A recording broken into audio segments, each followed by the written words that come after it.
Testing. All right. You can cut out that other. Hey, yo, aim. Yeah.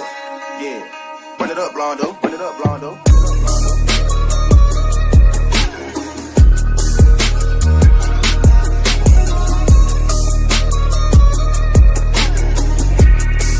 Hey, see y'all from Texas, where we sit riding swangers and put diamonds in our neck.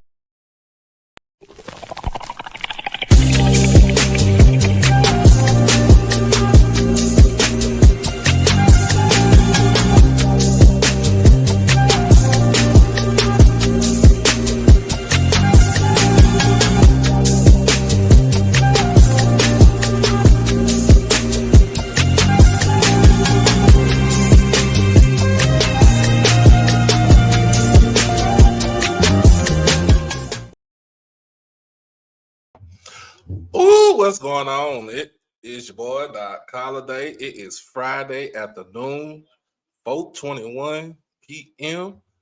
And you are live with you. You're live with me for HBCU tonight. It's tournament time, as you already know. Make sure that you like the stream. Make sure that you comment, share, most of all, subscribe to the channel. If you're on the Twitter, because we do simulcast between Twitter and YouTube. If you're on Twitter, make sure you hit that follow button on the Twitter, and then make your way over to the YouTube and hit the subscribe button. So in about another 7.5 minutes, we got semifinal action on the women's side between Jackson State and the #1 ranked team in the conference right now, Southern University Lady Jaguars. So we got, like I said, we got a little bit over about close to 7 minutes before the game go ahead and get started. But in earlier action today, if you already know, there was another upset on the women's side. Another upset on the women's side. 6-seeded Alcorn takes down #2 seed Texas Southern in pretty much convincing fashion. And I had to go ahead and get the scores up on there. But just to let you know, Alcorn women are going to the SWAC tournament finals. Now, we shall see what happens between Jackson State and Southern in this semifinal game right here. And this is going to be, to me, be honest with you, this is going to be a knockout, drag-out fight. Now, also, earlier today, if you just finished watching, Grambling goes down in defeat to Alabama State, 64-62. Grambling actually had the lead in this game, and we have to remember, Grambling was playing on. They were playing their third game. Tournament started on Tuesday. They played Tuesday night.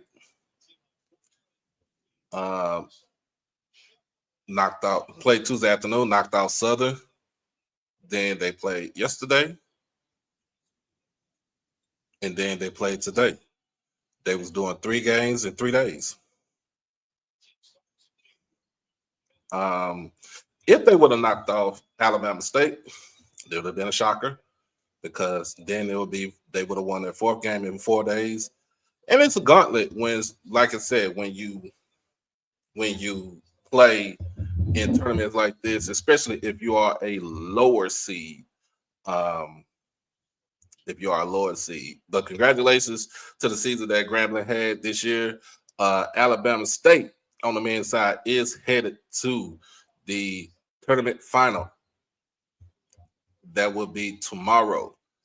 I would not be streaming that, because I think that would be on the 4 letters, on the actual ESPN channel instead of ESPN Plus. But we got 5 minutes left. Before the game turn up. What up, Be Fresh? What's happening?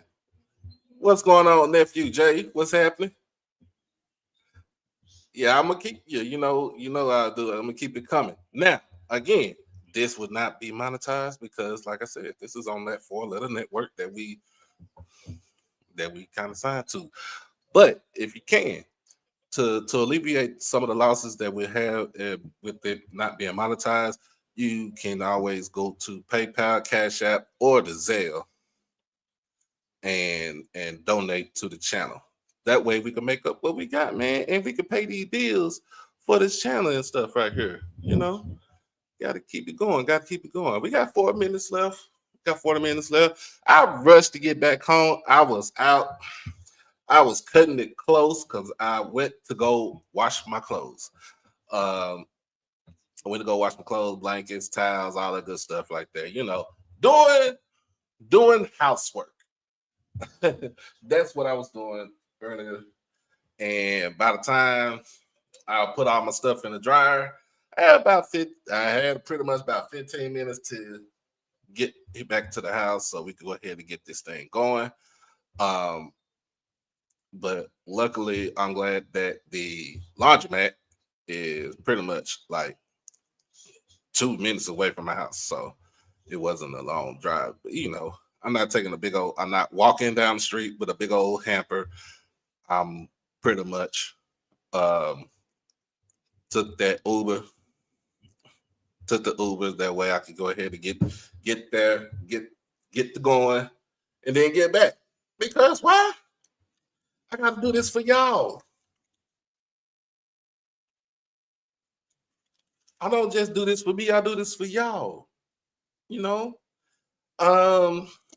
other conference tournament news, on the MEAC side, on the women's side, of course, Norfolk State continued their dominance. They little girl Coppin State earlier by 40.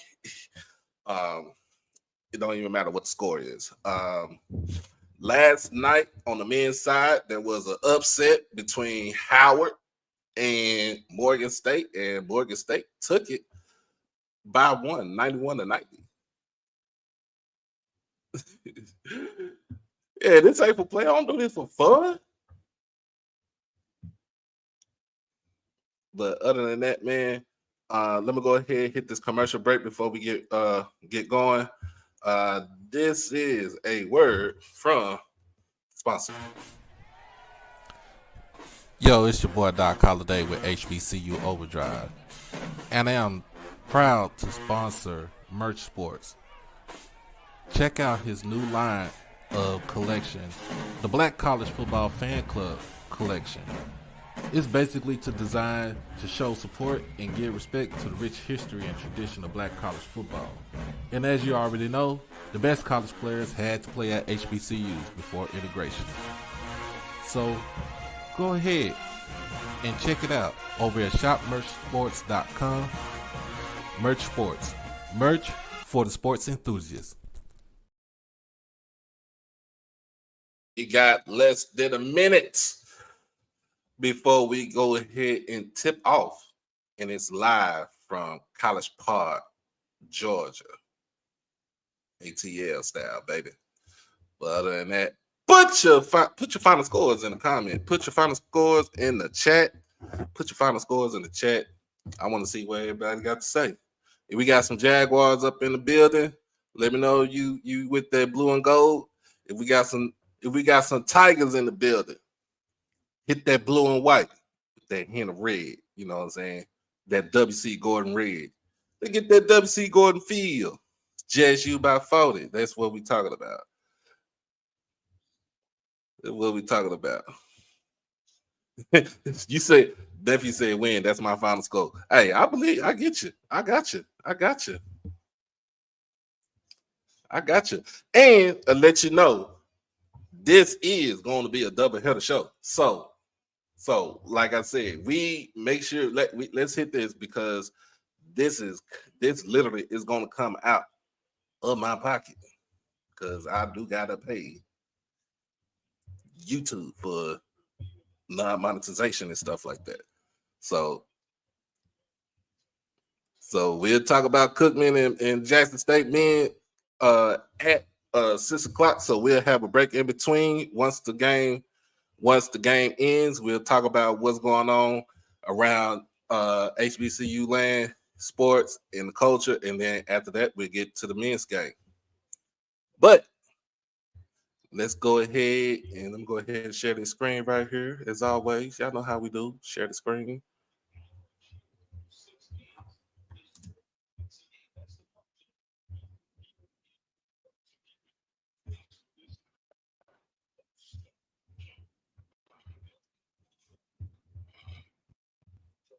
Victoria Black along with Ashley Jones.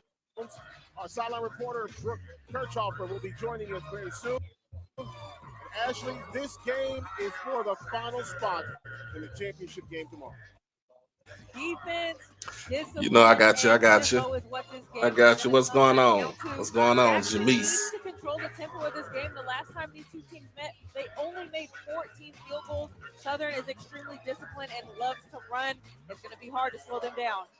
Now, if y'all hear me moving around, that means I'm going in and out. I'm about to finish drying the rest of my clothes, so I'll be back. Talia let it go. The player of the year in the SWAC and the newcomer of the year. She's averaging 16 points per game. She is a problem. She has a quick first step, and she has been known to make defenders stumble. Southern's got to know where she's at all times. And on the other side for Southern University, Anaya Gordine will have to have a big game. Oh, Anaya Gordine, another outstanding guard. All SWAC second team. Okay, Lawrence, my secondary commentator right here. Okay, Texas Southern Women set to the bid to the WNIT. Really good guard. NT. Yeah, lost to the quarterfinals, most likely going to the WBIT. It's the first-year head coach at Jackson State against the veteran coach at Southern who has 4 SWAC titles. Coach Funches has 2 regular season titles and 2 tournament that's my girl right there. Greenville's finest. I asked the Tigers, how do you plan on trying to slow them down? And they said, we have to try and set the pace and control the tempo in this one. But we know the Jags are so disciplined. They beat Jackson State in the regular season at home by 17 and only turned the ball over 9 times in that win. For Jackson State, it'll be a revenge game in the semifinals. And for Carlos Funches, the head coach at Jackson State University, looking for his 3rd championship as the Southern University head coach, his 8th championship as a coach on the Southern University staff. Of course, he won 5 under the former coach, Sandy Pugh. And a steal right away there by Southern. And already, first play down, that's a turnover for Jackson State. They have to take care of the basketball this afternoon. In their game against Grambling, they had 18 turnovers. That's not going to work against Southern.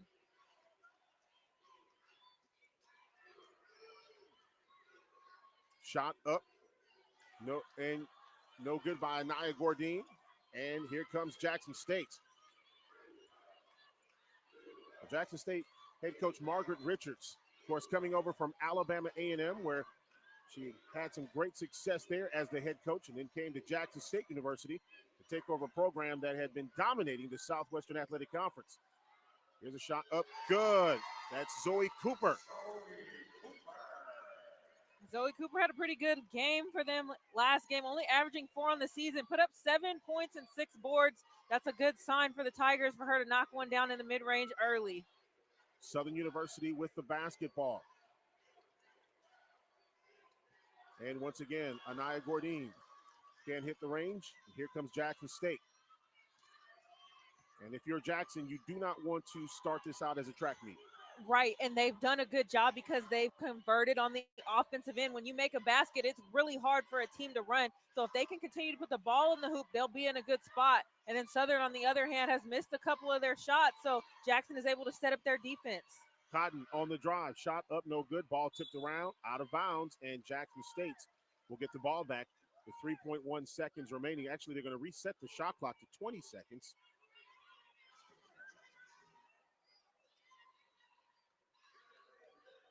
It'll be 3.1 seconds remaining on the shot clock.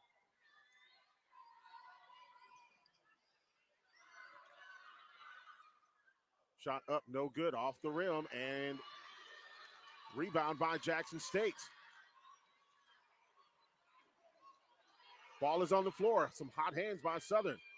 Massanet with the three-pointer. No, and a rebound by Jackson State. No.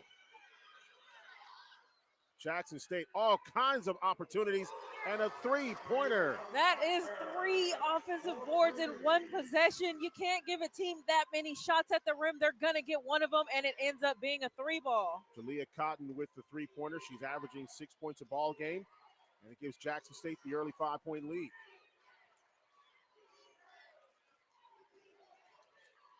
Drive shot, foul coming up on Jackson State.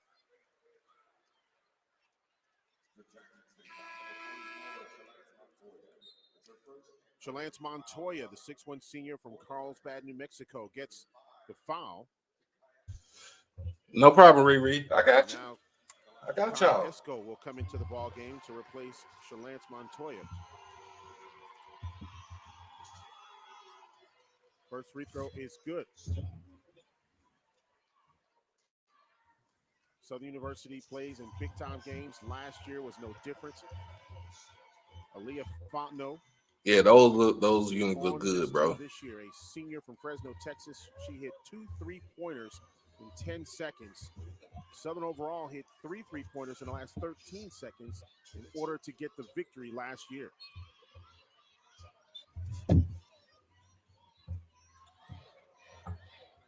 Cooper.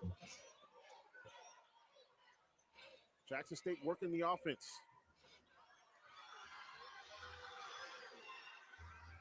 Southern University wanted a 3-second violation. Dilworth driving, shoots, and draws the foul with 2 seconds remaining on, actually 0.6 seconds remaining on the shot clock. Southern does everything right on that possession defensively. You see the closeout there with the body. That's Edwards. And then right there at the end, just gets a little bit out of, just a little undisciplined there, and picks up the foul. But they did a great job of jumping on that on-ball screen, forcing her to go the other way. That's going to be good for them. Dilworth at the free throw line. The more slower-paced half-court game favors Jackson State. And now they're on top by 5 once again. Sanders will control. Graduate student from Birmingham, Alabama, has family here at the ball game today.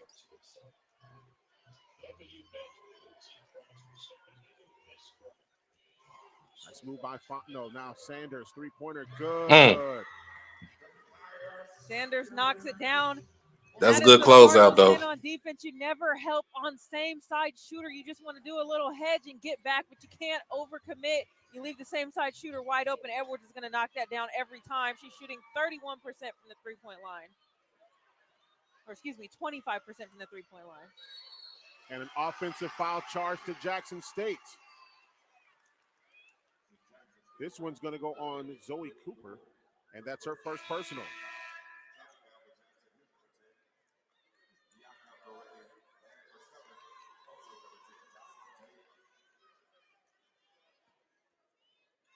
Bianca Beretti into the ball game now for Jackson State. And for Southern University, Jocelyn Tate, the freshman from Little Rock.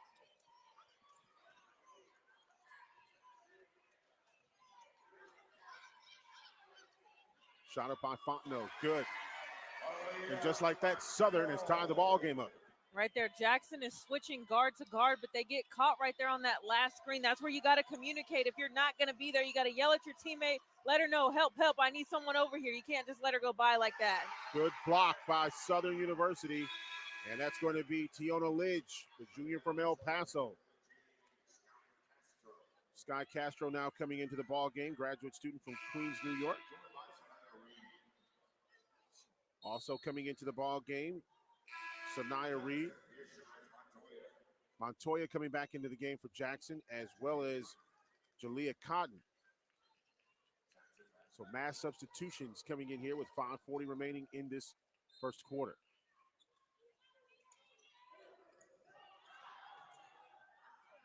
Cotton with the shot, no. And Castro doing a great job in wrestling the ball away.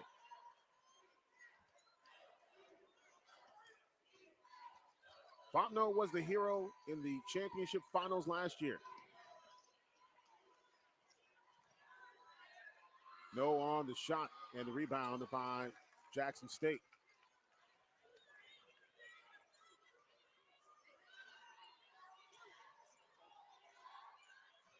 Well, you can see that really tough defense put on by Southern University. Dilworth takes a three. Good.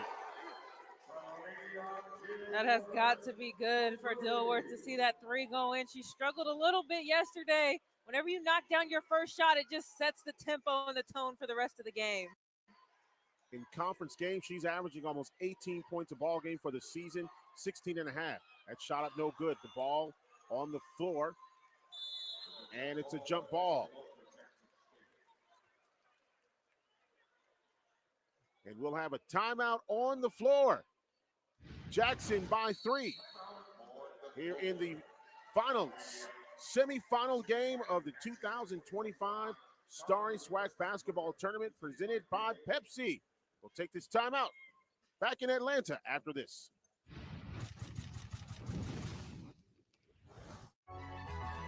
Starry Lemon Lime Soda.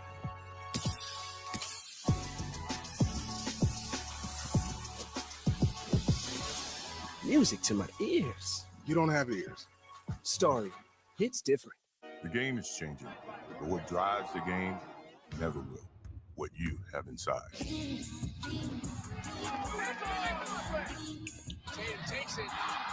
Gatorade, is it in you?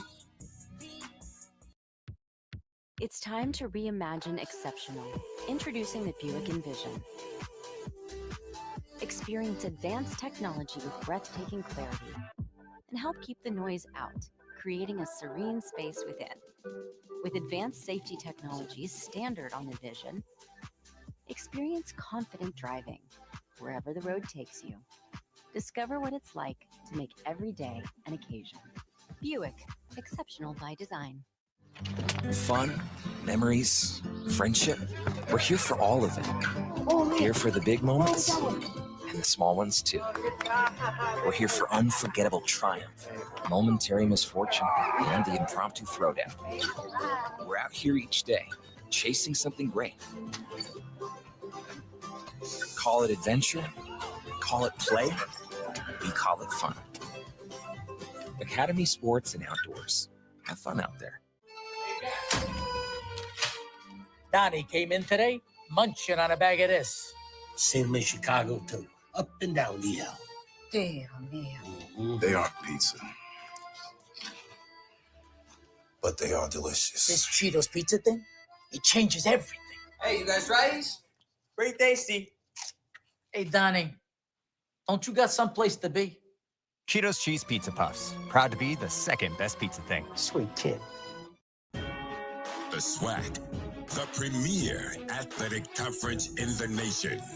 A collection of schools, rich in tradition, pride.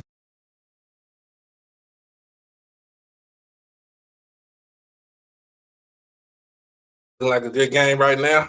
Ooh, shoot me. Just came back from putting them clothes in the dryer, man.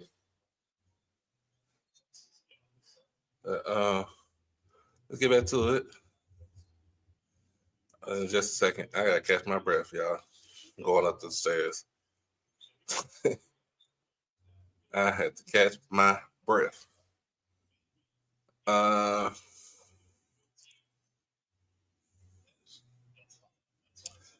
we got Alcorn on the women's side going to the tournament final. Let's see what happened tonight with this one.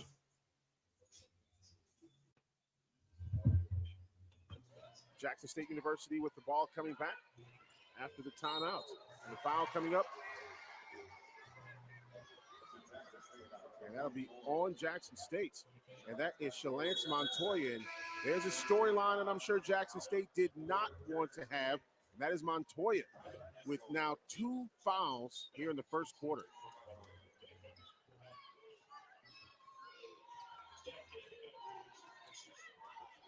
Montoya averaging right about 4 points, 4.5 rebounds a ball game, but really adds to the size for this team.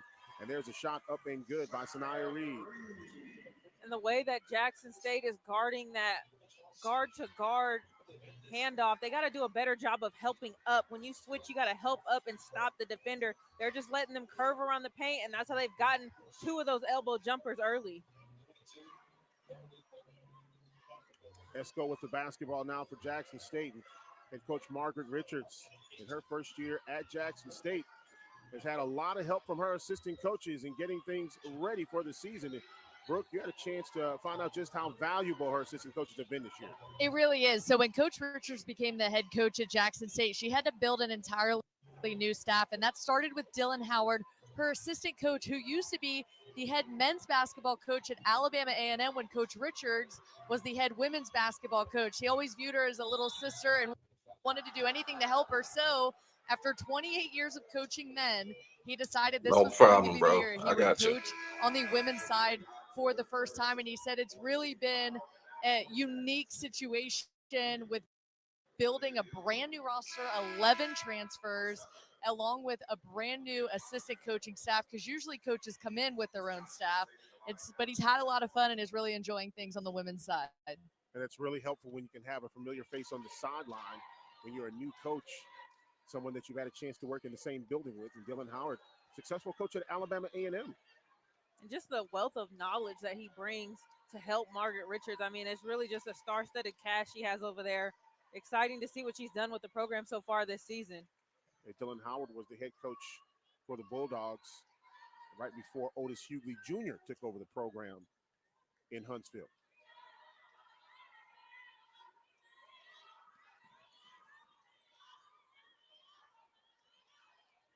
The Jackson State and Southern Tide and the coaches on Jackson's side telling their guards to pay attention on the inside. Got to be alert. You have to know what's going on, and most importantly, communication.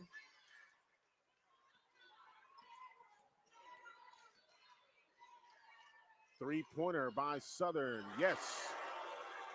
Sanaya Reed with that three-pointer.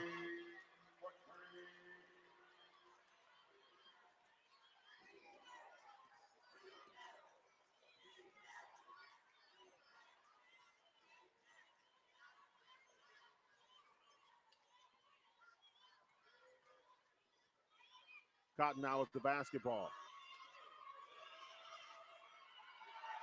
Inside pass. And the bucket good by Zoe Cooper. Jackson slightly undersized in the paint oftentimes, but they have a really good inside game, and their forwards are able to finish well around the rim. I think the other thing that will really be important is for Jackson State working that shot clock down. Also, that assist turnover ratio. And here's a turnover by Southern. Cooper with the basketball. Three-pointer on the way. No. Good. Wow, it bounced up and in. Shooter's touch. Shooter's touch. Jalea Cotton knocks down the big three. She struggled yesterday. Right there in the paint, straight up. Oh, yep, just gets into her pretty good right there. And those offensive fouls, those are momentum plays. That's what gets your defense going, gets the bench excited, and just lights the energy up in the gym. Last time that Jackson State played, they played against Grambling in that quarterfinal game. Able to come out with a 57-47 win. Here's another three-pointer, no. Ball tipped around, and it will stay with Jackson State.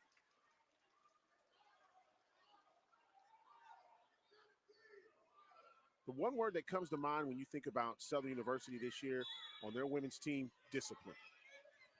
I mean, in every sense of the word, they are so tough. And we've seen a little bit of undiscipline from them here early on to begin the game, especially on the offensive glass. Jackson State is tearing them up on the boards right now. Normally very disciplined. They'll defend you for 30 full seconds, but we haven't seen that yet here. Southern with the basketball. Jocelyn Tate, the freshman from Little Rock.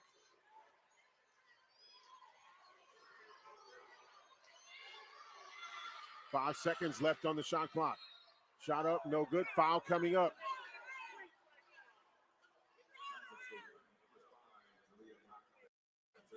Jalea Cotton now with her second. That was personal not a in the foul. first quarter.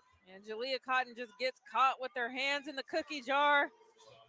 Gotta stay disciplined and keep those hands up. And on the other end, that's Tate being aggressive, recognizing the shot clock running down, knows she has to get something up, make something happen out of nothing. Jocelyn Tate on the season shooting 64% from the free throw line. Her first shot is up and good.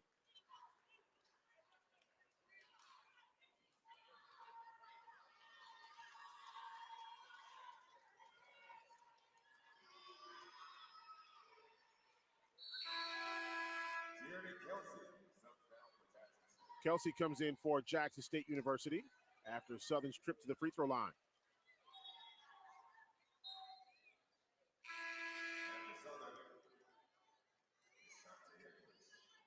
Now Edwards coming into the game for Southern University.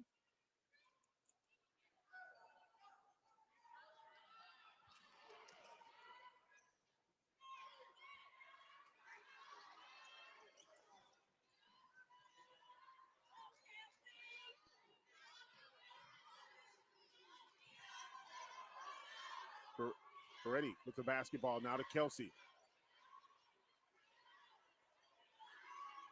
Dilworth driving, shooting from the right elbow. No. Out of bounds. And one of the, and Coach Richards wanted to know from one of the officials, was there a foul on that play?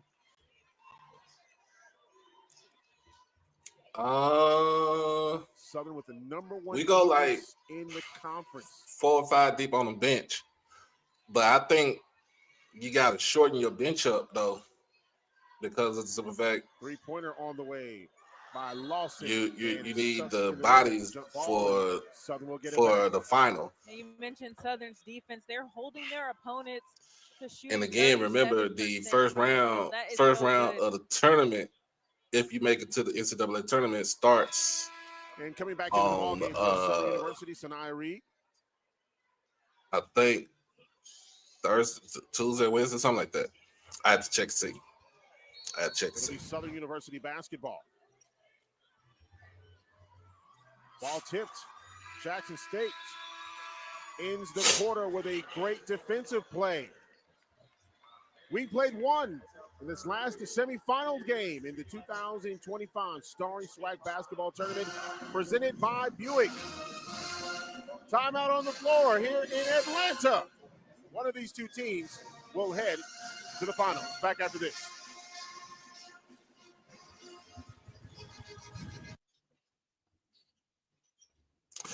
All right. So, end of the first quarter.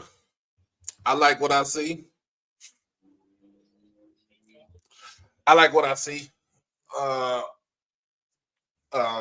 Better offensive start. It's a better offensive start from yesterday. Yesterday was terrible offensive start. Limiting the turnovers. We got to limit the turnovers. Got to limit the turnovers and pretty much keep them off of the boards. Keep Southern off of the offensive glass. That's what we got to do as far as when it comes down to playing, defense. We can't have any ticky-tack fouls. And then for Southern, Southern, they want to try to go into the paint. They want to basically press pretty much throughout the whole game. If you really think about it, if this league if this league gets out of hand, you will see Southern not press too much and kind of go into a half-court defense.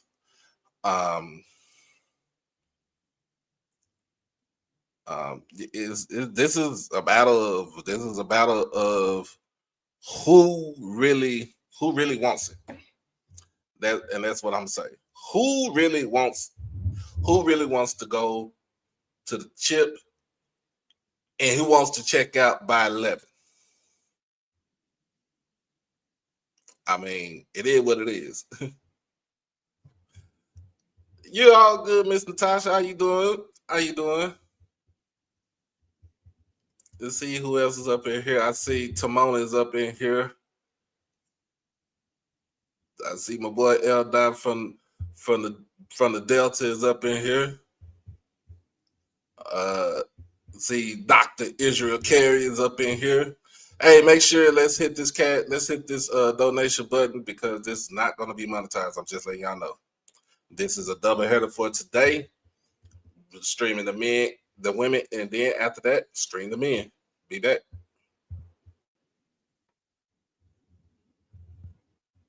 Today from Southern University, and there continues to be fans from all institutions in the Atlanta area coming out to support the tournament in its first year here in Atlanta at the Gateway Arena. And I'll tell you what, Brooke. Will Bowl, what's happening, my boy? And when this coaching staff was put together, they didn't have a lot of time. They did not have a lot of time. What In to fact, do? Coach What to do, Richards Square? lost about 9 recruits from the time Hope she got everything hired good to with before you, she my even got on brothers. campus. Her hands To were the really east. tied in that way, coming in so late. And she only had 3 players on her roster actually have an official visit on campus. Tierney Kelsey, Jaylia Cotton, and River of course used the to be a player of hooper, the year, did you? Talia Dilworth. Everybody else was Zoom calls, which in today's day and age is so unlikely. But the group that you are seeing on the floor here today is more seasoned. What a good big soldier. What's happening, Figuring man? out their starting rotation and how they wanted to play back when they took on Southern for the first time.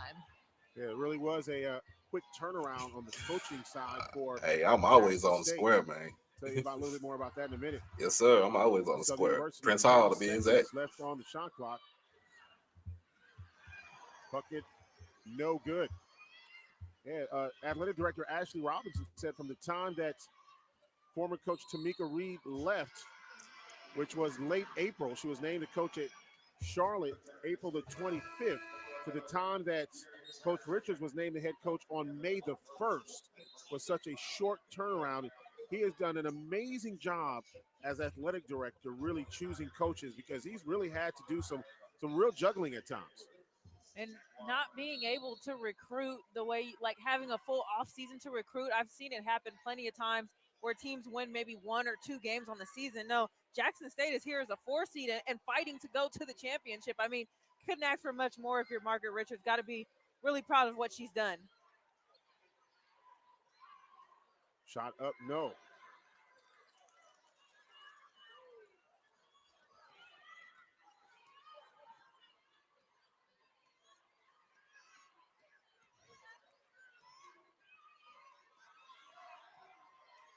Bassinet, left side to Dilworth. Jackson State working that shot clock down. Shot up, no good. Rebound by Southern.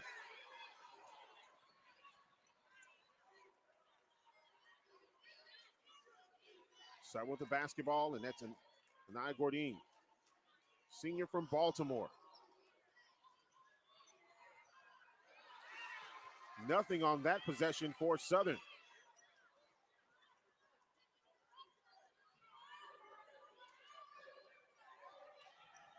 Drive. No, going to be a traveling violation. And that's good defense by Southern University. Really good defense. Solid set there. Dilworth brings the ball up, trying to give her a little brush screen. And they refuse the screen. And right there, that's where the two got discombobulated a little bit, run into each other, leads to a travel. You know, when you talk to a lot of people who follow Southern University basketball, especially women's basketball, most of them say this is probably one of Coach Funchess's best years as a head coach when you talk about what he's been able to do with this team. I mean, he's been around for a long time. He's not new to this. They don't have the 1 seed and a regular season championship for no reason. This is a very good, very disciplined Southern Jaguars basketball team. In 2019, Coach Funchess won the regular season title and the conference championship before going to the NC2As.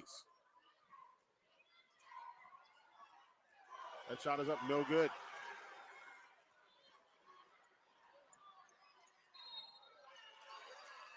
And a foul coming up.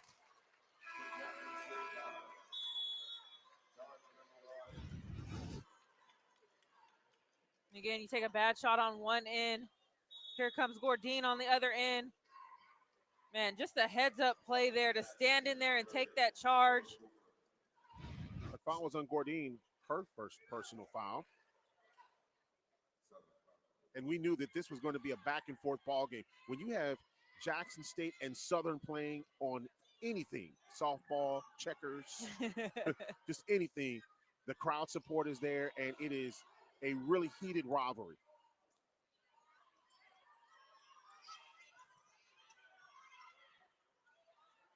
Cooper gets it inside. Back outside to Bennett. And Benetti, no.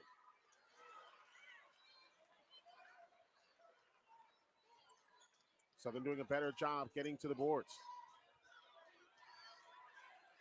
Turnaround jumper, good. That is a solid turnaround jumper by Tiona Lidge. Anytime you miss a shot on one end from Jackson State, it's almost like a shot turnover because they are flying down the court and they get into that early offense. One pass, shot, that's where Southern shines at.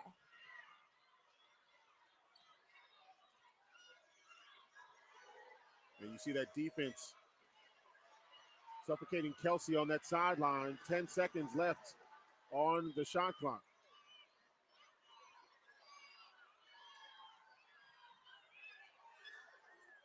Massonet shot, no good. Rebound by Jackson State. Tried to get it out to Montoya. Pass was too far out in front of her. And Southern catches a break there because that was another offensive board for Jackson State. They are hitting the glass so tough today. You got to box out if you're Southern to hold them to one shot per possession.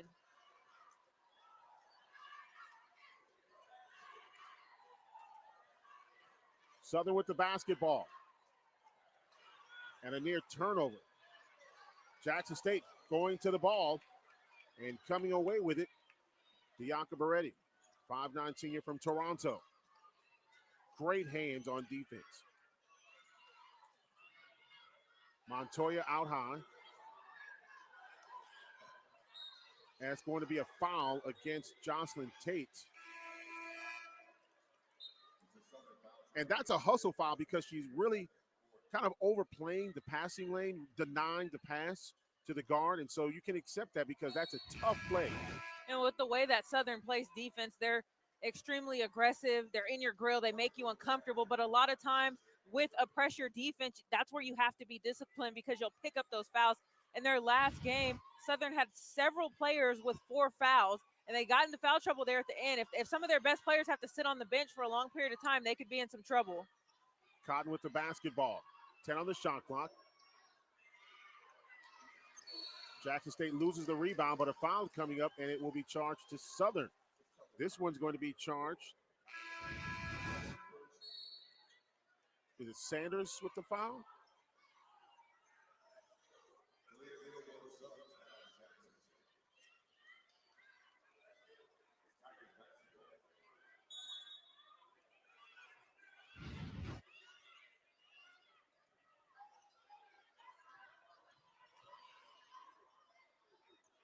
Off the mark. Cooper couldn't get it to go in. Here comes Southern.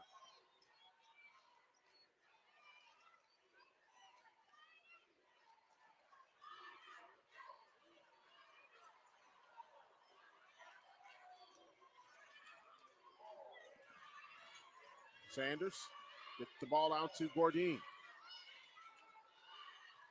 Gordine drives. Jackson State with the rebound. That was great post defense in there by Esco. Didn't let the ball come inside and forcing Southern to take a difficult shot.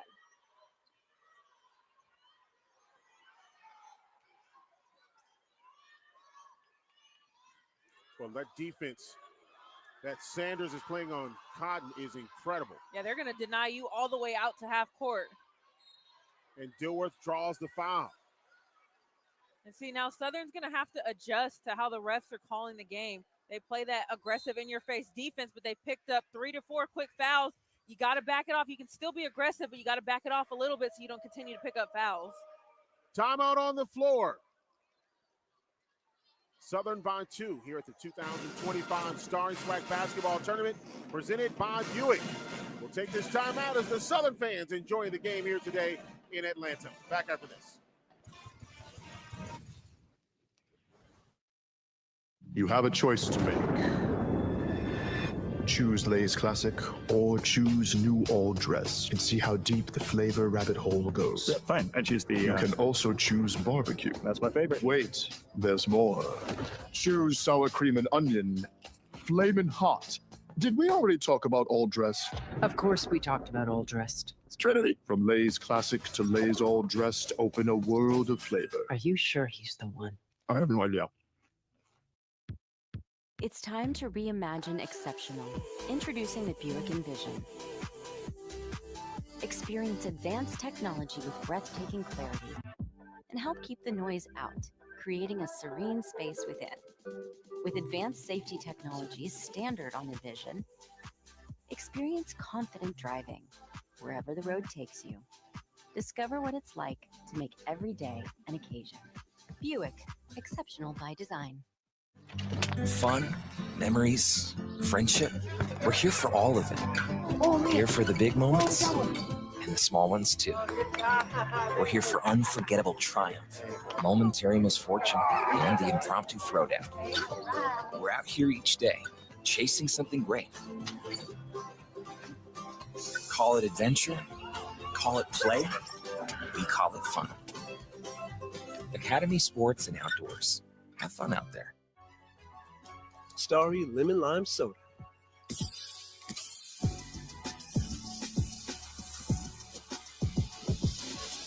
Music to my ears. You don't have ears. Starry, it's different. The game is changing, but what drives the game never will. What you have inside.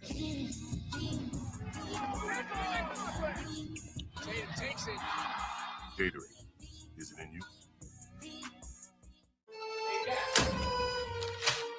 Donnie came in today munching on a bag of this. Same in Chicago, too. Up and down the L. Damn. They aren't pizza. But they are delicious. This Cheetos pizza thing, it changes everything. Hey, you guys rice? Pretty tasty. Hey, Donnie, don't you got someplace to be? Cheetos Cheese Pizza Puffs. Proud to be the second best pizza thing. Sweet kid. And we are back here in Atlanta at the 2025 Star and Swag Basketball Tournament presented by Buick. And there you see a lot of the paraphernalia being sold here. The Southwestern Athletic Conference has done a great job with its vendors, its partners, creating an atmosphere that has really been festive. And when you take a look at this particular facility and how it's been set up, it is really one of those things that it feels right. It feels like home. Oh, it's been great being here for the week in Atlanta. It's a cozy environment. The fans fill up the arena. The bands, you can hear them all throughout the arena anywhere you're at. It's been an awesome atmosphere this week. Cozy environment. That's the word right there. It is cozy. Hospitality has been great here all week long. Here is Beretti, three-pointer, no good. Foul coming up.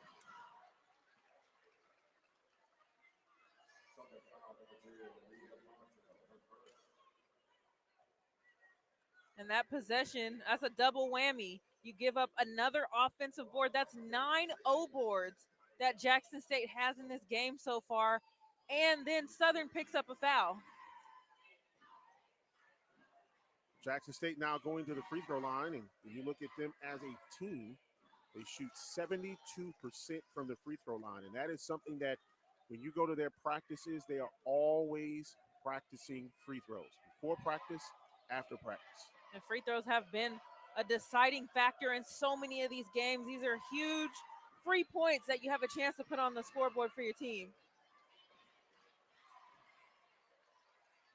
And you see Southern just speeding down the floor. And that's off of a made basket. That's the even more impressive part is they are running on a miss. They're running on a make. Your defense has to be set and ready, and they do just that. Knock down a three right in your eyeball. Sanaya Reed for three. Reed shoots the three ball.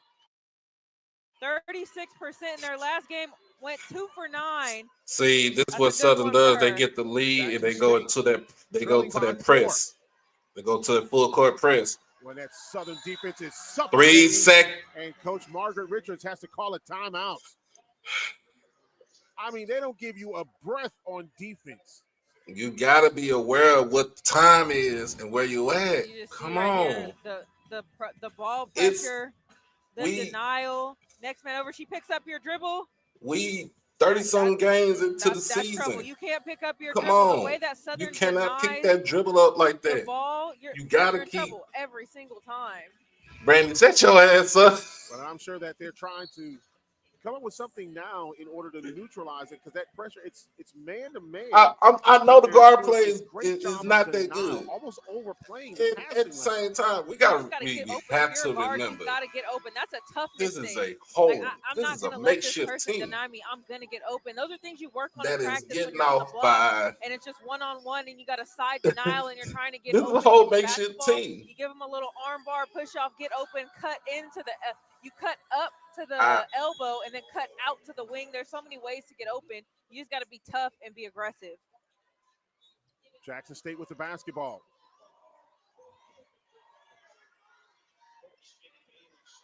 And we knew that the pressure from that defense was going to be tough for Jackson State.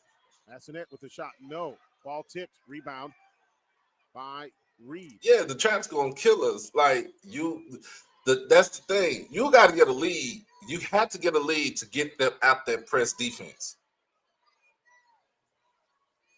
Southern. Actually, they're slowing the game down just a little bit in the half-court offense. That's a great job on defense by Jackson State. Double teaming down low. Shot up, no good.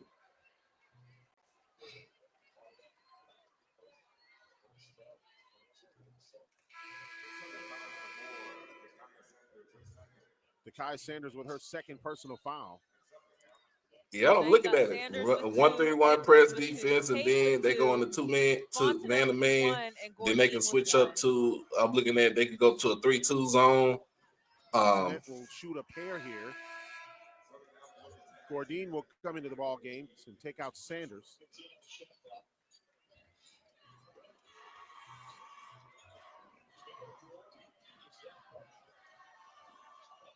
First free throw, no good.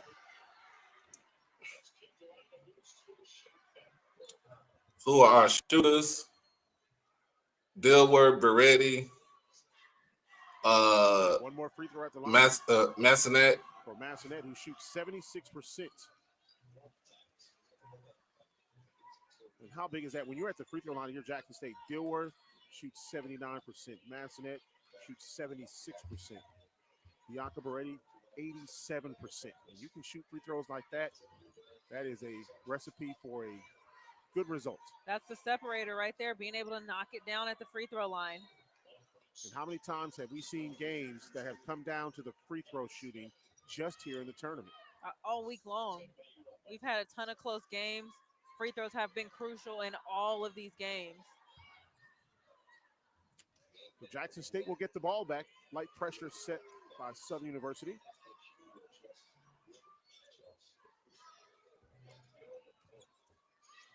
Southern by 3.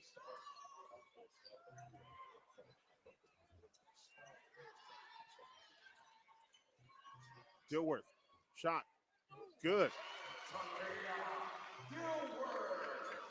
You just saw one of the coaches from Jackson State telling the players, watch the passes. They got to be more direct and more crisp. With the way a team pressures like that, you have to be decisive in your passes. You got to fire that ball. You can't have any soft passing around them. Good defense by Zoe Cooper. Got part of the ball and a block. Massanet. Inside to Dilworth. No, but she gets the foul. That is a great back door. Jackson trying to give Southern a little bit of their own medicine. Massanet picks up her dribble. She gets lucky there. That's a beautiful backdoor cut. That's how you get open when your teammate picks the ball up. Because they're pressuring so much, that is a great pressure release. Jab up, go backdoor, get to the free throw line. Dilworth with a couple. And again, she shoots 79%.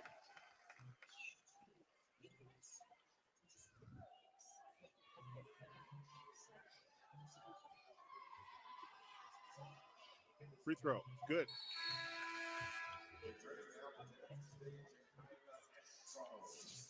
Esco coming back into the ball game for Jackson State.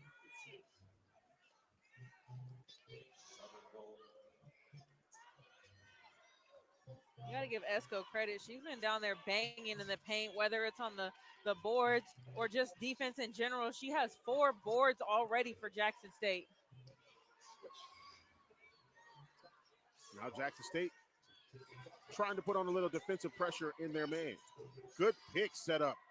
Great bucket. All of that was set up by a great pick by Tiona Lynch. And that's Dilworth right there. She's saying, I can't hear you. I can't hear you. She gets popped on that screen right there. Esco has to either step up or be screaming at her and let her know that the screen is coming.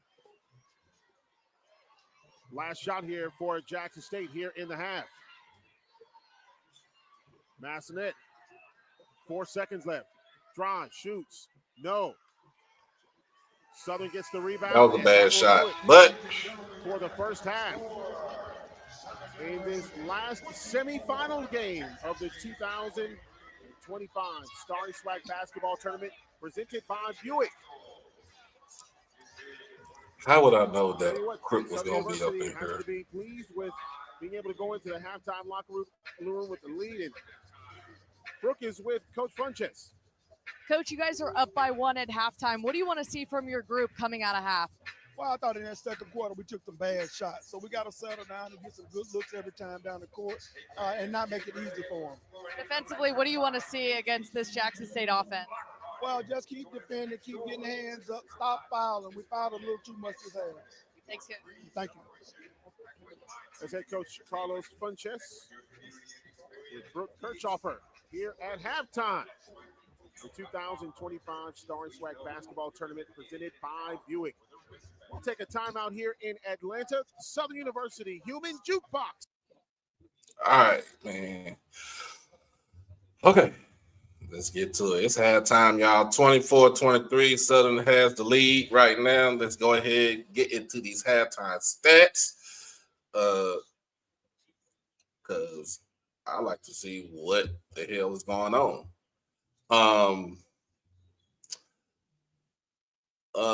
First and foremost, man, I want to give my deepest condolences to the Wilson family. They laid Caleb to rest today. So fly high, my dude, fly high. Gonna talk a little bit more about that and see what's going on with that investigation. But other than that, let's get into the team stats brought to you by HBCU tonight. See how we did that right there. All right. Shooting on both sides. I'm gonna be honest with you. The shooting on both sides between Southern and Jackson State are abysmal. Southern is shooting 36%, 22 compared to the 26% for Jackson State. Jackson State is shooting at 7 for 27. Both teams made 3 3-pointers.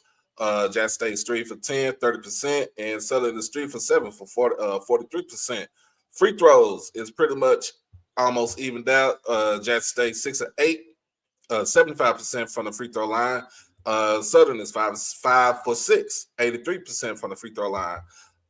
The rebound battle goes towards Jackson State 20-14 with 9 offensive rebounds compared to the 2 for Southern. Assists is pretty much almost even, 6-5 favor Jackson State.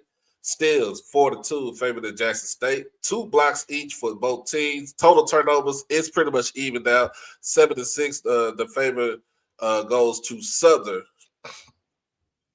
Points off turnover, both teams have scored 6 points off of turnovers. Fast break points, 4 points compared to 0 for Southern. Points in the paint, 4 for Jackson State compared to the 2.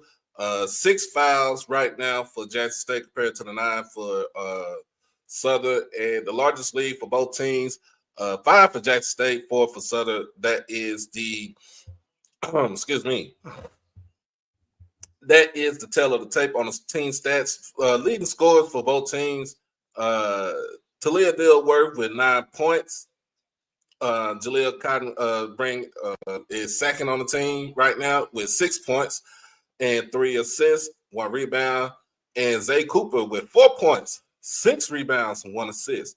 The only other player that scored is Matt Sinek with 1 point, 1 rebound, 1 assist, and Jalea Esco, who has 3 points and 4 rebounds, and she's doing a great job as far as being in the paint and getting those offensive boards. On the side for Southern, Shania Reed, tonight, let's see, Sanaya Reed, who has 8 points right now, 8 points, 4 rebounds. Lidge with 4 points, 2 rebounds. Sanders with 3 points. Tate with 3 points. And 3 other players with 2 points each for Southern, which equals out to the 24 points right now. Again, let's go back earlier. Let's go back earlier in the day. First game on the docket was the Alcorn versus Texas Southern. Alcorn was pretty much in this game all the way through. Had the lead in this game, pretty much dominated this game from start to finish, 65-55, send Texas Southern home. And as you already know, we just talked about it. Lawrence just brought it up. So Texas Southern has accepted a bid to the WNIT, so they will continue their postseason play. Alcorn dominated this game from all facets. Basically, they shot 49% from the field, 30% from the three-point line, 75% from free throw, but was out rebounded 46-36 by TSU. TSU also had 23 offensive rebounds compared to the 7 for Alcorn. Alcorn dominated in assists 12-7. One off on steals 9-10. They also had 10 blocks in this game compared to the 14-13 in turnovers. Also had 21 points off of those 13 turnovers in this game for Alcorn. Points in the paint, 40 points in the paint for Alcorn compared to the 36, and then fouls was basically on Alcorn. And the largest lead that Alcorn had in this game earlier was 20. Was a 20-point lead in this game. The high scorers on the team was Cheatham with 13 and Destiny Brown with 13. Now there is going to be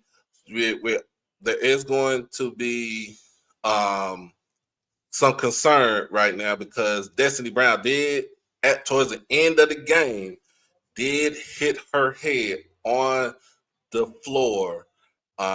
Don't know if she's going to be available for tomorrow, but don't know, and we don't know if it's a concussion.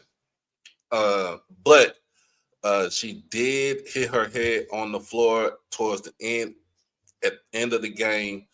Hopefully she has a speedy recovery. If there's not anything wrong. But Alcorn women, the Lady Braves, make their way back to the SWAC tournament final again. This time as I think they were the number 6 seed in the tournament. They were the 6th seed in the tournament.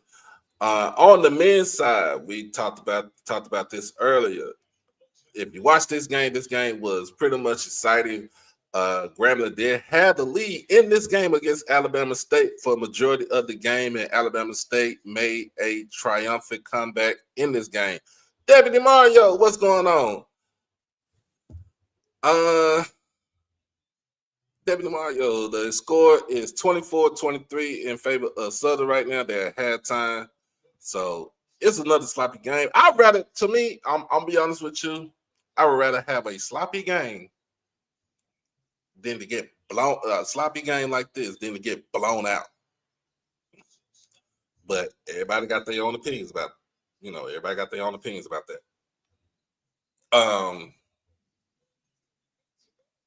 both teams, Grambling and Bama State, both teams shot 36% from the floor. Grambling shot 23% from three-point range compared to the 28% for Bama State. Grambling was 17 of 18 from the free throw line at 94% compared to the 79% for Alabama State, who shot 11 for 14 from the free throw line.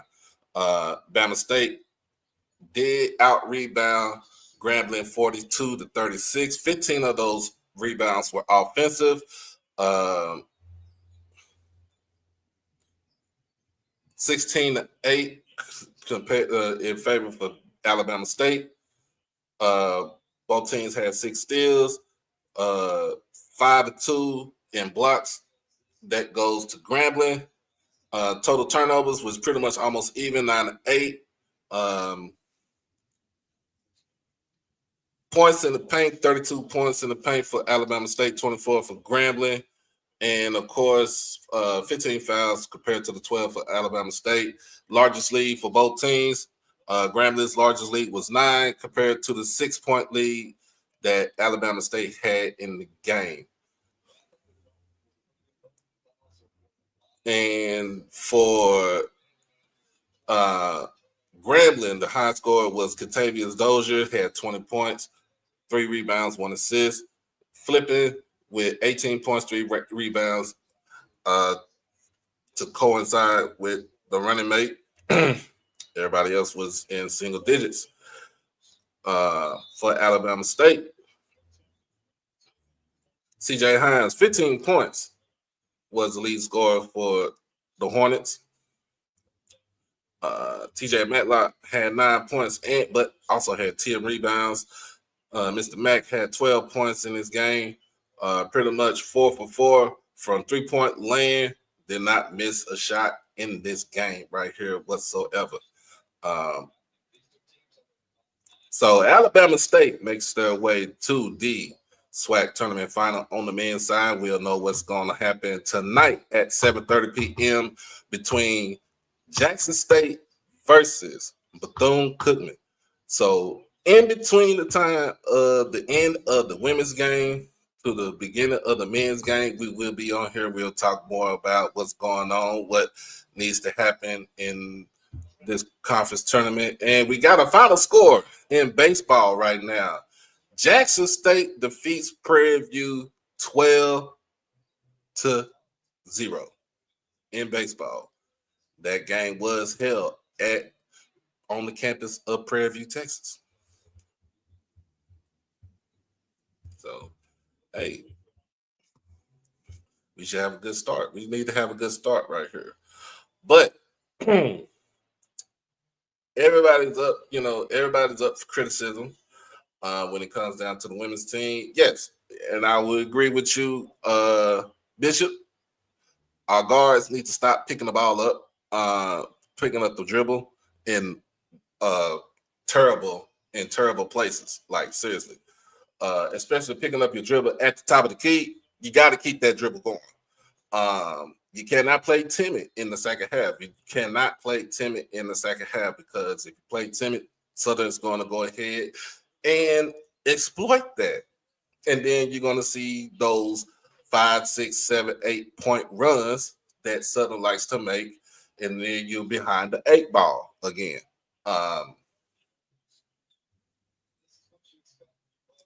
We cannot get into these shooting droughts, these scoring droughts, that we need to keep the ball going. Movement of the ball. We need to keep movement of the ball. Move the ball around the court.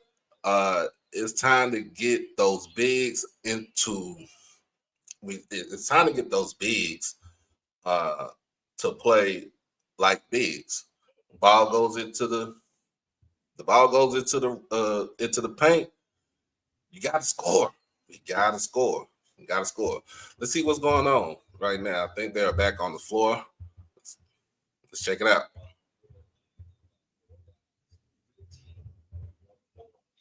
By Buick, our halftime score. Southern University on top of Jackson State, 24-23.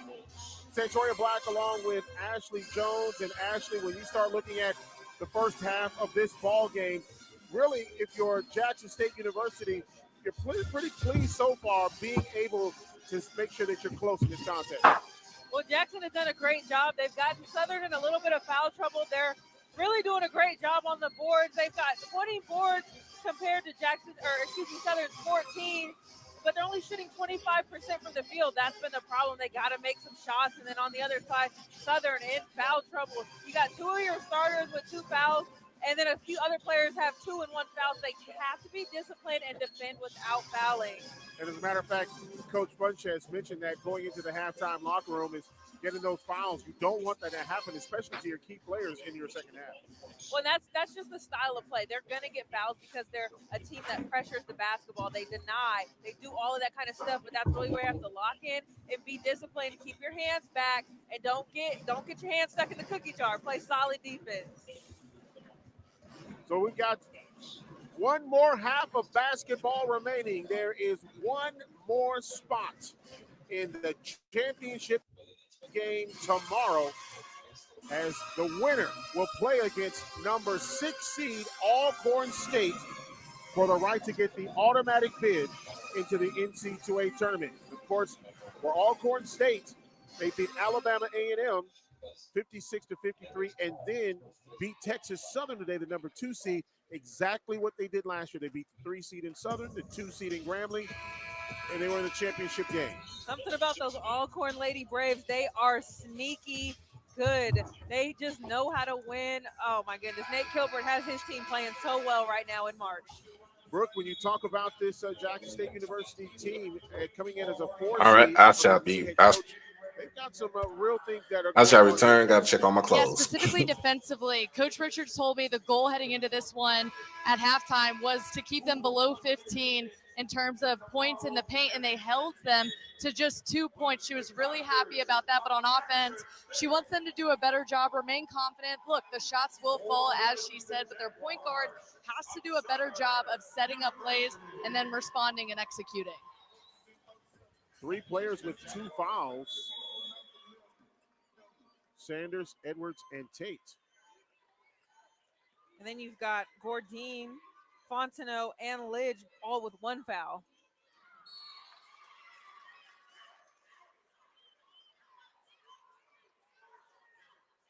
Goes to Jackson State.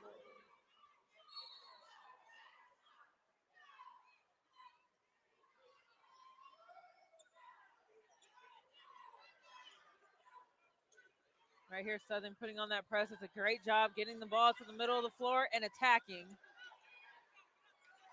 And staying with it, Shalance Montoya, she gets the bucket.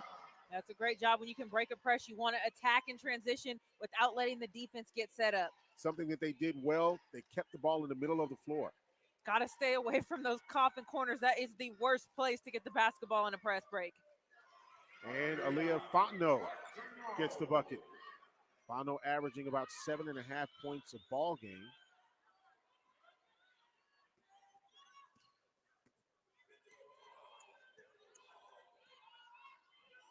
Fontenot, along with a host of other seniors on this team, brings a wealth of experience.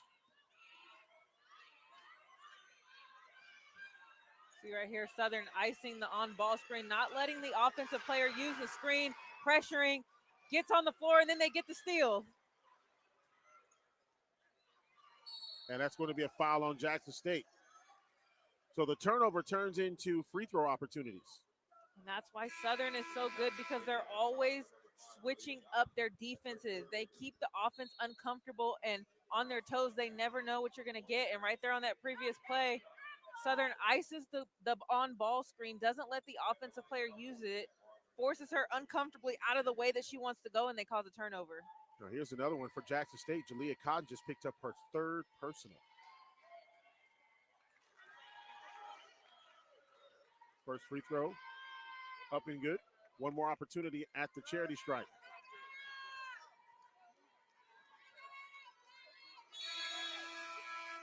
And coming into the ball game for Jackson State, Bianca Beretti.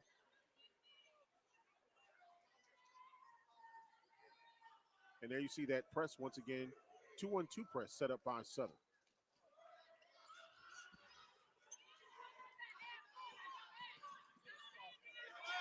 And another potential steal here for Southern. The ball is on the ground. Sanders picks it up and then kicked out of bounds back to Southern. That defensive pressure, especially just as they cross that half-court line, calls the turnover. Well, and you see, where was Jackson State? Right here close to us on this sideline. That's an extra defender. You got to get the ball in the middle of the court, and you don't want to break a press with a dribble. It's so much easier to pass through a press. That's 2 possessions for Southern in their press, and that's 2 turnovers. Talia Dilworth with her first personal foul.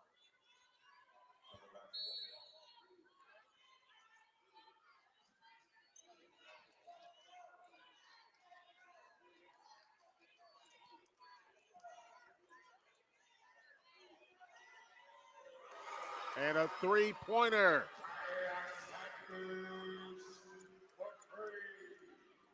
It's a big 3 there for Sanders. 25% from the 3-point line, but that's a big one right there. Give Southern the 5-point lead. That shot up no good.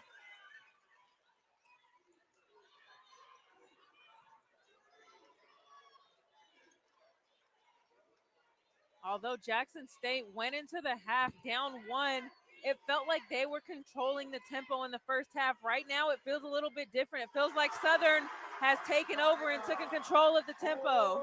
Gordine averaging 12 points on the season, and she gets a huge three-pointer. Timeout, Jackson State. As now Southern has opened up an 8-point lead to start the second half of this ball game. All started by some defense, turning into offense for Southern University. As you can see, the big three-pointer by Gordine. As we go to break here in Atlanta.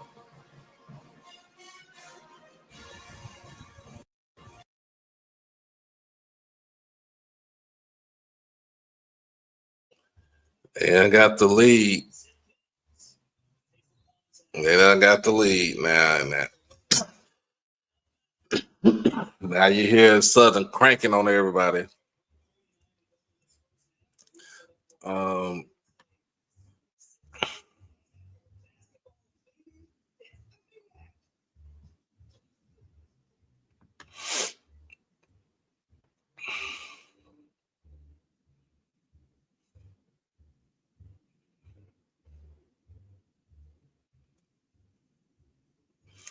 Don't know. But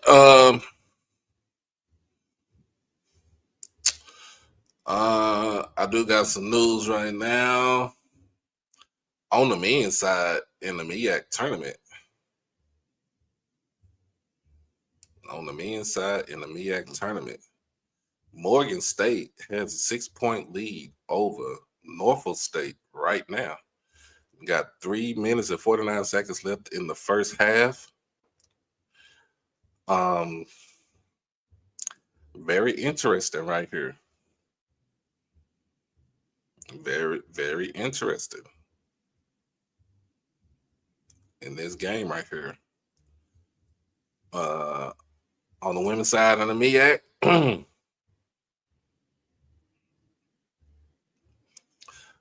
on the women's side of the MEAC, Norfolk State women defeats Coppin State 72-33. Little girl, them Eagles, and Howard defeats Maryland Eastern Shore 67-59, which is going to set up tomorrow a rematch from earlier in the conference season. Howard versus Norfolk. Howard coming in at 21-10. Norfolk with a whopping 29 wins and only 4 losses. If they win tomorrow, I think this would be the first time in school history that they have 30 wins in a season. They are favored to win the MEAC tournament. And like I said, they're going to be no more than I would think they would get either a 12 or a 13 seed. No lower than that. Let's get back to it.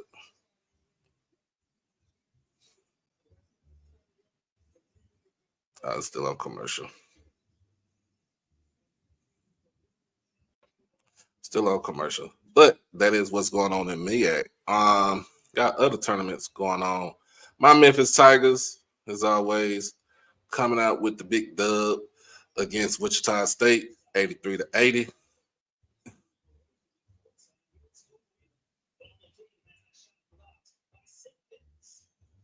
Game back on.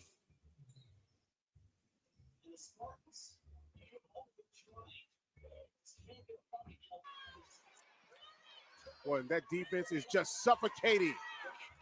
3 possessions in that press. That's 3 turnovers. And Southern has scored 10 points off of Jackson State's now 10 turnovers.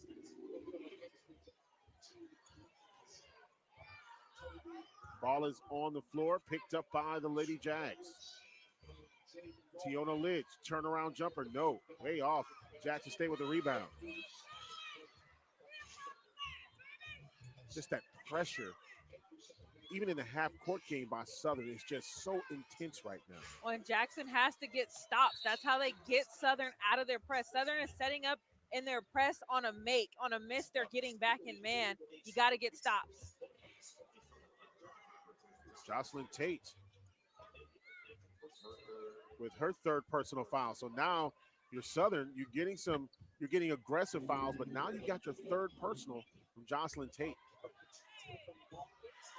That's something Coach Carlos Funches said he wanted to cut down is on those fouls. And that's the one downfall, and we've talked about it all night long, is that you have to defend without fouling. Don't get your hands. That was a bad pass on the inside. You could have took the mid-range shot. And play solid defense. And you can tell when that ball is being passed on the inside, there are all kinds of hands that are coming after the ball. Make Jackson just take a tough shot. They're only shooting 26% from the field. Hand straight up, force them to make a bucket. Nothing on that shot. Tiona Lidge gets the rebound and the putback.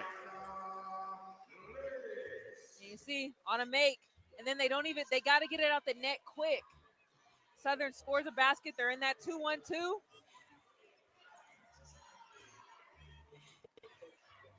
Now they're coming back into the half-court man.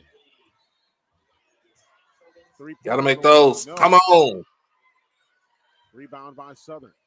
And that's something else Southern is doing is they're spreading out Jackson State's offense, and that means you've got more of a concentration of players of the Lady Jags on the inside. And Jackson has to do a better job of getting in their sets. And that's another bucket down low. And Tiana Lidge with another bucket, giving Southern a 12-point lead over Jackson State. Lidge dominating down there in the paint. It's a jump ball, and possession will go to Jackson State. Jackson has a really good inside-out game. They run the high-low. Coach Margaret Richards said they have to get great shots every possession. And they're taking a lot of quick shots right now, not shooting the ball well. They got to work it inside out. Those outside shots will come, but you got to get the ball inside first. Jackson State's ball.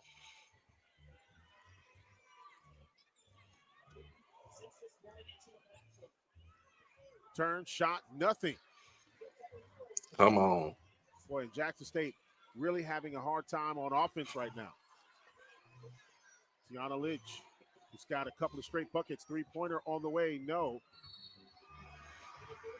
And it looks like a foul on the floor.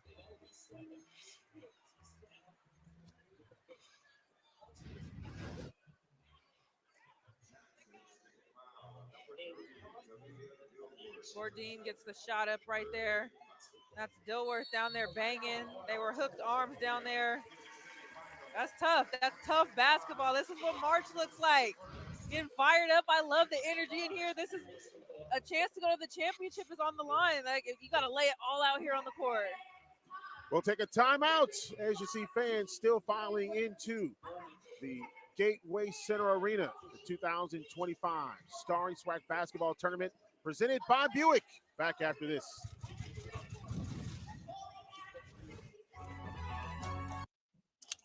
Lord Jesus. Help me. Help me.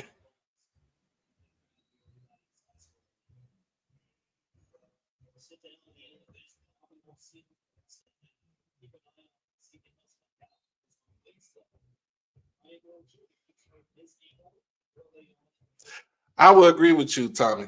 I will agree with you. I will agree with you because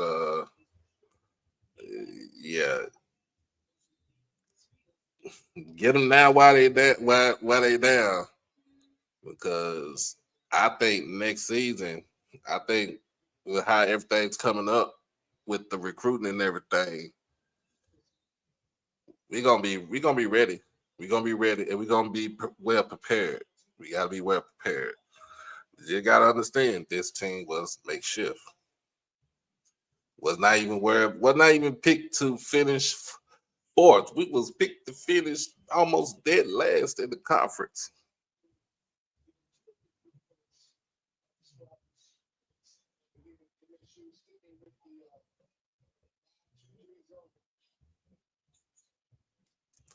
All right, here it goes. Here we go, another Jag. Just another guy. What up, cuz?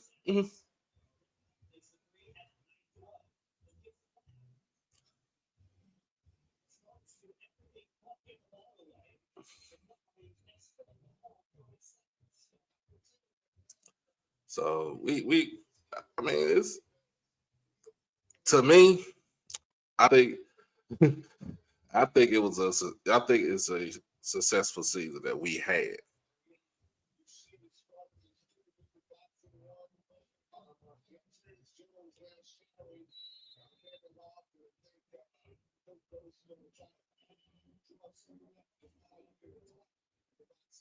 Yeah, she overachieved with this roster. Back on. She she did overachieve with this roster. And I can't, you know, I mean, I think they wanted to prove people wrong that just because everything was gone that we gonna lay down and let y'all run us over.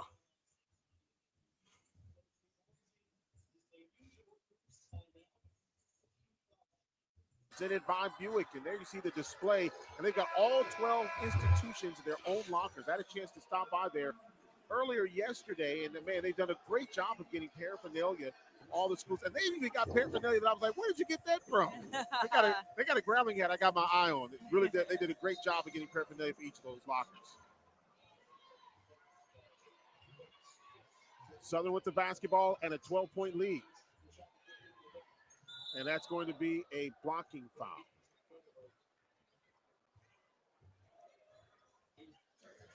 Ooh, that's going to be on Talia Dilworth, her third personal. So now Cotton and Dilworth both with 3. There's still 4:53 left in this third quarter. And now Dilworth will have to come out of the ball game. Bianca Beretti will come in. That's a big blow, 3 fouls.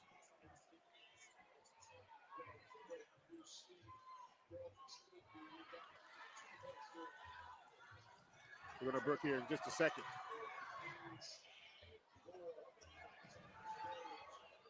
Three-pointer on the way. No. And it goes out of bounds. Let's take it over to Brooke. Listening in on that last Jackson State huddle during that timeout, Coach Richards continued to say, look, one stop at a time. It's our game. You just got to get one stop. And told them too, quit pouting. If you miss your shot, get up. Also run your offense the right way. She's getting frustrated with when they bring the ball up the floor, they continue to stop. She said, don't stop, continue pushing forward. And she said they talked about the third quarter and they fell right into the trap. Play with more sense of urgency and no more turnovers. Nice shot. What a huge three-pointer by Kelsey. And that's what you need to get you back in the game. The 3 ball is the great equalizer. You get a stop on one end, a big 3 on another. They got to rack together multiple of those. She was way outside and covered. Tiana Lynch on Esco. And Jackson State with the rebound. And that's what you need there is Jackson State not getting trapped on that sideline. And they turnover there by Jackson State. And free throw up, or should say shot up and good by Sanaya Reed. And that's where you miss Dilworth on the bench with those 3 fouls. That's your point guard having to sit down. Jackson State looking for someone to run their offense, get them into their sets. And a foul coming up. And that's going to be on Sanders. That's her third foul. So now Tate and Sanders with 3. Yeah, and that's a tough break there for Southern. Sanders was out there denying the basketball close to half court. If you're going to do that, you got to make sure your hands off.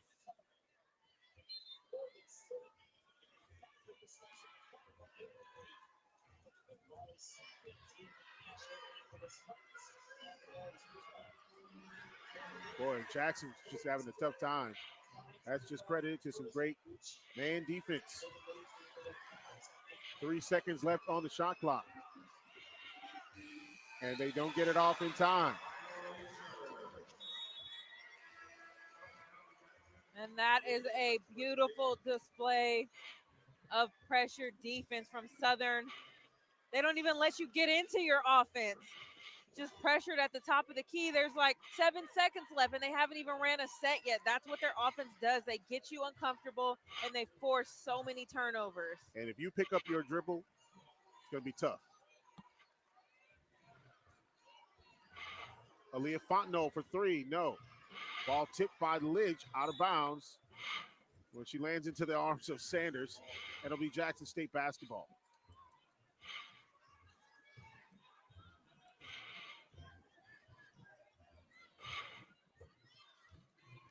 Well, the winner will play Alcorn State, the 6th seed, tomorrow at 5:30.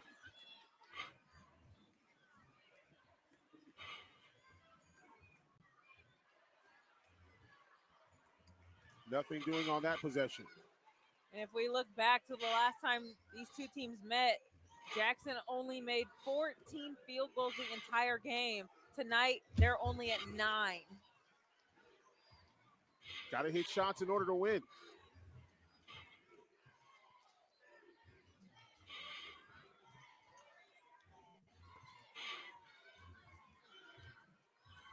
Taking the baseline, jumper, no, hits the side of the backboard, rebound, put back. Nothing doing. Jackson State coming away with the basketball. Oh, and a steal. Great hands by Tate.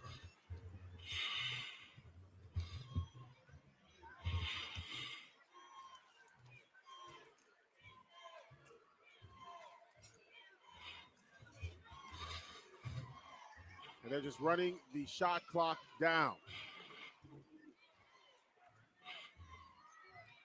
Tate drives the paint, goes up and draws the foul.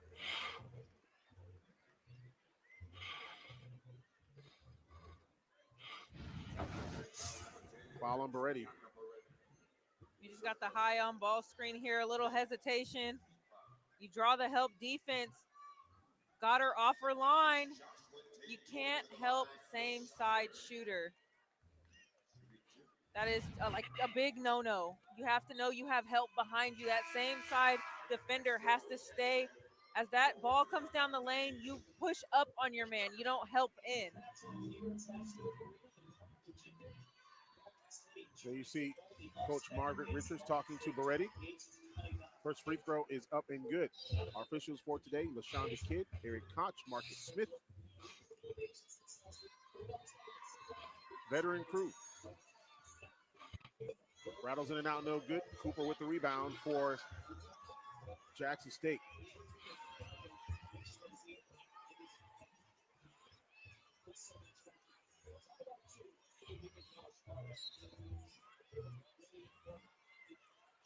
Kelsey. Now getting it to Cotton. 9 seconds left on the shot clock. 4 seconds left. Beretti. Three-pointer. No good. And Jackson State gets the ball back. Oh, boards. That was a good spot for Jackson State, and that first half was on the offensive glass. But again, they're getting into their offense so late, even now. Not really getting any movement out of their offense. Esco takes a 3. And it's going to be a double dribble.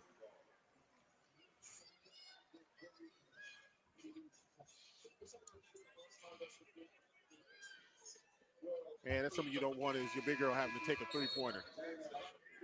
Yeah, and right there you have Jalea Cotton walking down the court. She's telling her teammates, we got to settle down. You got to remain calm against a pressure defense. Communication and toughness is how you get through that, but you got to be the tougher player. Southern is being tough right now. They're challenging Jackson State, and they're winning that battle. Yanya Massanet and Zaria Glover into the ball game for Jackson State. And then Leah Fontenot with the basketball for Southern. Up by 12, waning moments of the third quarter here in Atlanta.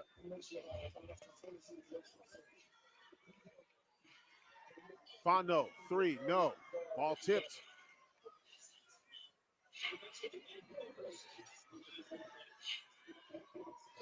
Three seconds remaining. Shot up, no good. Rebound, no. And that's the end of the third quarter. Southern University with a 12-point lead as we enter into the final quarter of this last semifinal game. One team will move on to the championship game tomorrow to take on number 6 Alcorn State. The other will go home. We'll take this time out here at the 2025 Starry Swag Basketball Tournament presented by Buick.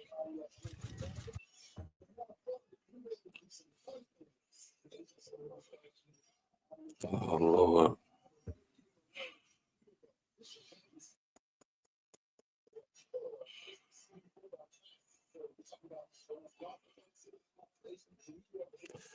You never know. You think it'd be sort of the Big Bad Braves. Hey, it's still a Mississippi team up in there that's playing. I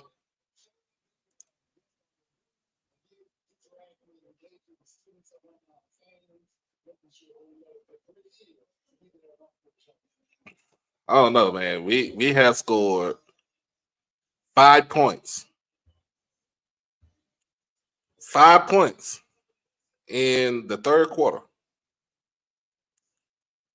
While they scored 17. 17-5. Cannot win a game like that. They're gonna have to wake up. Something. We'll be back in Jackson.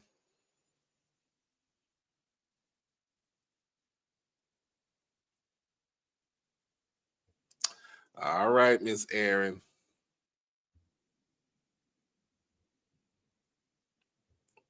But and don't get me wrong, Sutter does have a good team. They do have a good team. And they give it. They fight. Like don't give up. You know, that's my whole thing. Don't give up. This game, you know, even though it's a 12-point game right now, don't give up. You don't know. You don't know what's gonna happen in the fourth quarter. So, and this is from my own perspective.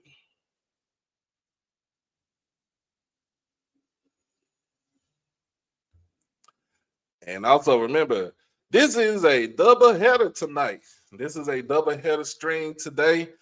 So after this stream right here, we're gonna take a little small break. We're gonna see if we can get Mr. Ford on here. We're gonna talk the basketball. We're gonna talk about the tournament. We're gonna talk about a lot of other stuff. And then we're gonna get ready for Bethune-Cookman versus Jackson State men at 7:30 tonight. So I'm working, y'all.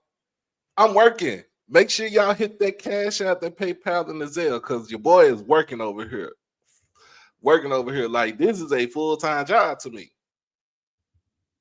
All right, it's fourth quarter. Let's go. And that is no joke. Well, we've got Brooke to talk a little bit about Southern University, who right now takes a 12-point lead into the fourth quarter.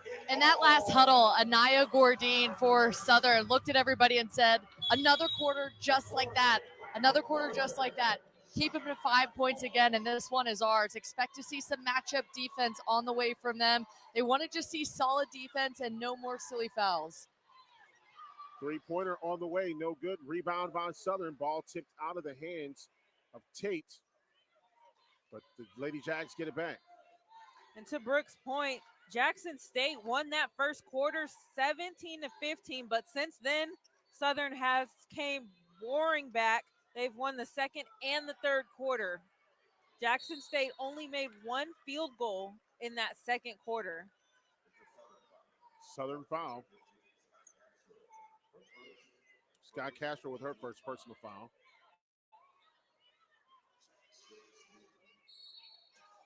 Jackson State will inbound. Cotton.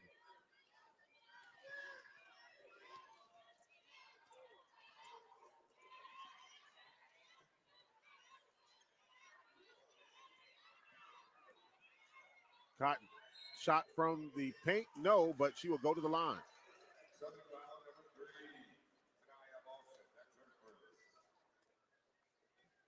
First personal foul for Lawson.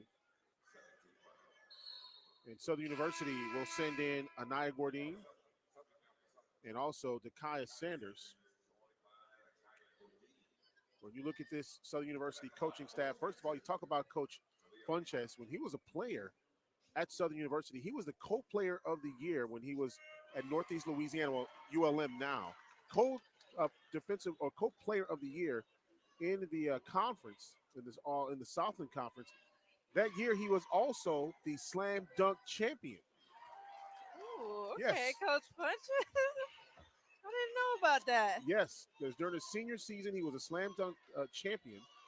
He was selected in the Continental Basketball Association, the CBA, in the third round by Oklahoma City. But yes, he was a very good dunk artist. Okay, Coach. If they win, we might have to get Rick to ask him about those hops, if he still got them or not. Absolutely. Three-pointer on the way, no good. Whoa. Gordine.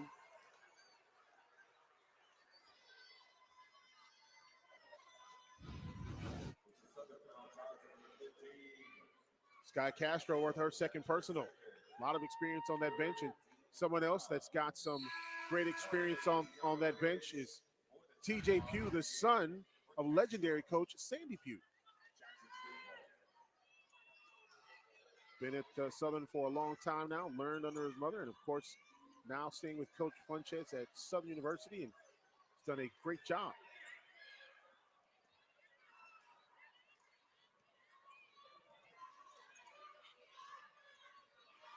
Cotton with the basketball. Nice pick set. Dilworth can't hit the three-pointer, but a great rebound by Massanet. She goes up and draws Get to the foul. line, baby. Well, that's where you got to start. What in the hell? Massanet just skied over everyone in the paint. She came flying in there, snatched that basketball. See right here, Dilworth gets the shot up and no one boxes her out, and she just comes skying in, snatches that rebound, goes back up strong, gets herself to the free throw line. Massanet first free throw is good.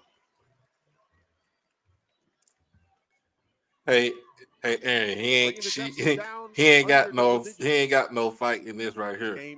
They gone home. They checked out at 11, both of them. And with the way that Southern plays defense, it feels a lot heavier than what it is. It's an 8-point game. Jackson is very much still in this basketball game. They just have to control the turnovers and take care of the basketball.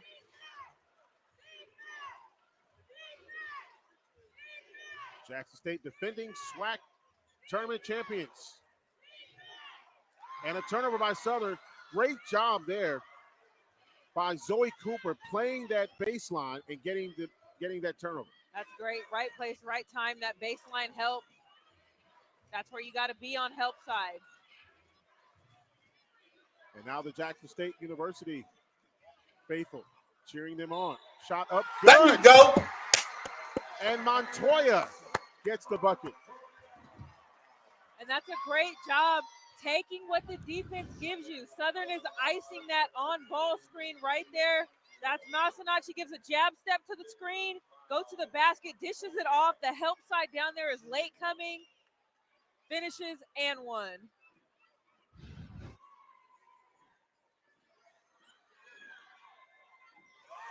Boy, nice smooth free throw by Montoya.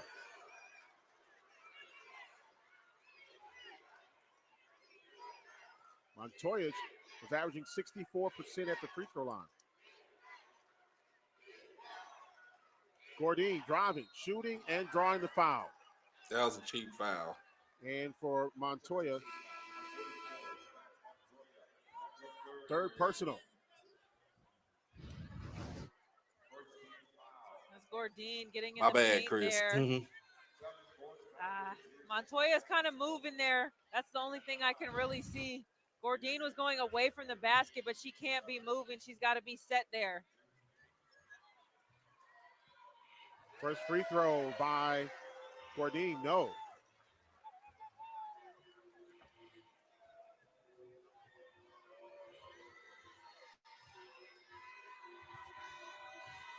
You just think Jackson has cut that deficit down to 5. Now it's back to 6.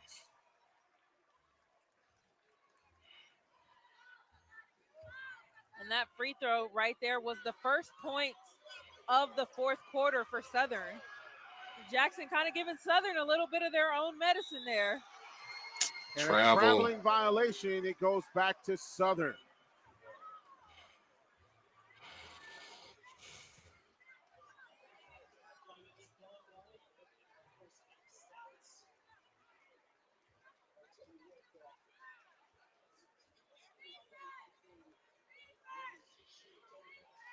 Sanders will give the ball up to Gordine.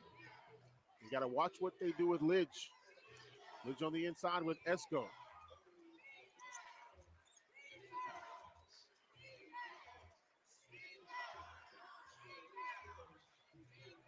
Gordine, 3, no. Good rebound by Dilworth. And Jackson, normally a team that plays man defense, but they switch into a zone for one possession, trying to throw the offense off, keep them off their toes, and they get the stop.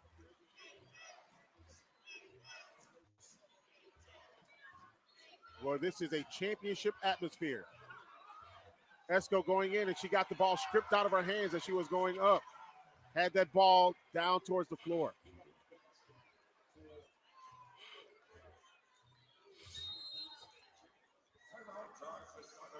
Southern takes a timeout.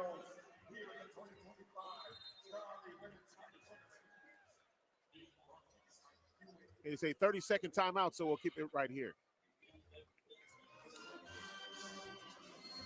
And Jackson State has fought to get right back in this game. Full timeout here in Atlanta. 2025 Starry Swag Basketball Tournament presented by Buick. Back after this. They let it up, man. They make it into a game, y'all. They are making it to a game. It's, I mean, stupid turnovers, but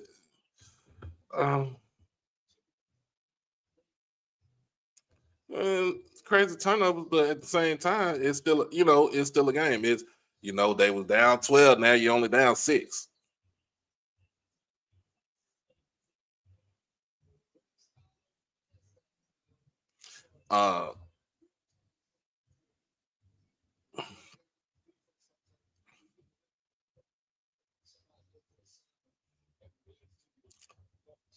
Let's see.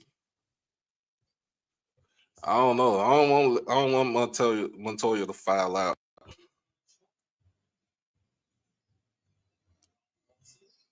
I don't want them to foul out.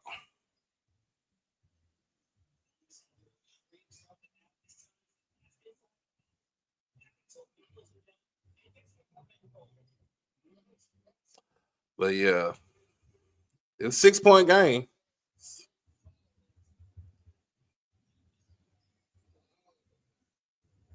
It's a 6-point game.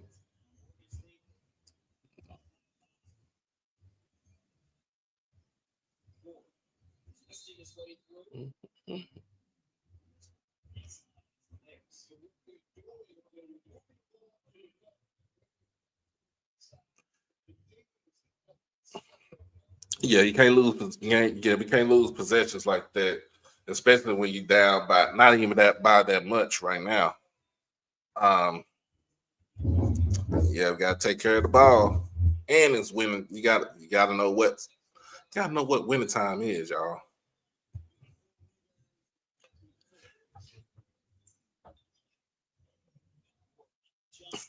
Appreciate you, bro. Appreciate you. Hit the like button, folks. And hit the donation button. Like I said, this is not gonna be monetized, so we got to take care of what we can take care of on the back end. Because it's not monetized. Y'all know it's on it's on that 4-letter network. So we got to do what we got to do.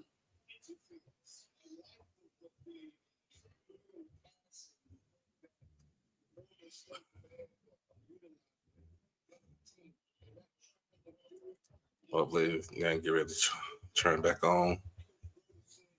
There we go.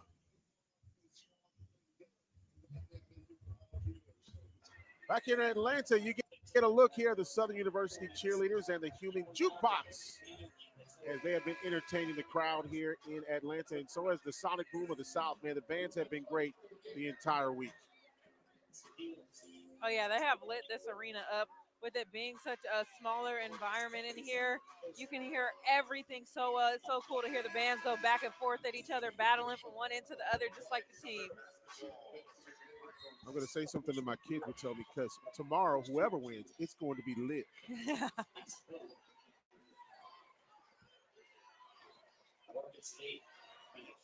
Southern University with the basketball, Tiana Litch.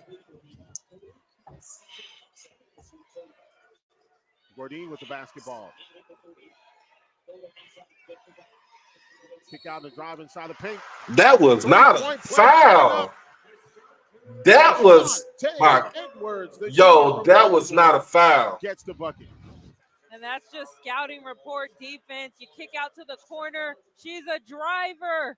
You got to close out for the drive. Takes the hit. Count the basket. To the free throw line she goes.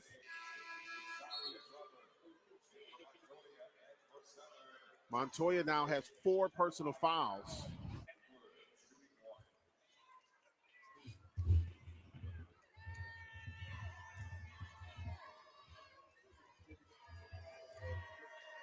Free throw up. No.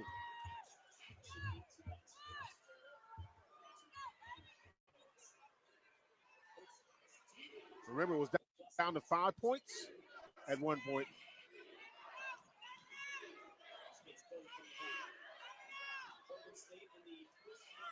Dilworth, 3. There you go. Back to a 5-point deficit for Jackson State. Jackson State outscoring Southern right now 10-3. Southern's only scored 3 points in this quarter so far and have not made a field goal. Those all have come from the free throw line.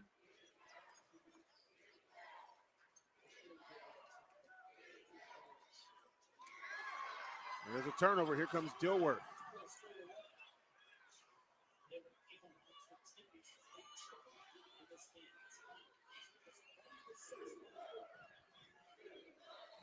Approaching 5 minutes remaining in the game. 3-pointer on the way. Hits the side of the backboard. And a foul coming up on Jackson State. And that foul is going to be on Zoe Cooper. That should have been a jump ball.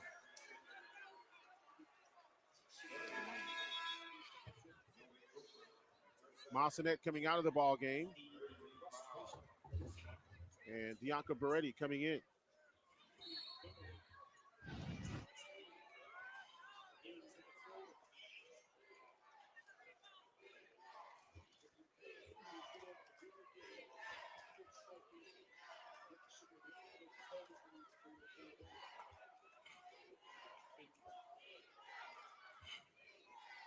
Tiona Litch.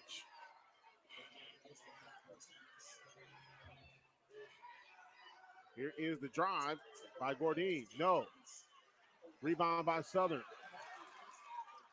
Couldn't get a bucket, but Jackson comes away with the basketball. Cotton goes in. Gets the bucket. We've got a 3-point ball game here in Atlanta. That's what happens when you hold a team to 1 shot per possession. Get that rebound, push it down the court. That's a big-time finish down there for Jackson State. Coming out of that last timeout, Jackson State got 13 second chance points to a 2 for Southern.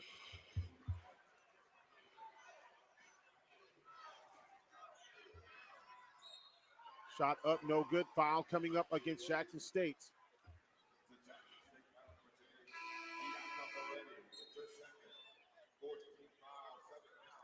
Fourth team foul on Jackson State. Peretti with the foul. That's her second. Now, here's the only bad thing is you put Southern at the free throw line without 5 fouls here in the quarter. So now going forward for the rest of the ball game, Southern will go to the free throw line.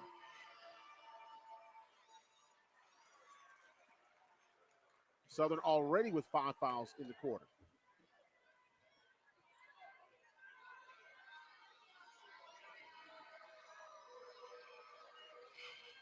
Free throw good. It is going to be a tremendous final between Alcorn and one of these two teams tomorrow at 5:30. And Alcorn is just sitting back and watching this ball game to see who they will take on tomorrow night.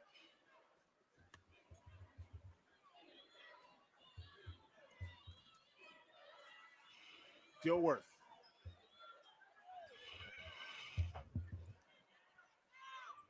Three-pointer on the way. Good.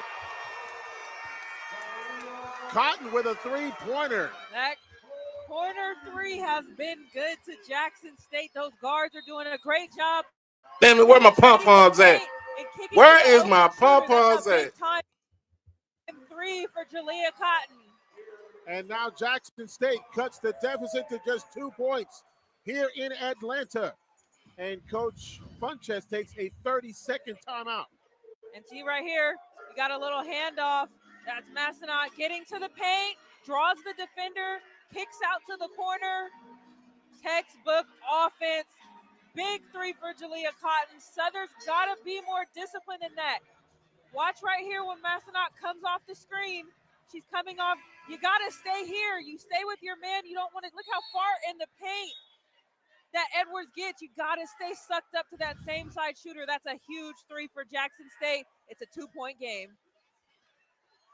And now if you are Southern University, that lead has dwindled away in Jackson State. The blue and white now with the momentum here in Atlanta.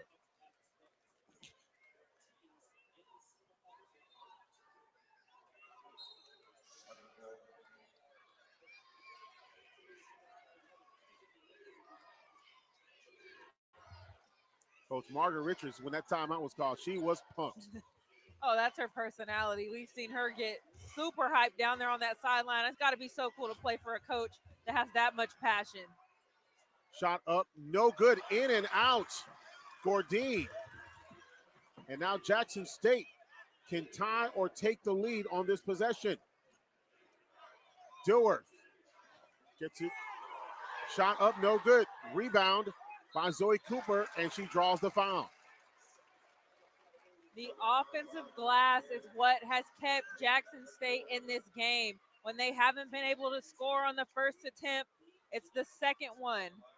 They are flying to the boards offensively. Again, attacking the paint.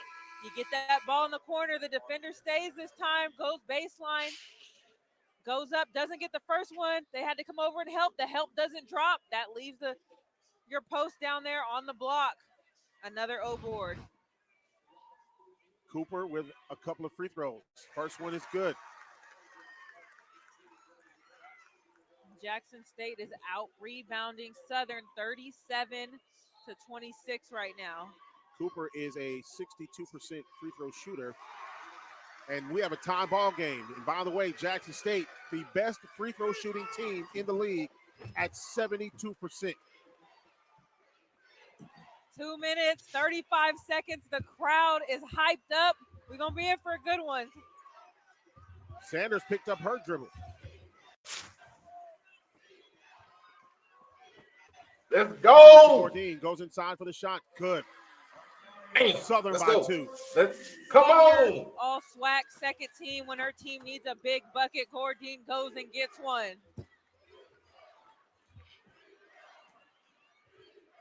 Massanet. Defended by Gordine. Now she drives. Kicks it out to Glover. Nice step up. Glover gets the ball partially. Can we get a blocked. foul? That's great defense by Southern.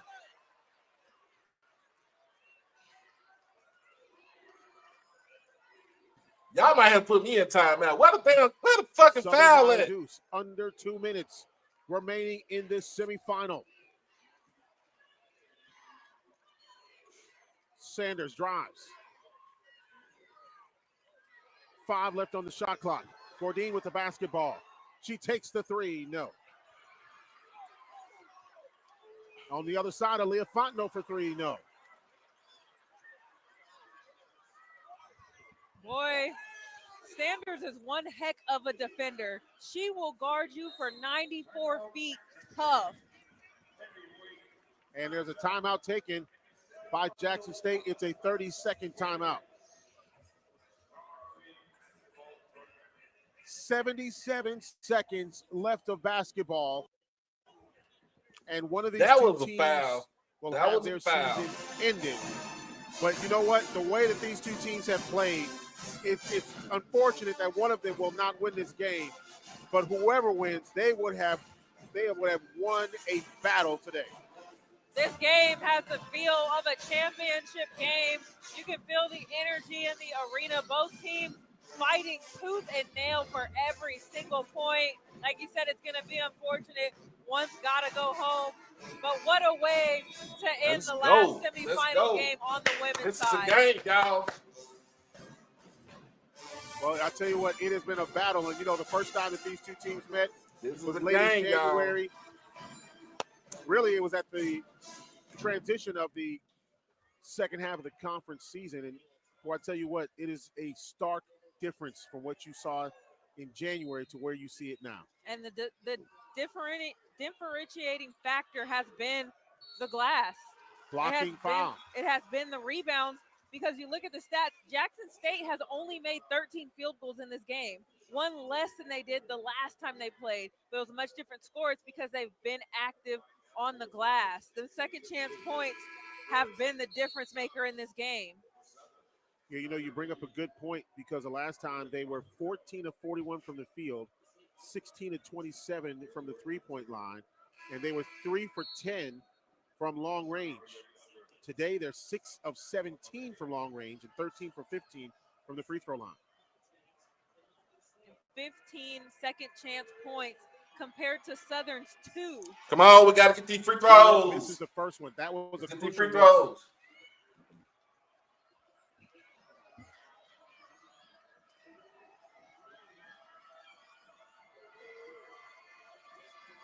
Second free throw is good. A 1-point ball game now here in Atlanta. The intensity has gone up. And now timeout charged to Southern. I believe they've got one more left after this one. And it is a 30-second timeout. Now, if you're Jackson State, 1-point deficit right now, coming back on the other side here on defense against Southern, what are they saying in the huddle? One stop, no threes, no fouls, and you got to finish the play with a rebound. They get one stop, they can go down and take the lead, but you got to do it on defense. That's where it starts. Margaret Richards loves her team to be a pressure defensive team. They play man defense. Right now, you got to lock in. This could be one of the biggest stops of their season.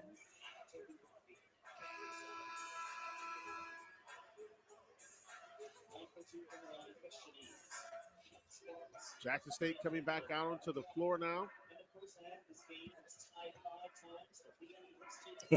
What up, brother Picard? Both teams have one timeout remaining. That's important, because if you get trapped in the corner or you can't get the ball inbounded, you do have one timeout. Could we see another overtime game? We don't need no overtime 60 game. Seconds remaining. Shot up. What a layup by Gordine. Southern up by 3. Clutch.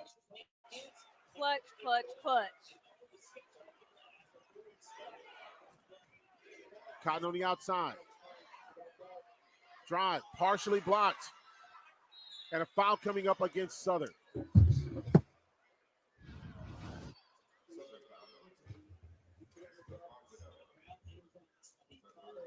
Aaliyah Fontenot with her second personal. Third personal.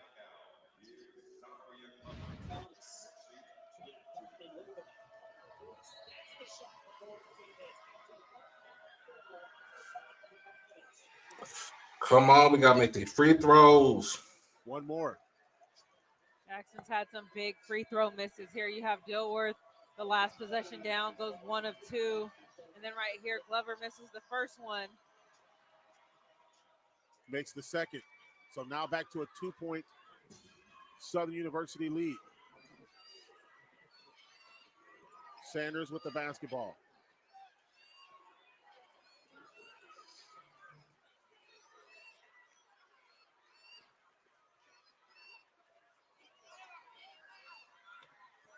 .22 seconds remaining. Southern by 2. Shot by Gordine. No. Rebound by Massanet. Massanet has the basketball. Timeout, Jackson State. 9.9 seconds remaining. Southern by 2. Timeout, Jackson, and it's a full timeout. Full timeout. While it's a full timeout, we're going to take a quick commercial break over here.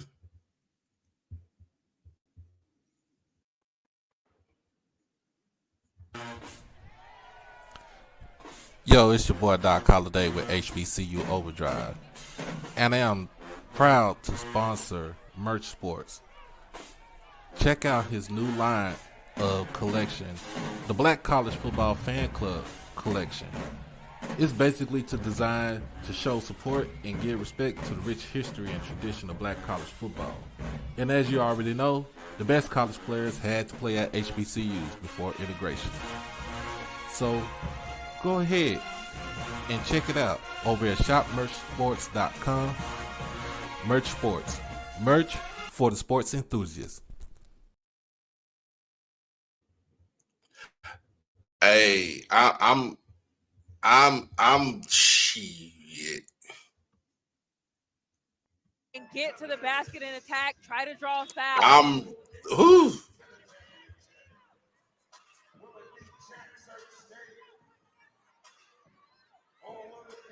It all comes down to this one possession between these two titans of the conference.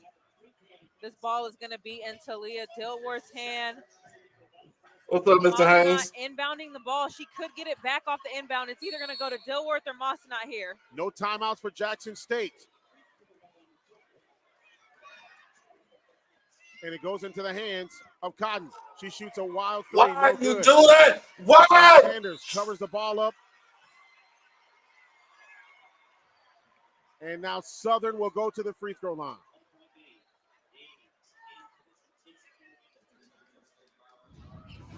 I can't imagine that's the look that coach drew up right there. You Oh my goodness. Plenty of time on the clock. You don't need a 3 right now. You didn't. Falling away from the basket.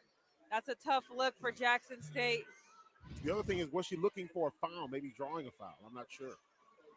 But now Southern University needs at least one here to take it to a 3-point lead.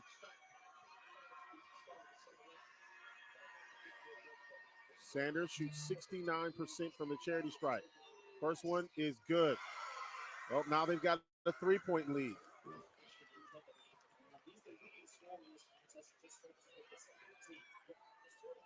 This one for a 4-point lead. Huge free throws.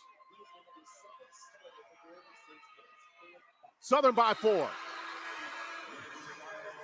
Why would you shoot that shot?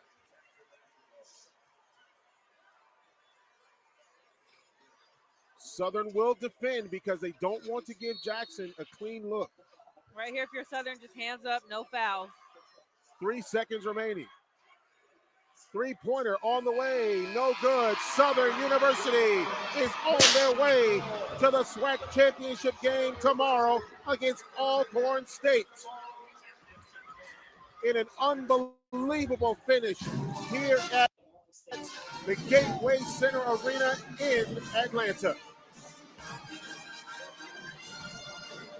My goodness, how good is this Southern team? They showed you tonight why they were the regular season champs. This is what they've done all season long, and they've done it consistently. That's why they are so good.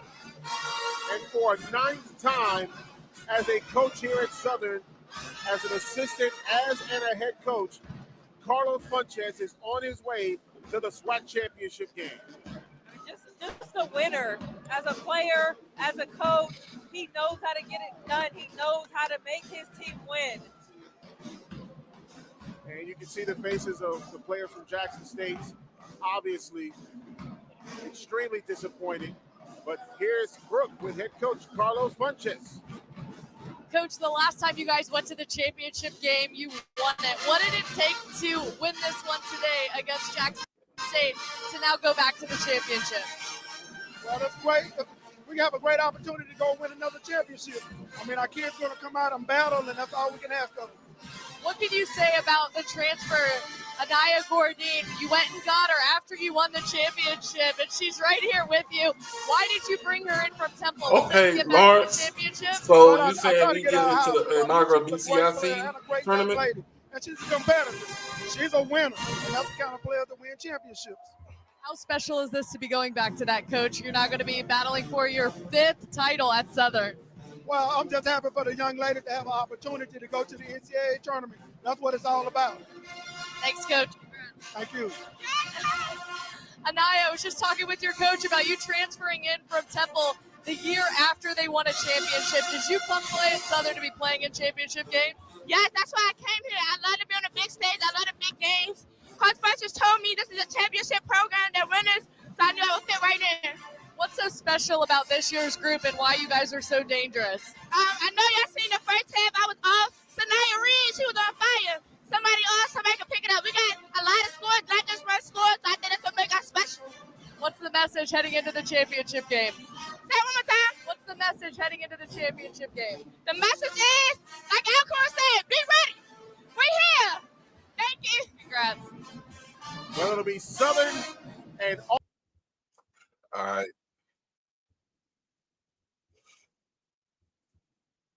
All right, so we're gonna be.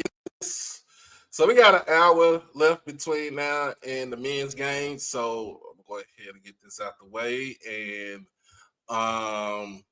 of course, Lawrence, my guy right here with all the inside info. He lets me know that JSU women's season is might be over with. They will get the bid to the BCIC. That is the Black College Invitational Championship. That's the one that was created by HBCU Nightly's Josh Sims Sr. and his partners. So yeah, if I'm gonna be honest with you. I'm gonna be honest with you.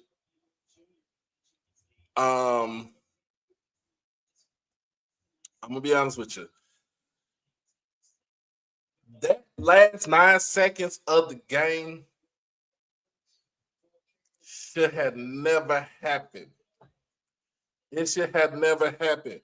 That last 9 seconds of the game should have never happened.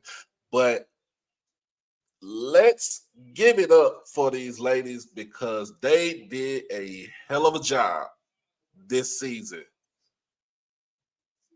with a makeshift roster, with Coach Richards coming in late in the game, having to put together a whole roster, just a makeshift roster, and you get to the semifinals of the SWAC tournament. But at the same time, finish 14. You finish, what was that? 13-5 in the conference. Kudos. Standing ovation. Standing ovation. And at the same time, I would say either Massonet, Beretti, or Dilworth should have had that ball in their hands in 9 seconds. Get to the basket, and if you had an open shot from 3, boom, shoot it. That's an open shot. But it's all season. More likely, like I said, they'll be in the new postseason tournament, the BCIC. They'll be in that tournament. So hopefully they'll set that invitation. They'll continue to play.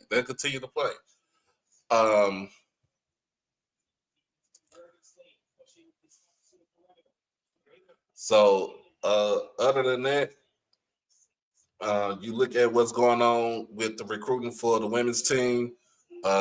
Coach Richards has been basically on one. She's been recruiting her tail off, getting what she needs to get the program going. This was just a jump start. This season was we needed some damn jumper cables because our battery was dead. Somebody needs to jump start us. She jump started us, and we're just gonna continue. Other than that, let's go ahead. Let me play the intro, and we'll be right back.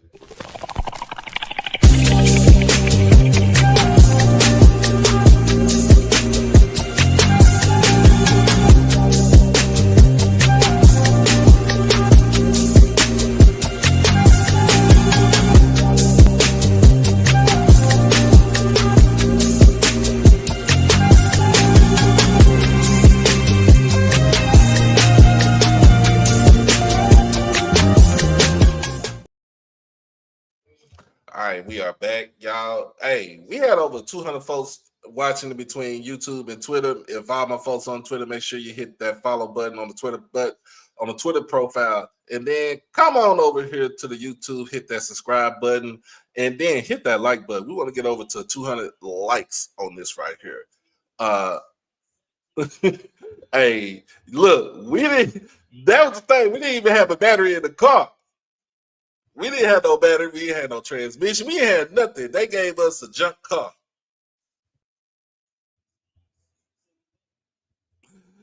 I know is you know, I don't want to lose to that school in Baton Rouge either, but you know, I don't like losing that school in Baton Rouge. So yeah, we had the Flintmobile. Hey, make sure that you like this stream. Make sure that you comment, share, most of all, subscribe to the channel. Also, hit that notification button, get everything HBCU Overdrive. You can follow me on all social media platforms, YouTube, Twitter, TikTok, Blue Sky, if you're on there. And I was gonna say Snapchat, but I really don't use Snapchat like that anymore. And you can also follow me on Facebook under my real name, my government name. So just letting everybody know.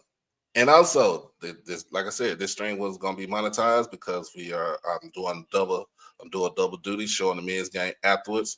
So whatever we have, we just gotta try to get the bills paid with the stream, with the channel. So always hit the PayPal, Cash App, Zelle, or you can hit the super chat and get it going like that.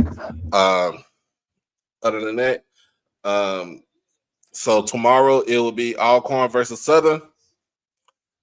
That will be the first game, and then the second game will be the men's tournament final between Alabama State and the winner of the game in the next 45 minutes, Jackson State versus Bethune-Cookman.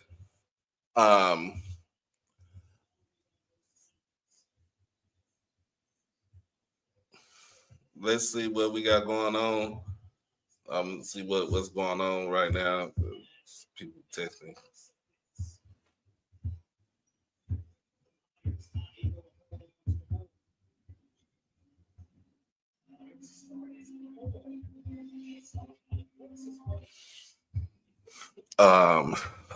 Let's see.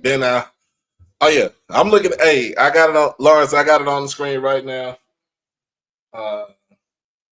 Norfolk State is up 45-43. In the MEAC tournament semifinals.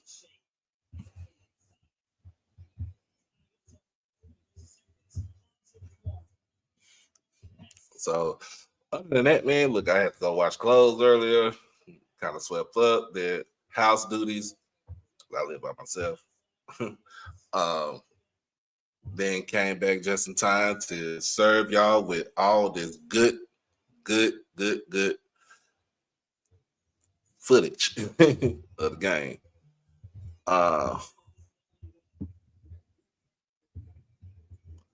So yeah, look, it's about to be a good. This game is about to be a good one. Anybody want to come up? You are more than welcome.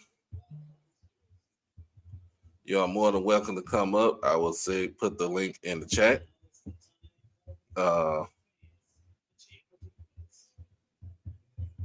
Did I smoke one? Nah. Nah. No, sir. No, sir.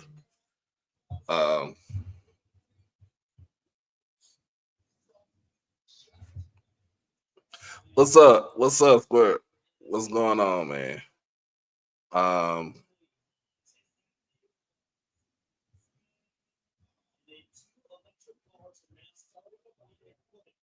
Hey, yo, bro, what are you talking about?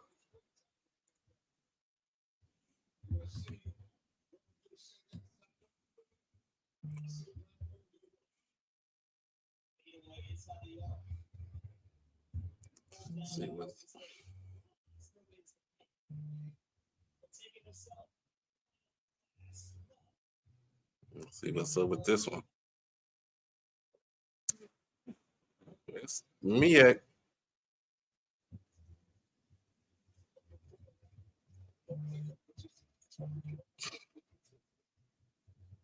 Five minutes. And some spare change to go here in regulation. As Inks flashes in. Joel Medine able to wait just long enough to avoid the goaltend. Timeout taken by the Spartans. That was a nice follow-up that time by Joel Medine. He's sit right here.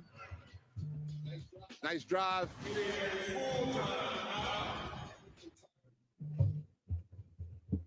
Perfectly. Hey, who's excited to work around the clock? Well, you know, I'm gonna put it on some basketball. Got some basketball right here. Who won? Southern, man. Yeah, my group chat going off.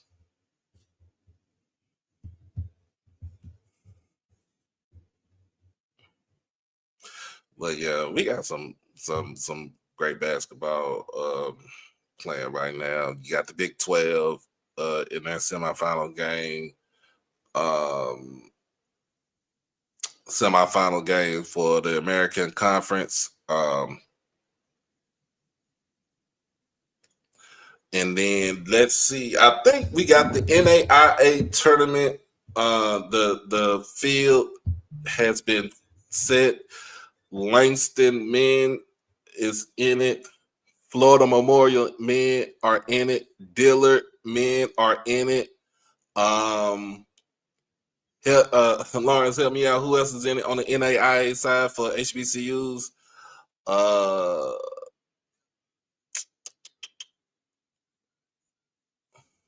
see. What FAMU game? They out.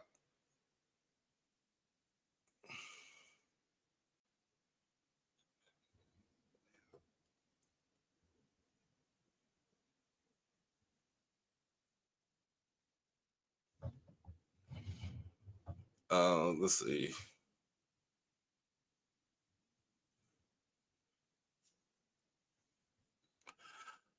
Let me see. Get...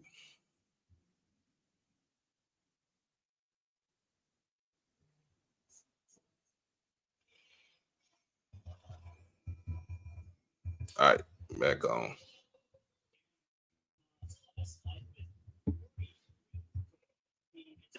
.33 to put his team into the semifinal. In the first half of this game, just 3. And now he's got 9, and he's been a big factor for Morgan State, trying to hold off the Bears. Yes, sir. It'd be better. It'd be better if we can get some more donations up in this job. You're going to see both he and his opposite, Ryan Moore, really trying to take over on the offensive end. Hobbs, even with those 9, still the leading scorer for the Bears. Akatobi, long-range baseline shot, missed and rebounded by Brian Moore. And that's probably not the shot that Coach Brodus wanted from Akatobi.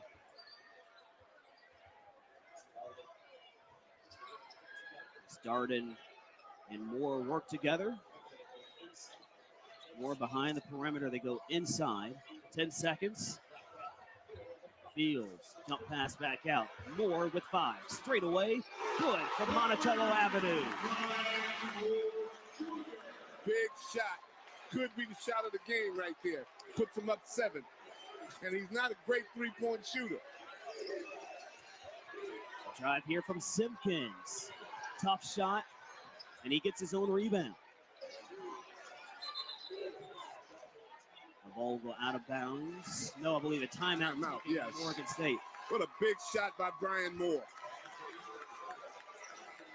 Spartan fans are loving it. Brian Moore Jr. scored just 1 point in the first half. Now cruising along. He's got 12. 54-47. Norfolk State after this huge tray from Brian Moore Jr. Bingo. With USPS Ground Advantage, it's like you're with us every step of the way. So yeah, let me see. Go ahead. Let me go ahead and see who's in the field.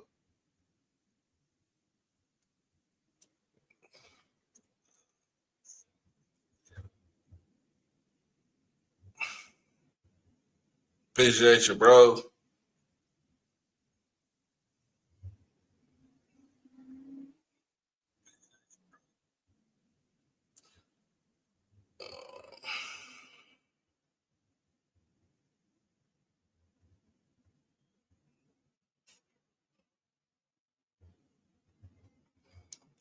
Trying to see who's in the field.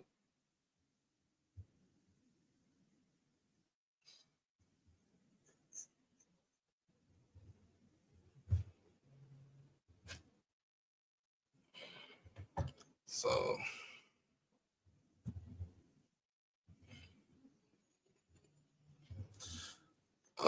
from Dillard, Louisiana, tournament champion, 1911 from the HBCU Athletic Conference. That's in the NAIA field, 64. Florida Memorial as an at-large team, 23-7. They was in the Sun Conference.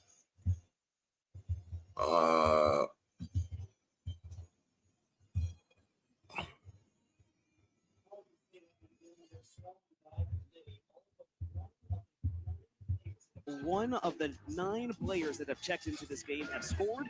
And you see on the left side, the leading scorers, Cameron Hobbs with 9, Daniel Nakatobi with 8, who missed just his first shot. Langston, tournament champion from the Sooner Athletic Conference. They are in.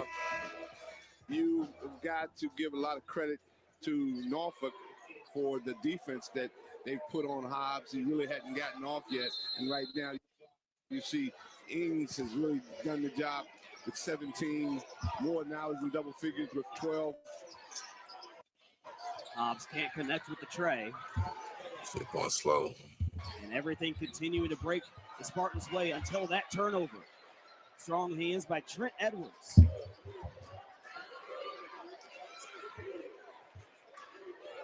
Under 4 to play here from Scope Arena.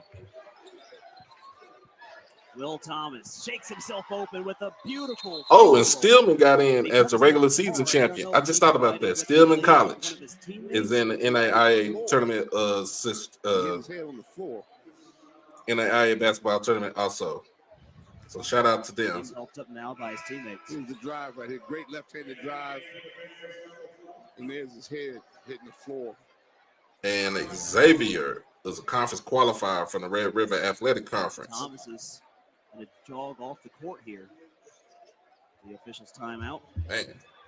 That was a big basket.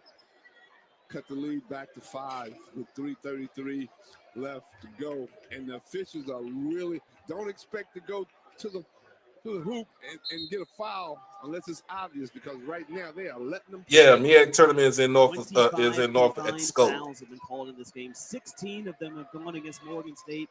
It leaves the other 9 against Norfolk State. Inside out passing. Fields sets and fires from the corner for 3. Jones with the rebound. Up with it a second time. And a loose ball picked up by the Bears. trying to trim away at the deficit, down by 5.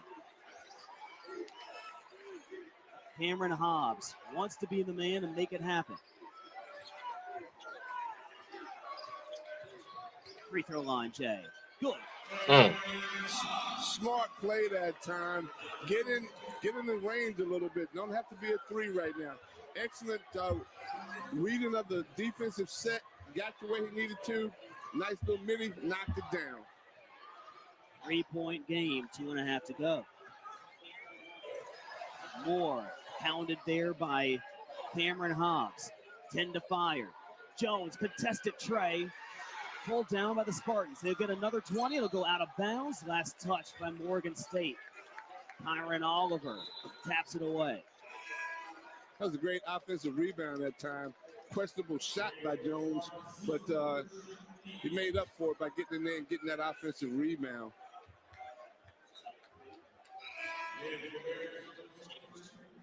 Titan Newton. Late change for Morgan State. Christian Ings operating with his 17 points in the game. Jumper inside the arc, all bottom.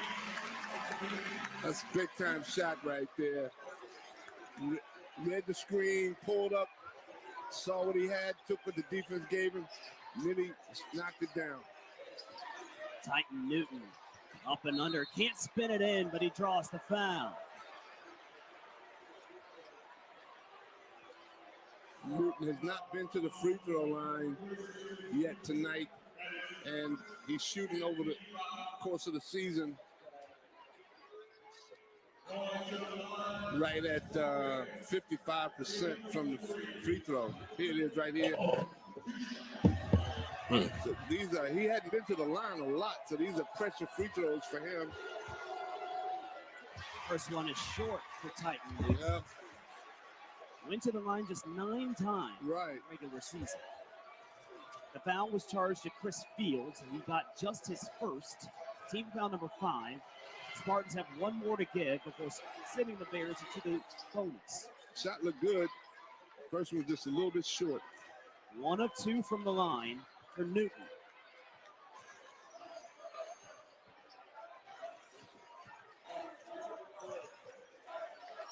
This game coming to a boil. Fields pats down inside by Akitobi. Jump ball, possession arrow goes to Morgan State with 103 seconds to go. Great defense that time by Akitobi. Blocked the shot, created the jump ball situation. Big possession right now for the Morgan State Bears. Let's see what kind of defense that the Spartans will show. Here it is right here.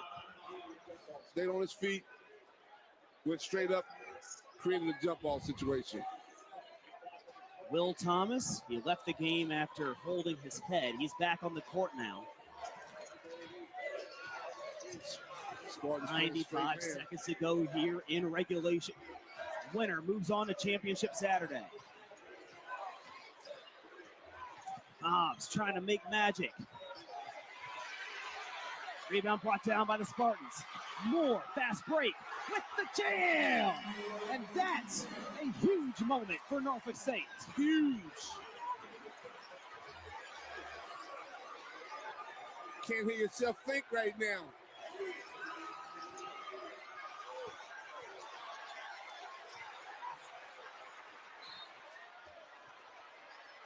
Oh my goodness. Oh.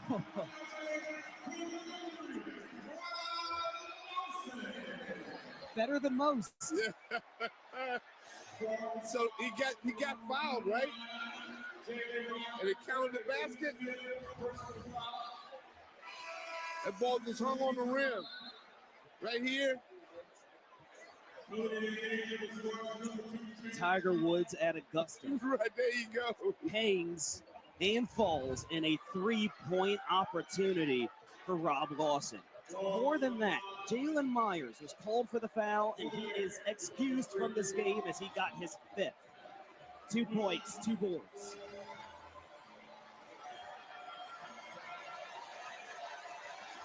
This to make it a 1-possession game.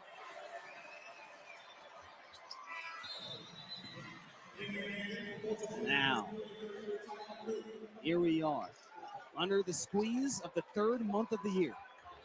Let's see what type of defense you're going to probably see. They're in the 2-3 zone, but they may be trapping out of a showing zone and may go right to man. And Rob Jones is going to take a timeout of 4. Full timeout taken by NSU. They'll have one remaining after this. Same for Morgan State. We'll step away, catch your breath, and buckle up. What a white knuckle we got here. Before you know it. Who y'all got winning this game right here?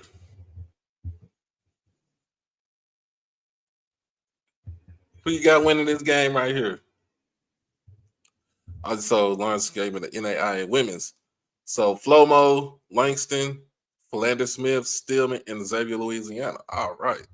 That's the women's side.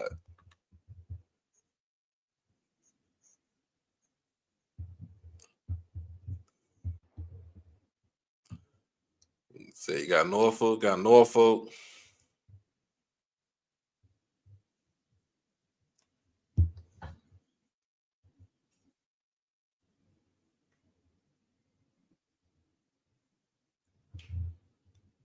Mr. Haynes said you got Norfolk.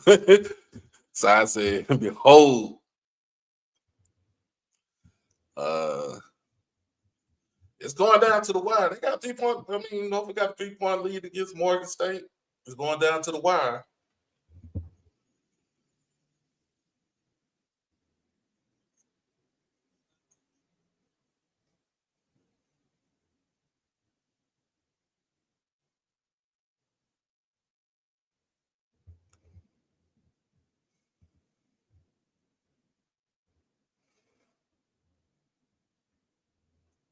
But yeah.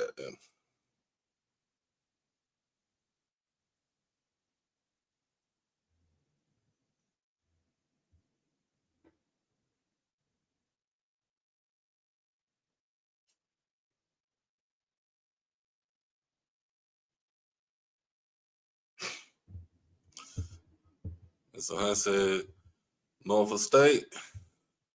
Miss Mary said Norfolk. Okay. Back on.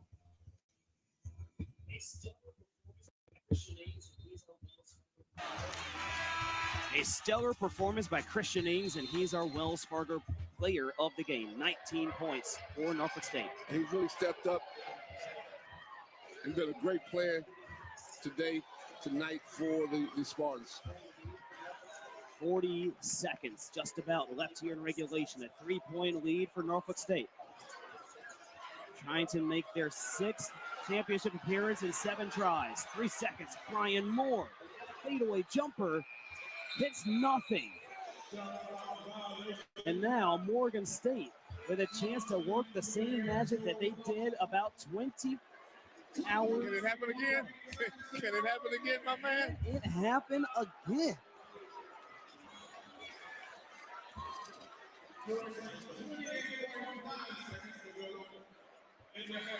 It's the MEAC, baby. Where else would you want to be but here?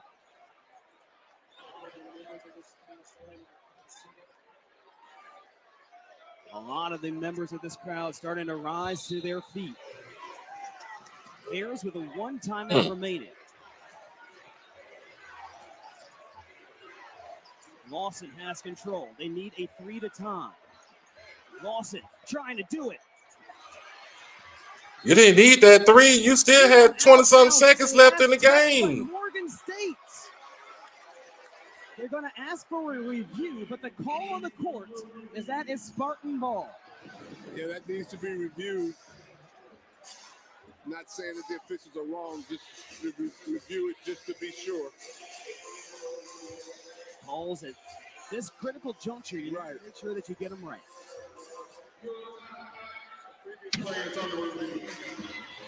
And the previous play is under review. The call on the court is Spartan ball.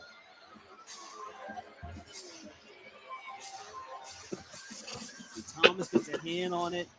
Mading in there also.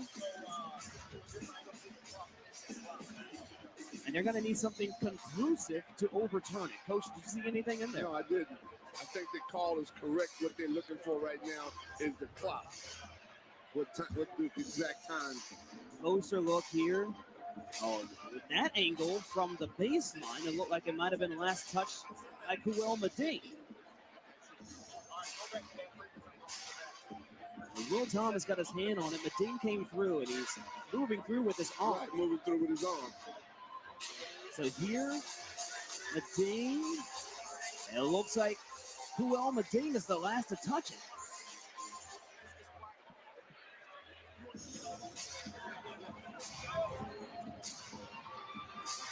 The referees will make sure to get all of the opinions here before they get in agreement. The coaches, we're wrapping up here. Regulation, your thoughts on this game? Well, I think that what we said in the pregame talk was that the 1-2 combination between Moore and Ings, and that Ings had to step up because we weren't quite sure how Moore was doing, and he did. Obviously, he's the player of the game, and Hobbs. Here's the call. The call on the floor stands. The clock will be adjusted to 16.1. It's white ball. So the call stands, and it's Spartan ball. 16.1 to go. And give Norfolk a lot of credit as they did an excellent job on Hobbs, as he has had a good game, but not a Hobbs game. And the Bears can't believe that they're not getting the ball here. And it was close. It was a close call. One could argue that Medine might have been the last one to hit it, but the officials looked at it from several different angles right in front of us. And Spartans to inbound. It goes to Jones. Ryan Moore with it. Fouled in the backcourt.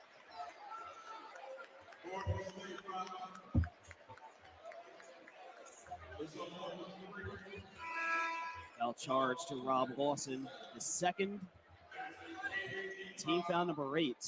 So just a 1-and-1 here. Ryan Moore. This will be the second to last, the penultimate time. They'll go to the line to shoot 1-and-1. And if my stats are correct, he's 1 for 2 so far tonight from the line. Ryan Moore had just 1 point in the first half, and he has collected 13 here in the second.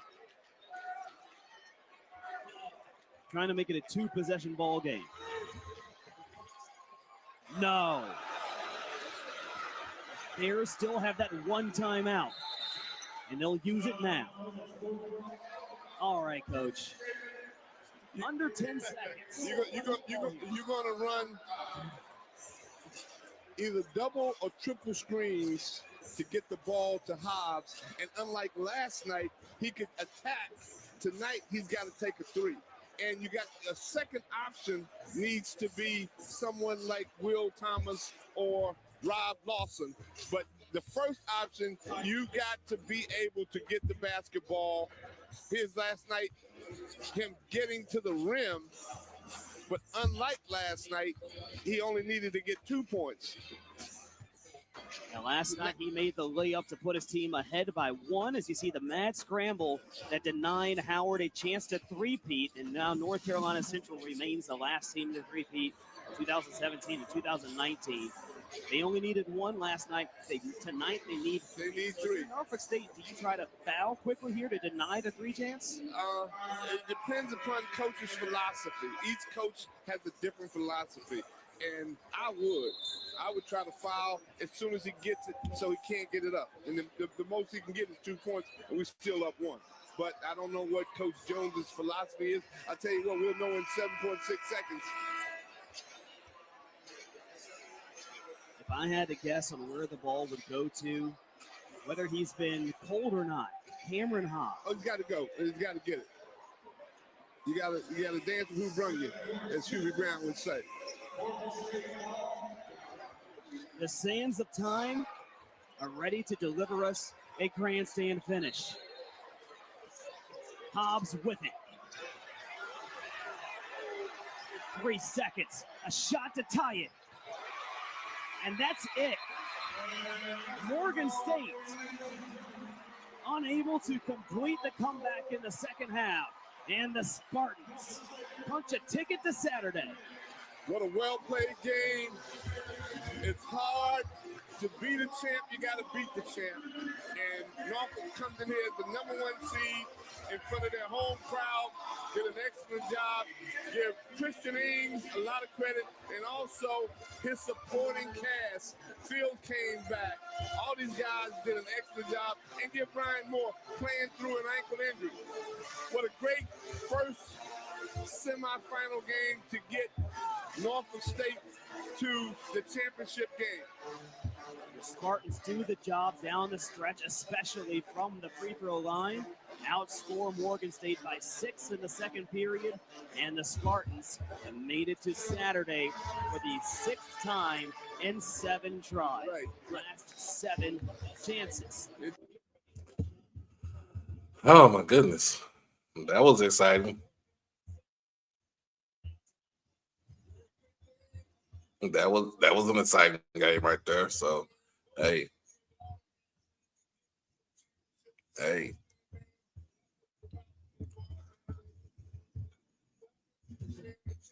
I want to say this too. I want to say this. Yesterday it was a track meet in Midlothian, Texas, and the Lancaster High School girls 4x1 track 4x1 relay team ran a sub 44.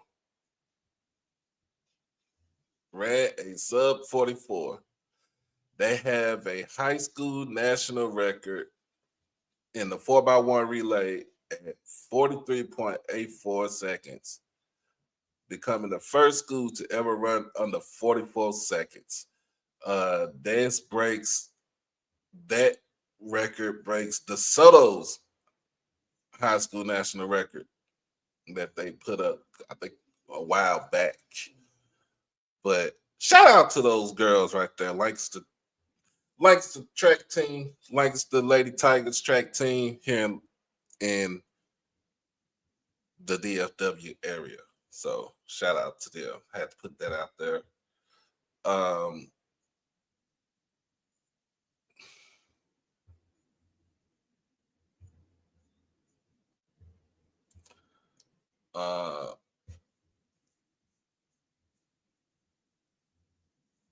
Oh, yeah, that's wild. That's wild. I had to put that out there. Them girls is running, bro.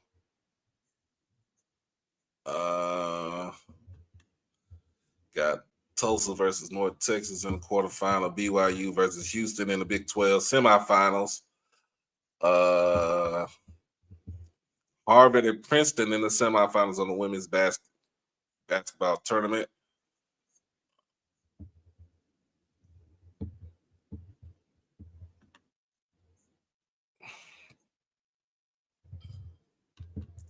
Get back up in here, but yeah, that is crazy. That is a crazy feat right there. That is a crazy feat. Them girls be hoofing. And I watched it. I seen it. I thought the first leg kind of lagged a little bit, but then she picked up speed. She picked up the pace, and it was, to me, it was the third leg that was the deciding factor, because that last leg, all she had to do was just coast. It was over with.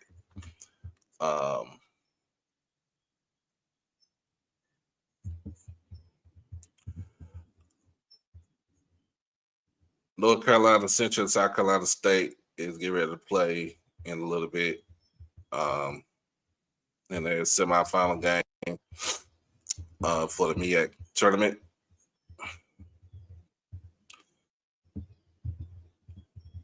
But other than that, the link to the link to come on to join on the panel is in the chat right now. So you're more than welcome to join me. Join me in the chat. But yeah, got a lot of basketball. So tomorrow is going to be some conference finals. Tomorrow's going to be some conference semifinals, and then your big four, the big three. Really, it's the big four. Maybe the big four is the ACC, Big 12, Big 10, and the SEC should be going down on Sunday. And then on Sunday you have the men's you have the bracket to see where everybody be at. What's up, Quay? What's going on, sis? What's happening? What's happening? I'm doing double duty today. I did the women's game. Now I got the men's game in a minute. Should be up in about another 20 minutes.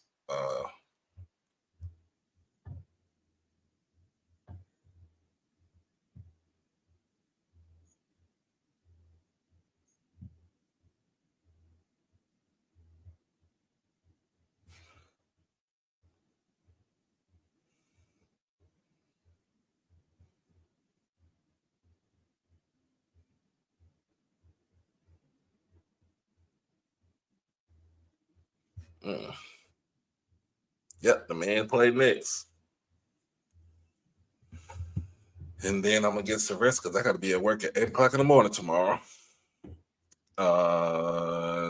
Depending on what time the finals start, I don't know. I might stream it. It just all depends on what time I get here to the house. I get off at 4, so we'll see what's going. We'll see what's up.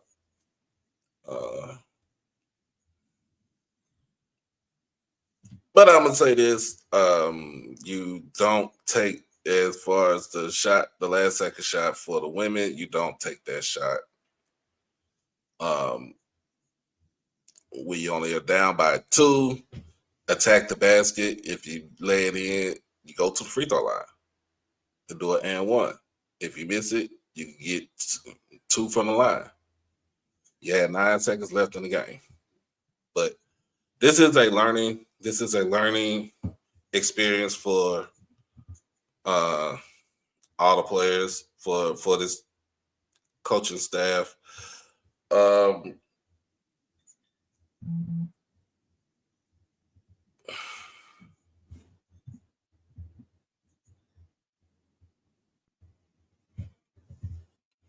Just a learning moment. But we gotta realize too, like I said, this team was picked to be almost dead last in the in the conference. Finished the season off.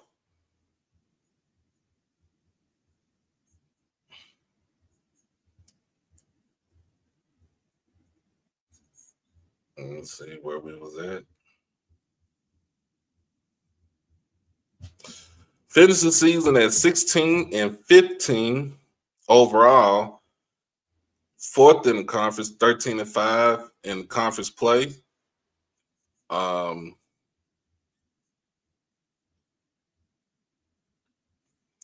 of the year, newcomer of the year.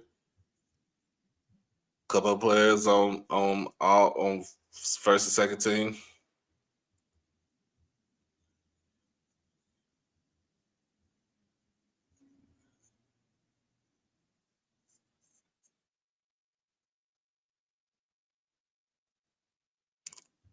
Hey, you can say I have all night to sleep, but I gotta pay bills. Don't nobody stay with me. Shoot, I gotta pay real bills.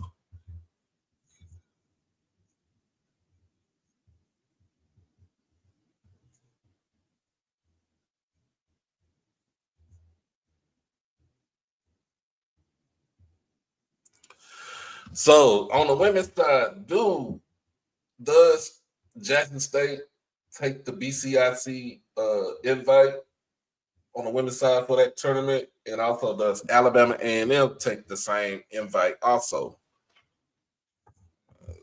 Check to see if so.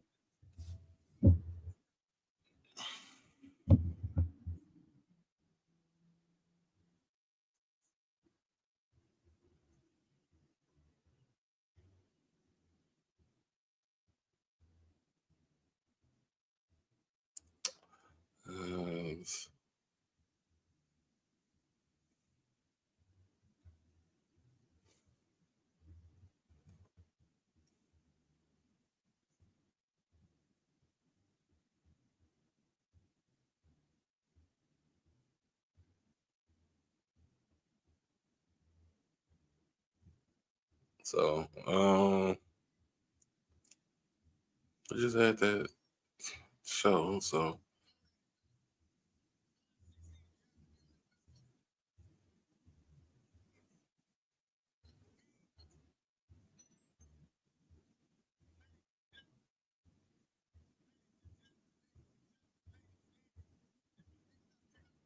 but yeah, I'm gonna see how this is gonna work out. I want to see how this is gonna work out, and I think this is a good idea that he did get this going. So, I commemorate my boy Josh on doing a lot to help out, to help better and to shine some light on some things that a lot of people haven't thought about.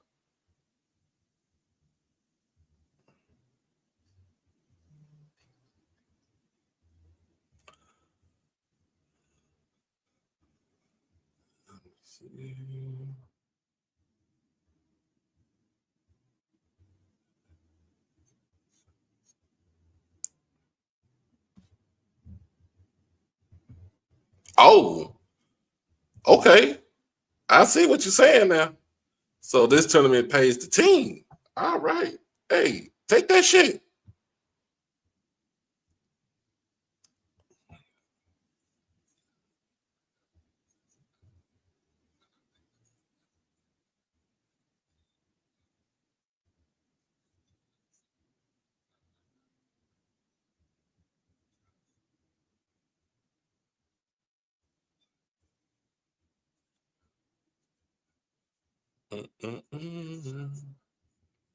But yeah, we got some other things going on.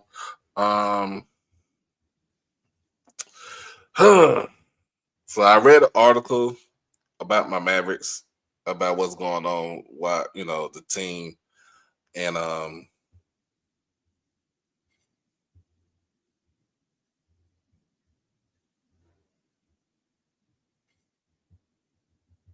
with the team.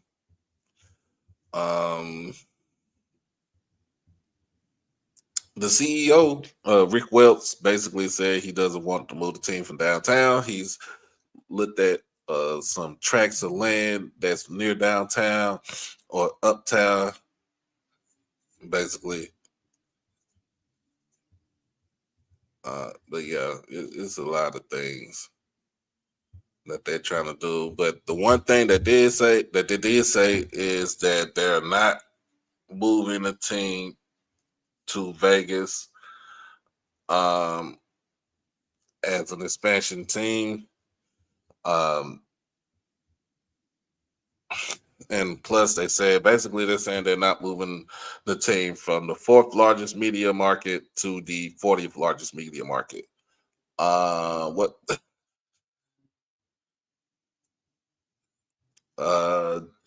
Another thing, Joseph Henry, the OC from FAMU, is officially on the staff as a senior analyst at FIU with Willie Simmons.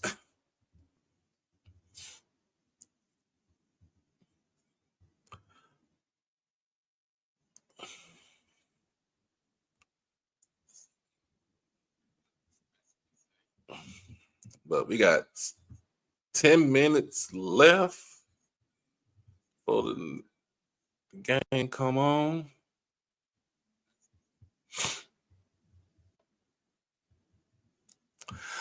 Now I got another question for y'all. Let's see what's um got another question. Do you think this has had something to do with the NBA? And with what happened between LeBron and Stephen A. Smith. Do you think LeBron was well within his rights to go after Stephen A. at the game? That was concerning Bronny. Do you think that he had the right to do that? Um,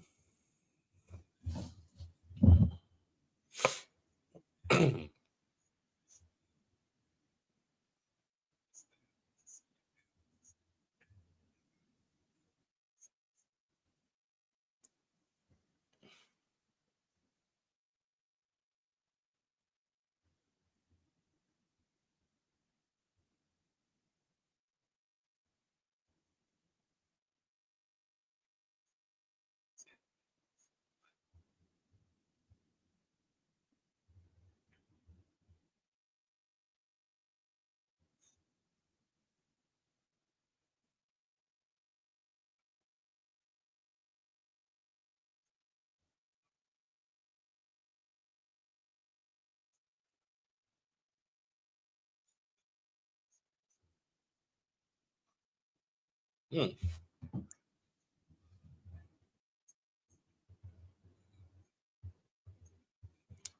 All right. So Uncle Fred said, nope, Bron needs to man up. Will said yes. Lauren said no, he shouldn't, knowing Stephen A. Smith couldn't respond. Uncle Fred said put Bronny in a situation. Stephen A. needs to worry about his own kids. I don't even think Stephen A. has kids. He don't have no kids. Do he?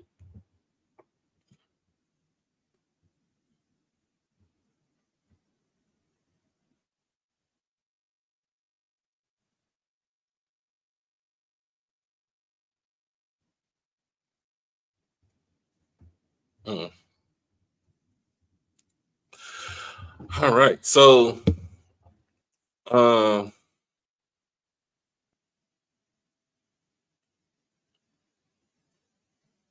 for the BCIC tournament, this is the selection. Okay, yeah, his daughter got two girls. Okay. Uh Selection day is this coming Sunday on the 16th.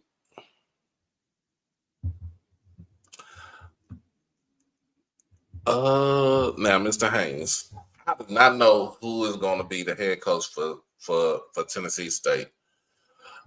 I don't even know if Tennessee State is going to be still.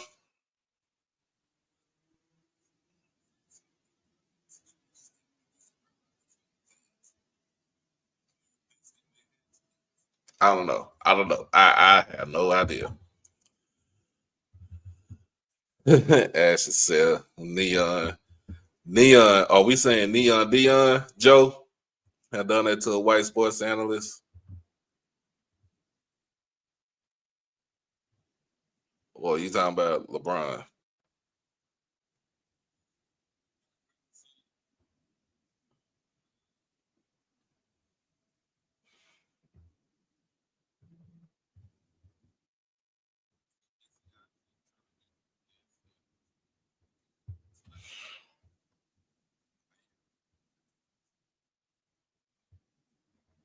LeBron, when he done that to a white sports analyst, I think he would too. I think he would have said the same thing too.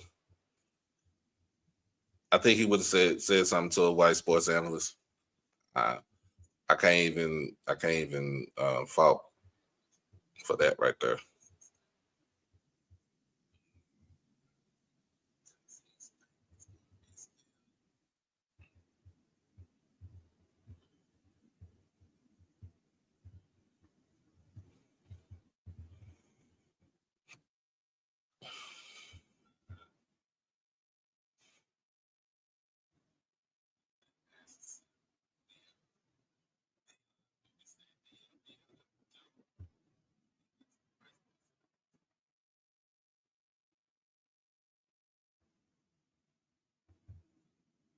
I think he would have did it.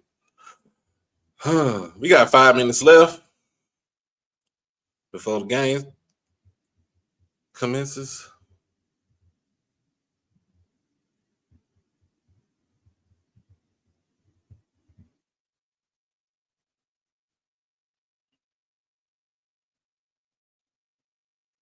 All right, we got put in put in the chat. Put in the chat. Who you think's gonna win?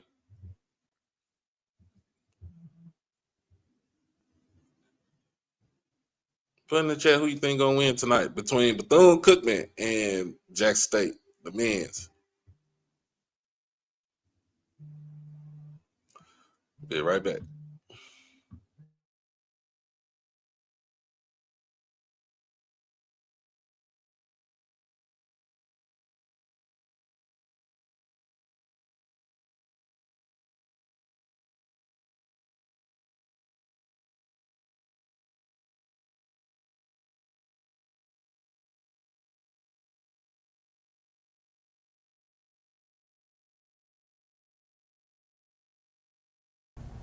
It's your boy Doc Holliday. Become a subscriber on HBCU Overdrive on YouTube, and you can follow me on all social media platforms at HBCU_Overdrive on Twitter and Instagram. You can catch me on TikTok at Holiday1925 and on Facebook under my real name, David E. Smith Douglas. Also, when you become an exclusive family member, you get all the membership perks. You get all the exclusive members only videos, early access to new videos, member shout outs, and members only live chats. And also you can get birthday shout outs on here and win member when you become a subscriber. You can also hit the donation to the Cash App at HBCU Overdrive. You can hit the PayPal David Smith 1925, and you can hit the Zelle David E. Smith 30 at gmail.com. Remember, all proceeds go towards the channel, not the pocket.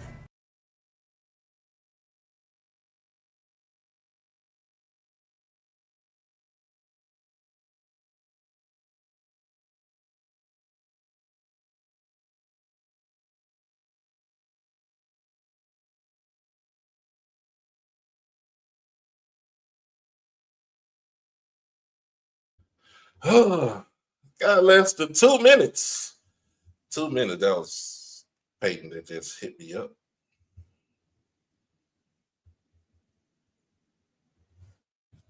That was just Peyton. That was Peyton that just hit me up. So Peyton has her own phone now.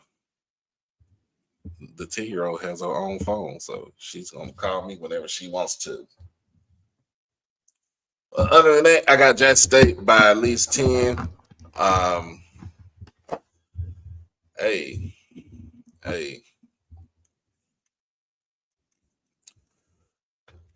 Let's see what happens. Let's see what happens tonight.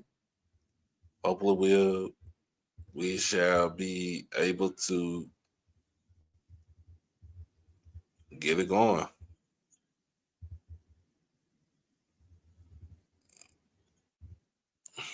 We should be able to get it going. Shout out to the baseball team tonight, early today, with a 12-0 victory over Prairie View down in Prairie View, Texas for baseball. Shout out to the baseball team.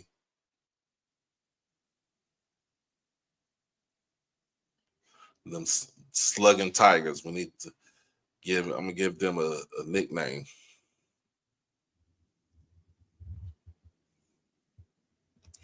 Give them a nickname. Hey. But other than that, make sure that all the folks that we are tuned in on Twitter, make sure that you hit that follow button on Twitter and then come hit that subscribe button on the YouTube channel.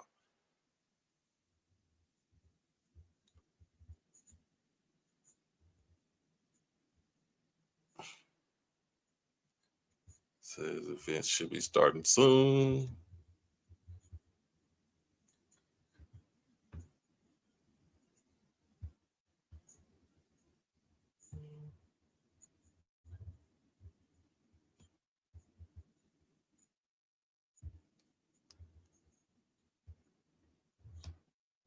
All right, there we go.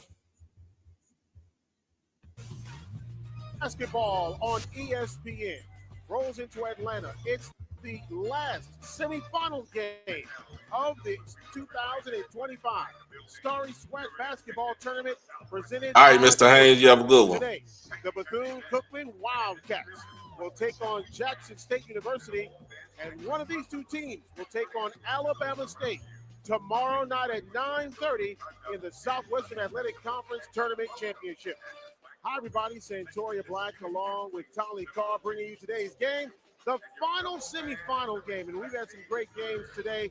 And Tolly, this one here for the right to go on to the big one against Alabama State. Yeah, and a lot of key matchups here. The guard play, you got Trey Thomas against Deshaun Ruffin. That's going to be interesting. You got McMillan, the freshman of the year. You got Freeman, who came out of nowhere last night and saved the bacon for Bethune-Cookman. Shannon Grant for FAMU. Jesus Martin's going to have his hands full. I love the matchups across the board between both teams. Yeah, Deshaun Ruffin has come on and been quite an asset for head coach Mo Williams and Jackson State.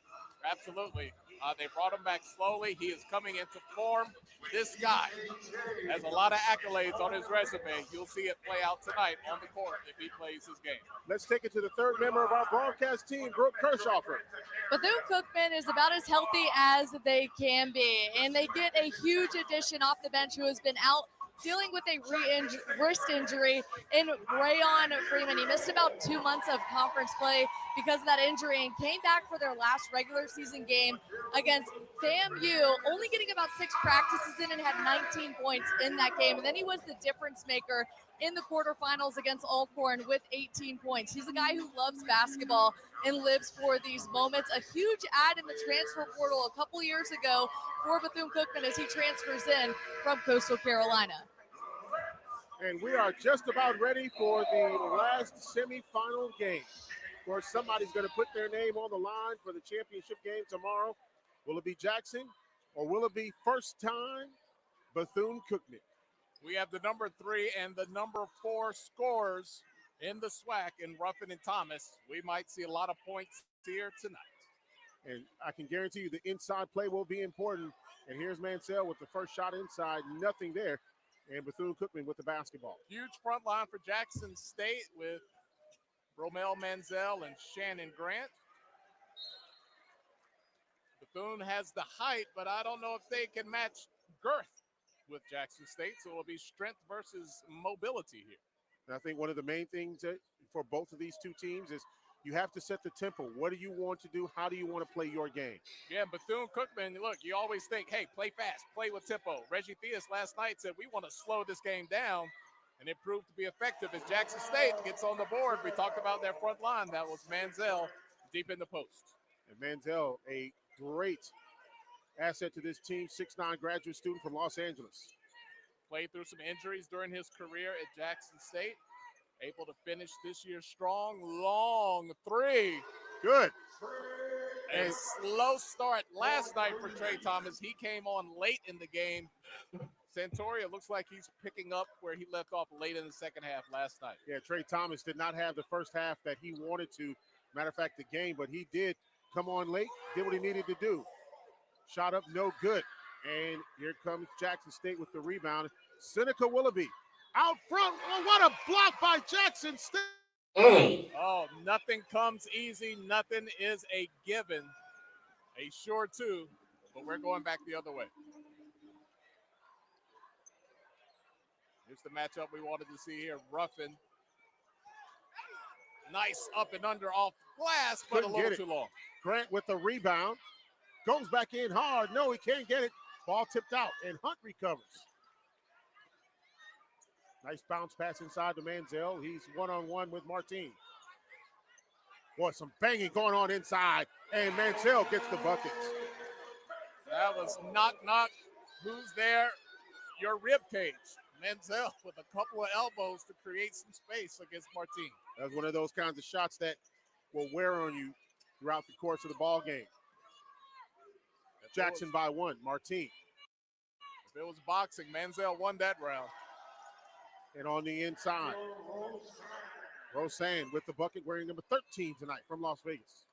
makes up for that missed dunk that had a little help with the Jackson State defense, but Rosan gets the bucket there in the paint. So Bethune's going to man-to-man here. We're seeing a lot of offense trying to exploit that size. Menzel not able to score that time. And Bethune-Cookman now with the basketball. Double teamed at the top. Martin falls down, swings it over. He tried a three-pointer. Now we'll take it to the inside. Grant with the rebound. He just eats rebounds. Yeah. Out of bounds, back to Bethune-Cookman. Jackson State turns the ball over, coming right back to BCU. And you saw in that previous play, Martin tried to go chest to chest with Grant and draw the foul. It's a good move if you can draw that foul. If you don't get the whistle, I give that body-to-body contact in favor of Grant every time. Martin, the graduate student from Spain, gets it out to Willoughby. Three-pointer by Rosan. Good. Now, if Rosan could do that and keep Grant away from the basket and force him to respect his three-point shooting ability, that will open up the floor significantly for Bethune-Cookman on the offensive end. Three-pointer on the way by Ruffin. Good.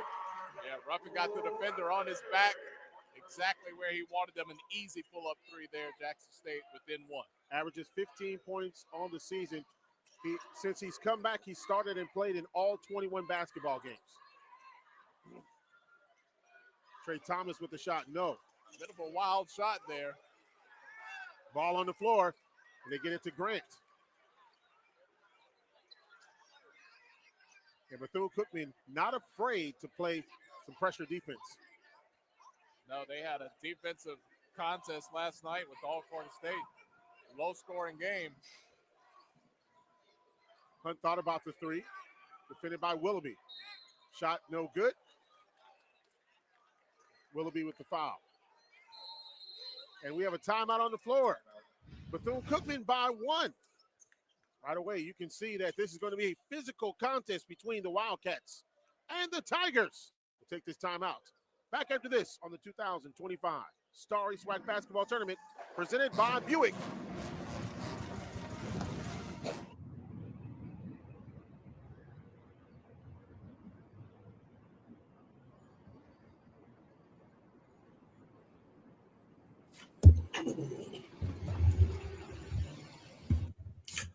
All right.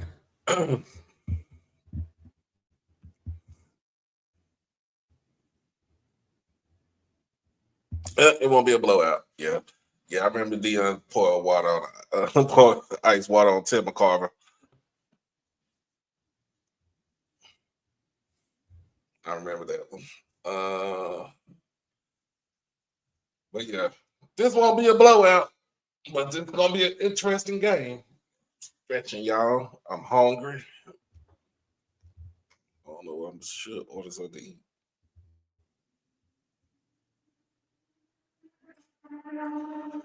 I should cook some hamburgers. Either way it go, I'm hungry. But other than that, man, we got this interesting game. It's starting off very interesting over here. So all the folks is still that they ain't left. Come on back. Men's game is on right now.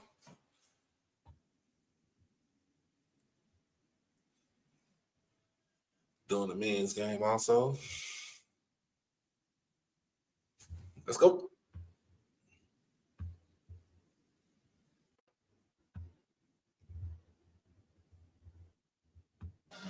He's going to tell us a little bit about someone who has faced a lot of adversity, and that's Deshaun Ruffin.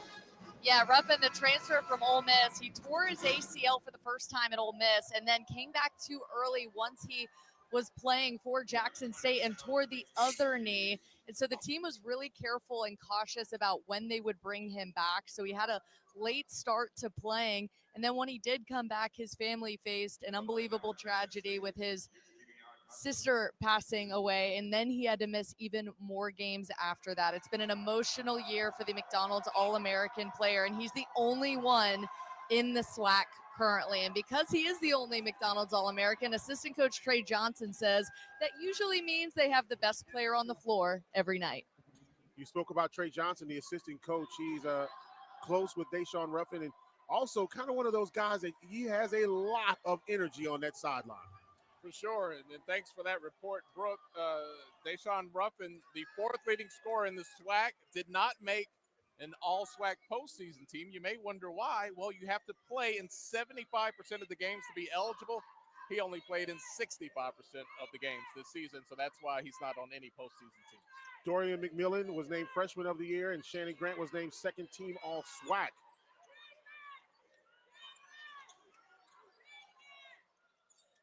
Trey Thomas with the tray, no. Ball tipped out of bounds. But don't let the awards fool you. Ruffin can get it done as well as anyone in this league when it comes to scoring. And we have seen him light up the scoreboard.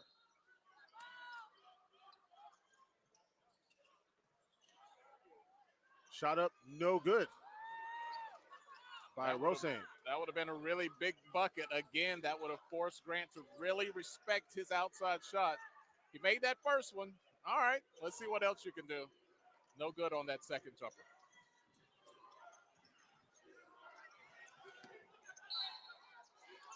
And out of bounds. Good job by Jesus Martin jumping the passing lane there. He got around Grant. We talked about this is going to be a battle of size versus mobility.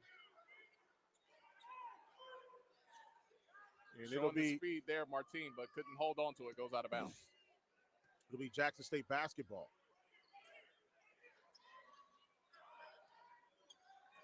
So goes Ruffin, so goes Jackson State.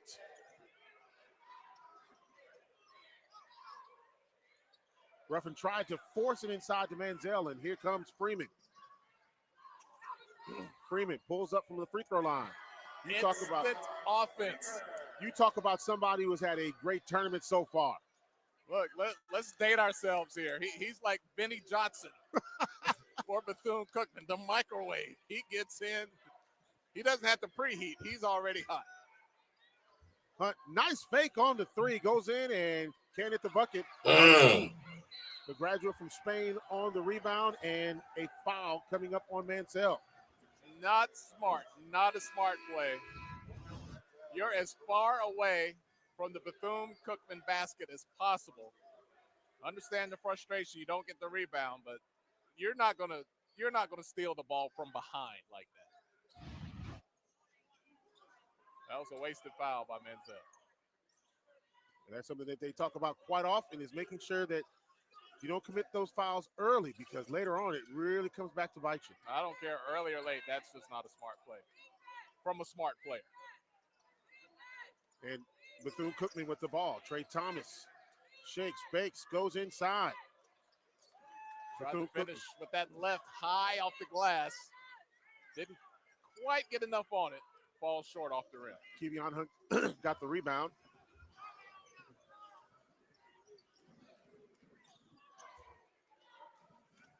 Let's see if they can establish Grant down in the post. He hasn't had a lot of touches on the offensive end. Turns it over there. Here comes Bethune-Cookman. That's Kamara with the monster dunk. And once Kamara got that ball, Grant was not going to be able to catch up with him. But we talked about establishing Grant on the post. He's shooting about 61% from the floor on the season. That's a pretty high percentage, but that time it was a turnover.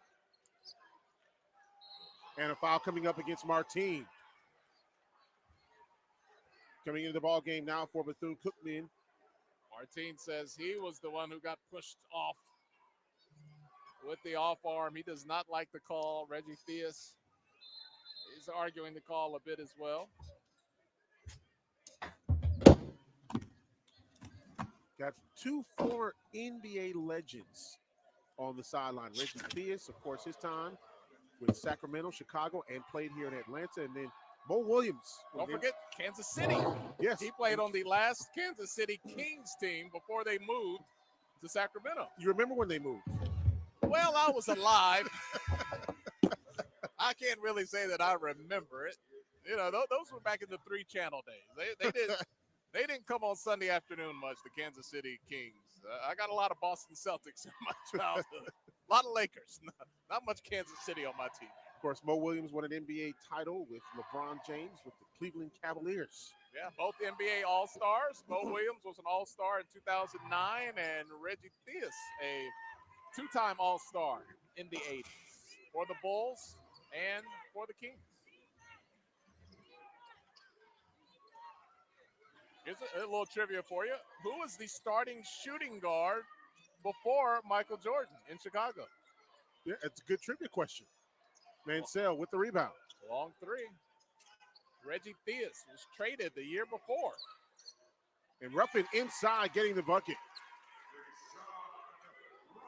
And Deshaun Ruffin, go back to January the 25th. Deshaun Ruffin, 37 points in that ball game against Bethune-Cookman. Yeah, it's fair to say he was cooking Cookman in that game. Three-pointer on the way, no good from Kamara.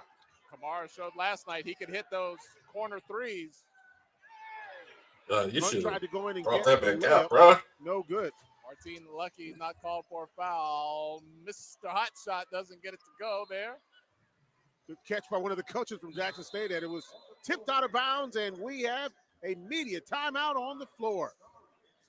12 minutes remaining in the first half of this semifinal game between Bethune-Cookman and Jackson State. It's the 2025 Starry SWAC Basketball Tournament presented by Buick. Back after this.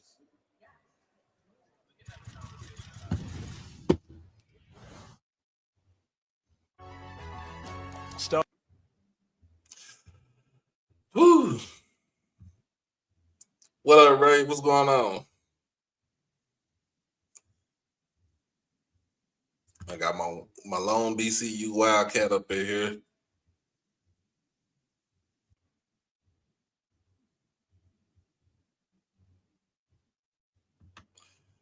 Oh yeah.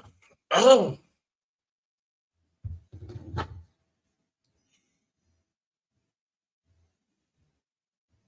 Let me see what these stats looking like right now.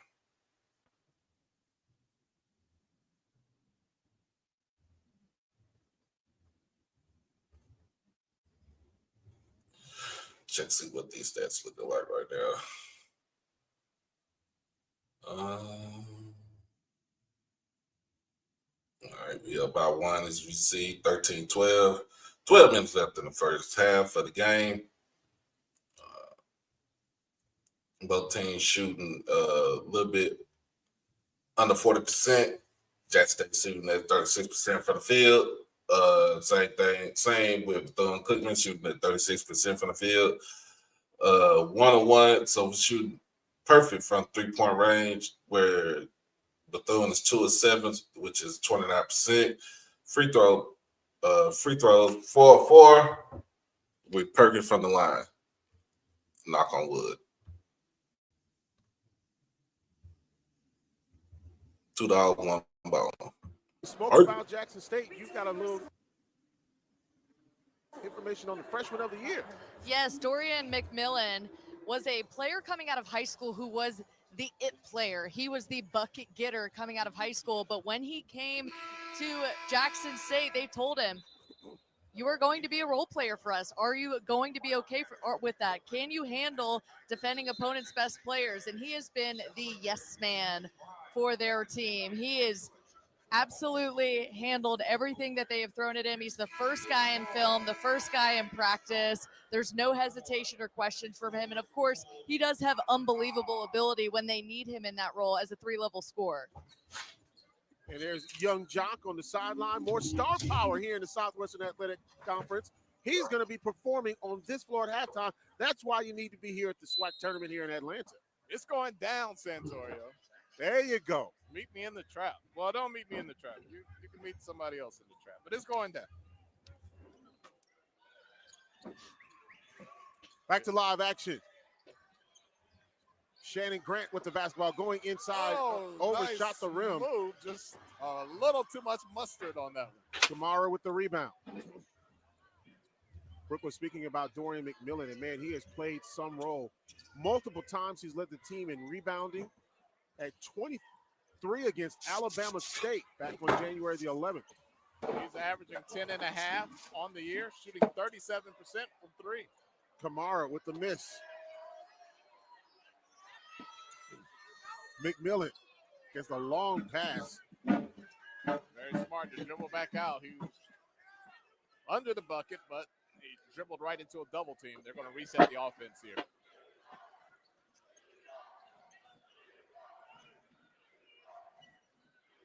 Seven on the shot clock. Ruffin takes the baseline. High arcing shot, no. Ball is on the floor, and it's tossed out to Freeman. That's what Martin does. He scrambles. He got that ball while laying down on the ground, able to kick it out. Martin left all alone from three-point land. No, Mansell with the rebound. If he had that part to his game, if he had a soft touch from the outside, he's already a good player. He would be a great player.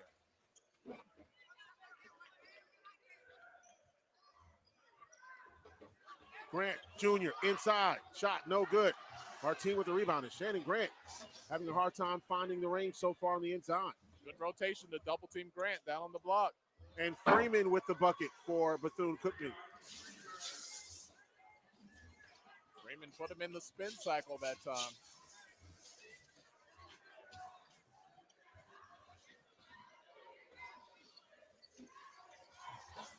Ruffin backs up. Wanted to do a little screen and roll there.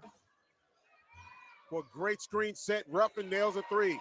McMillan came over to set the screen. I was going to say Kamara with the height was really disturbing that passing lane, but Ruffin reset, got another screen, pulled up for the three. Freeman, nice fake, steps back out. And he's going to the line for three. Good job by Freeman that time. Had the head fake. Defender flies by. Leans in to the defender. Going to the line to get three and draws a foul on your opponent. Smart play here by Freeman up in the air. Coming back, and he just makes sure he sells it there, and he'll be at the line. And now there's going to be a timeout on the floor by the officials.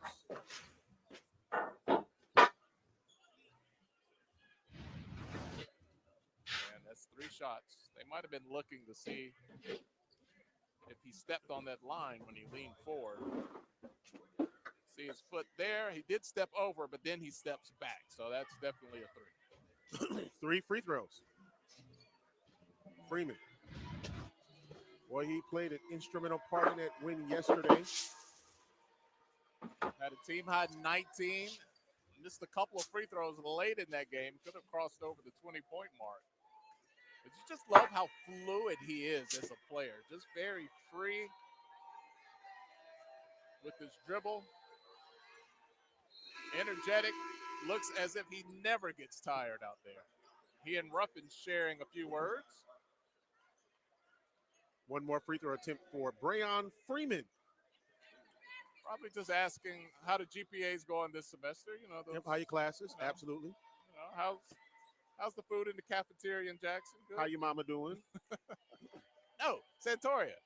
How mama and them? How mama and them? Yes, there you go. There you go. Brayon Freeman able to capitalize at the free throw line.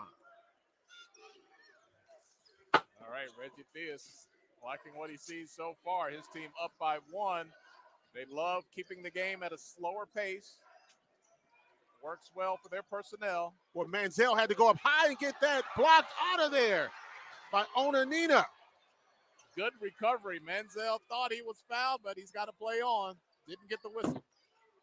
Ruzan back to Freeman.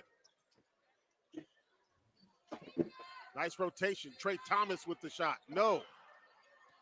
But Freeman there with the rebound. Oh, good crossover. He got lost in the trees. Ball goes out of bounds and will stay with Bethune-Cookman with 6 left on the shot clock. Freeman looks exasperated. You see he gets the rebound there. Little half spin, then he crosses over and comes up under Grant. I could see where he would petition for a foul there, but yeah, the officials are letting them play.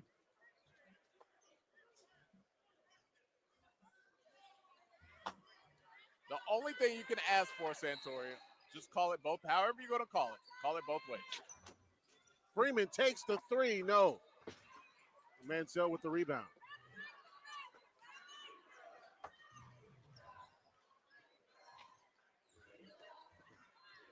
Ruffin off the mark. Here comes Freeman. Freeman is just everywhere. Shot up by Rusan. No. Mansell with the rebound. Sometimes you're so close to the basket, you just kind of short arm it a little bit. You don't want to shoot it with the normal strength, feeling like you might overshoot it. Mansell taking a three. Oh, around the world, but no cigar for Mansell. So we've had a lot of up and down. We haven't had much scoring since the last time out. Mansell thought about it, couldn't really find anybody. He says, I'll just take one here. And you can't get any closer than that.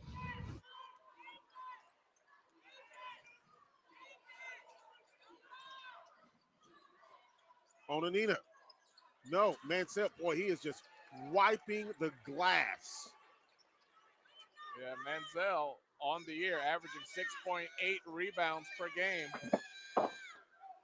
He's a force on the boards. Yeah, he's already got 4 rebounds.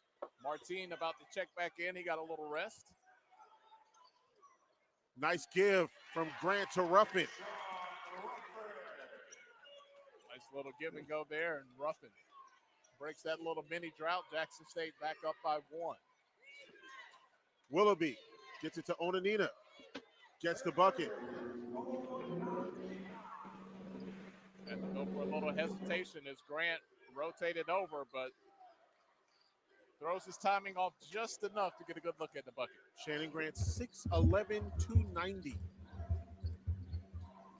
Three-pointer by Hunt. Good.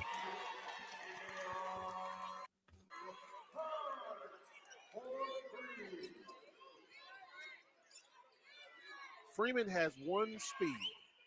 Go. Go. That's it. Rosan. No. Out of bounds. Off the hands of Willoughby. And we have a timeout on the floor. Jackson State by 2 heading into this media timeout. 2025 Starry Swag Basketball Tournament presented by Buick. Reggie Theus, head coach. And you see the Jackson State fans here enjoying the game. We'll take this timeout. Back after this here in Atlanta.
Back here in Atlanta, 2025 Starry Swag Basketball Tournament presented by Buick. Mo Williams, the head coach of Jackson State, drawing up plays and looking over the stats. And, you know, look, when you look at this game so far, back and forth between these two teams, and one of the things that you notice early on is that Jackson State, man, really trying to take control of this game. Brooke, let's talk a little bit about Reggie Theus from Bethune-Cookman. Yeah, he's a coach who has been here before. literally in Atlanta as a player on the UNLV 1976-77 team that reached its first Final Four. He was a key piece in their success. Now he's coaching in the SWAC Final Four here in Atlanta. And because of that, his message to the team, it's pretty simple. Go out there and play. Just do your job. He's not that rah-rah coach because he knows that's not the best way to get his team going. They just trust the work, but he did say a key component in this one against Jackson State, they cannot get out of their pace of play. That's when things go awry. Trey Thomas back onto the floor. 77 he was here with UNLV.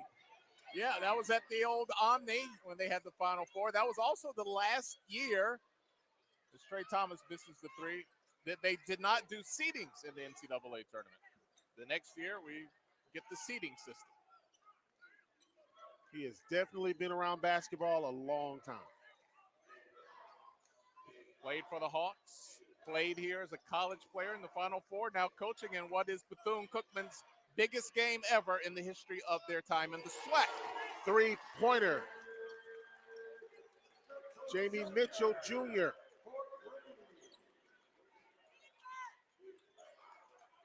Well, just like that, Jackson State up by 5.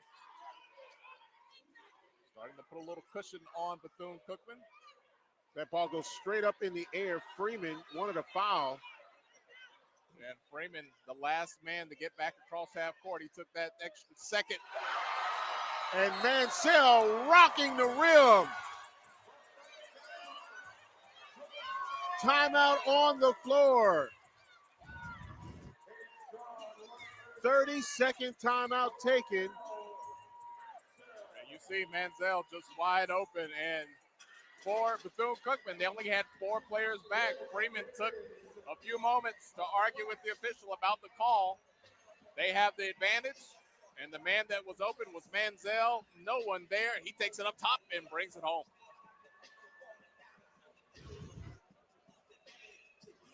I tell you what, this is Jackson State's momentum right now. And that's something that, Bethune-Cookman has to be real careful of because this can get out of hand really quick. Yeah, they want to keep the pace of the game slow. That's to their favor.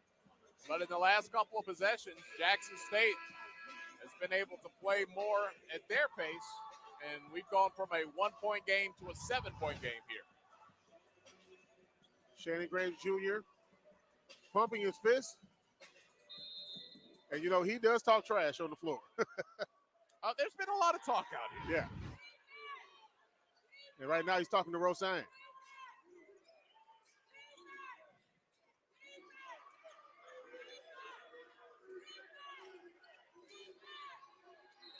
Ball kicked.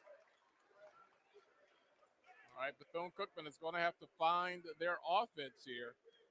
They've been struggling from the field in this game, 7 of 24. Roseanne has given up about 50 pounds to Shannon Grant. And Roseanne is usually about the biggest person in every room he goes into except for tonight. 3-point opportunity, no. Roseanne turns around with the basketball and gets it to Willoughby. Martine with the shot, no. Yeah, just not a part of his game. Out of bounds, and it goes back to Jackson State. Martine is good on the boards, very fundamental, stays within his wheelhouse, except for these 3-pointers we've seen him shoot here tonight. So now Jackson State with a 7-point lead and the basketball. They could potentially push it to 10 here if this 3 goes, and it does. And that is something that Jackson State can be very dangerous with, is the outside shot. So you see they have the size advantage on the front line and a near skill here and hitting the 3 as well. Trey Thomas thought about the 3. Loses the ball. Hunt is on the floor with him. And Mo Williams is pumped up. Trey Thomas, third leading scorer in the SWAC. He hit that first 3 of the afternoon, of the evening. But he hasn't hit one since then. He's 1 of 5 after hitting his first shot. And we've got a few pleasantries that are shared.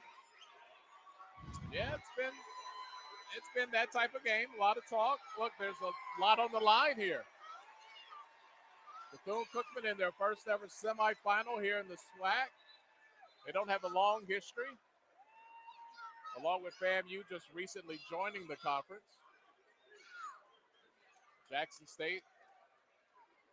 Coach Theus was trying to get his team to come over to calm down, and they got to go back to play. Not everybody got the message.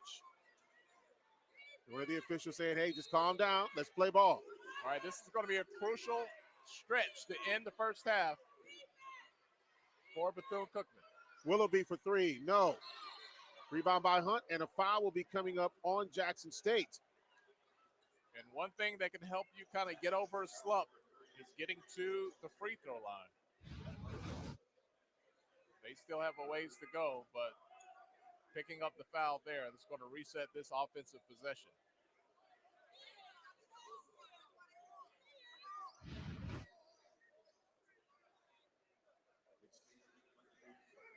Bethune-Cookman down by 10 now, 29-19, trying to play their way into the SWAC championship as Alabama State awaits the winner of this game. Should be an interesting final, whichever team wins here. Three-pointer on the way. No, but Bethune-Cookman has been struggling from the three-point line so far today. Yeah, I feel like Jackson State might have got just a fingertip on that ball. Kevion Hunt closed out on the shooter there. Griffin, shot. No, and the rebound by Bethune-Cookman. Kamara. All right, so there's a stop there. It'll be beneficial for Bethune-Cookman to get a bucket here, try to get some momentum back on offense. Roseanne, one-on-one with Shannon Grant. Good. That's the second perimeter shot. Roseanne, he kind of thought about that one. He had missed his last two, but he went ahead and pulled it and drilled the jumper. Roseanne and Grant jawing at each other right now.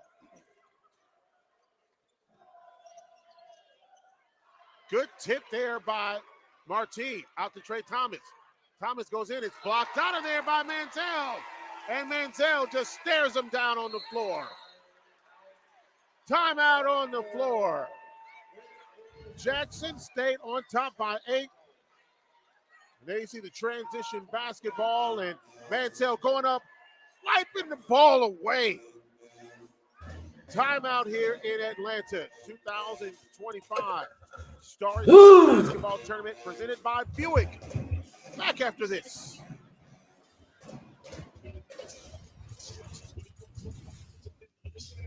Hey, this game is looking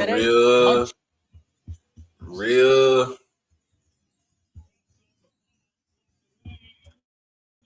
looking real good right now.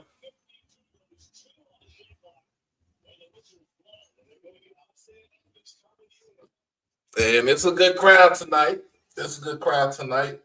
Especially since Bethune-Cookman, Orlando ain't that far from Atlanta. And of course, you know, Jackson ain't that far from Atlanta either. So it's a good crowd tonight.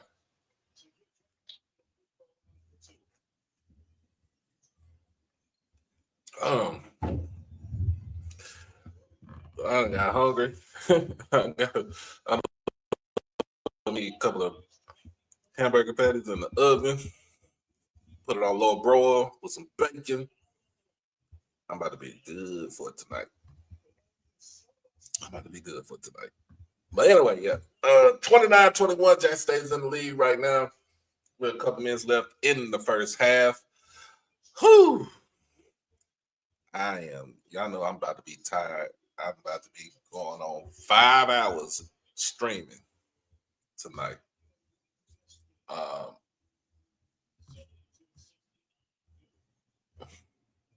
up. Look at this crowd. Look at that crowd. And speaking of a big crowd, Jackson State's got some bigs on their side. They absolutely do. Trey Johnson, the associate head coach, told me that is our advantage in Grant and Mansell.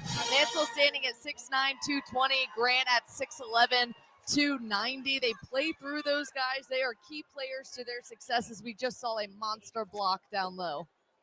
I tell you what, I stood next to Shannon Grant. I couldn't have felt smaller. I mean, just the sheer humanity of just players standing next to him. That was a big-time transfer pickup for Jackson State. Trey Thomas can't hit the three-pointer. Oh, good tip by Martine to Freeman. Now Freeman has the basketball up on the other side. Shot up, no good by Kamara, but he will go to the free throw line. Look, Menzel is going to try to block your shot. You've got to take it to him. He might block it, but if you can pick up a foul on him and get him on the bench, that will be an advantage. Good job by Martine. He couldn't grab the ball. He tips it out to Freeman. Freeman with the pass and the near layup there by Kamara. Yeah, Mansell not afraid to block. He's got 28 blocks coming into the tournament, tied with Shannon Grant for most on the team. But the other thing that Mansell has done, he's also picked up 26 steals on the season. Mansell's going to take a seat here.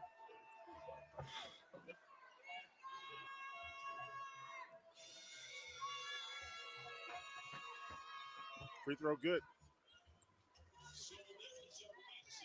Mansell with those two fouls. Don't want to pick up his third here in the last 2:40 in this ballgame. Jackson State, little action at the top of the key. Back to Ruffin, looking to penetrate. Griffin can't hit the shot. That ball tipped in. Grant drives a baseline. Oh, we got a block from behind by Roseanne. Shannon Grant still hasn't scored a field goal in this game. But he just disrupts you so many other ways. See there, the dribble against Martine, backs him down, gets him in the air, Roseanne from behind with the foul. And Grant will go to the free throw line. Shannon Grant, in that game against Mississippi Valley back on March 8th, he had 24 points, 11 rebounds, 16 rebounds back against Florida A&M in the last game. And when you got somebody that can get wiped 16 rebounds, that's a recipe for a great ending.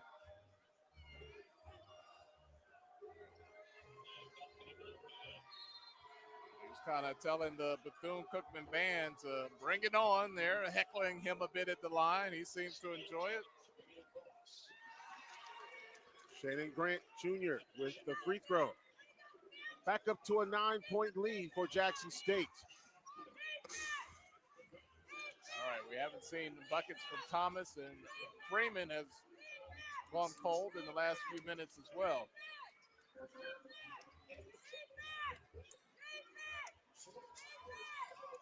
Pass inside to Roseanne was tipped away, and here comes Griffin. To Grant, running the floor. Grant can't hit the bucket, but he's going to the free throw line. Yeah, good little pocket pass there from Ruffin. He caught Grant streaking down the middle of the lane. See, Ruffin doesn't have the numbers, but he sees his big man almost with the three-point play. Well, he wanted that bucket too. They get to the easy way here.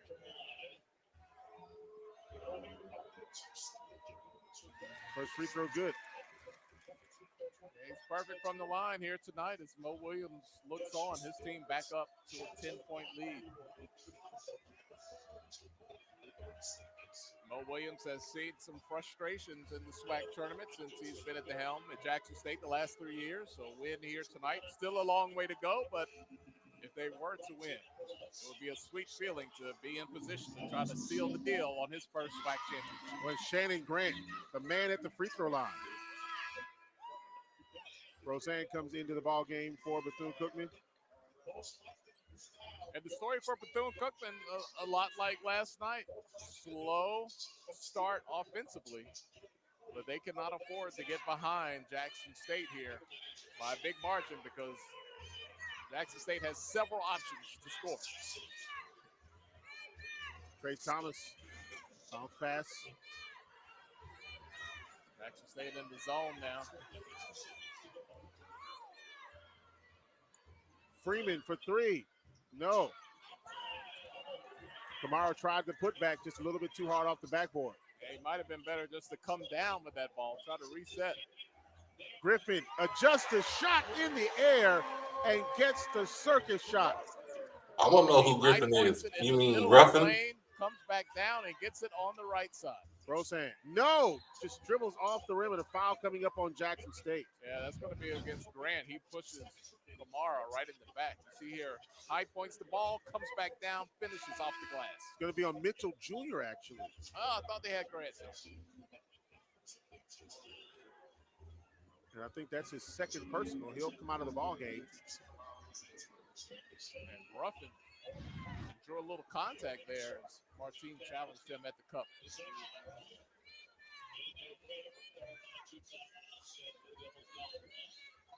Jackson State continuing to extend that lead against Bethune-Cookman up to 13 now.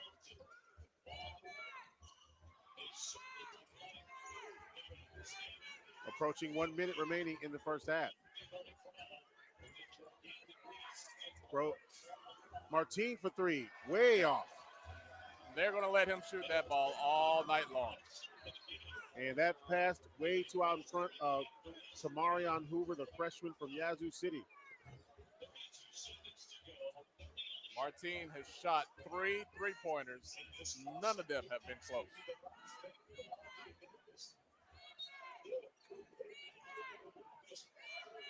Kamara inside, gets it back out to Trey Thomas. Yeah, Thomas was open. The pass wasn't there, though. Jackson State with the rebound. McMillan grabbed it.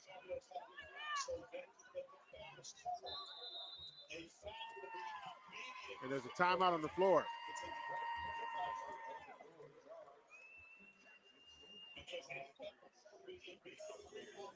Jackson State will take the timeout. One of the things that I am noticing about this Bethune-Cookman team, and Coach Theus really wants this team to move with a sense of urgency. And you can tell right now that he's trying to get after them to motivate them to stay in this game. Yeah, they just haven't been able to find points. It's a challenging matchup for them defensively. They haven't done a bad job, but they just haven't been able to match Jackson State on the offensive side. Jackson State up by 13. Well, they have stretched this lead out here in this latter part of the first half.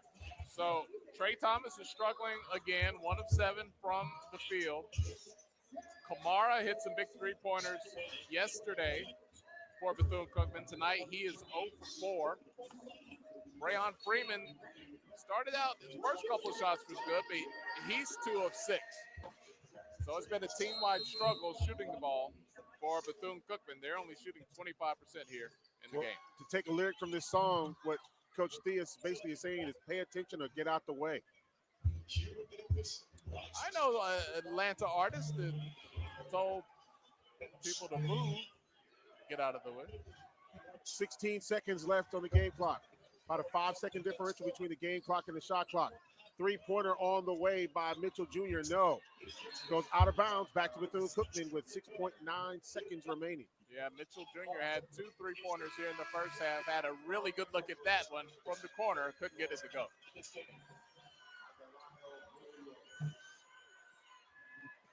All right, Bethune's going to get this ball to Freeman and probably let him operate. 6.9 seconds is a lifetime with his type of speed. But he is going to take it coast to coast. Freeman goes up, gets the bucket as time expires. And there's that speed. That's cool. Go. With that amount of time, you just give it to Freeman, let him cook. And we got a little pleasantries being shared once again between Jackson State and Bethune-Cookman. even got the trainers trying to separate players. And we could see a technical foul be assessed as we go to the halftime locker room. Yeah, you're not going to win anything. And this is Trey Thomas, who seems to be the most frustrated of the Bethune players. And now you got a couple other people involved. Well, it is halftime here in Atlanta. 2025 Star Swag Basketball Tournament presented by Buick. And let's take it over to Brooke. Coach, what have you liked from your group in this first half to build this lead? I mean, the way we stayed with it, got out to a slow start. Obviously, when we picked it up.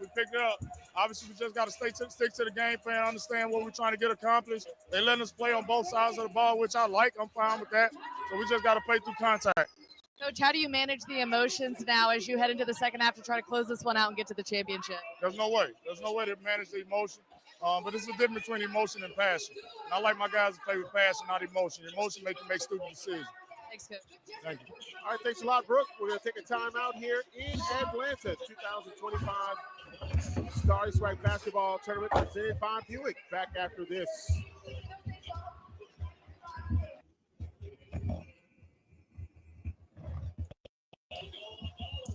Hell of a first half, y'all. Hell of a first half. Jack stays in the lead, 35-20, 35-24, with some extracurricular activities going on afterwards. But hey, we are here. We are here. We are here. What up, Mr. Hall? What's going on, bro? You got the same name as me, man. You got the same name as me. Hey, what's happening?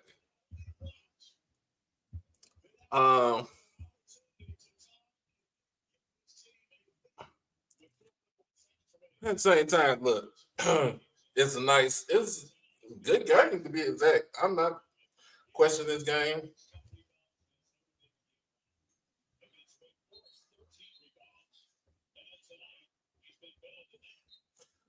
But y'all know how I like to do. I like to pull up those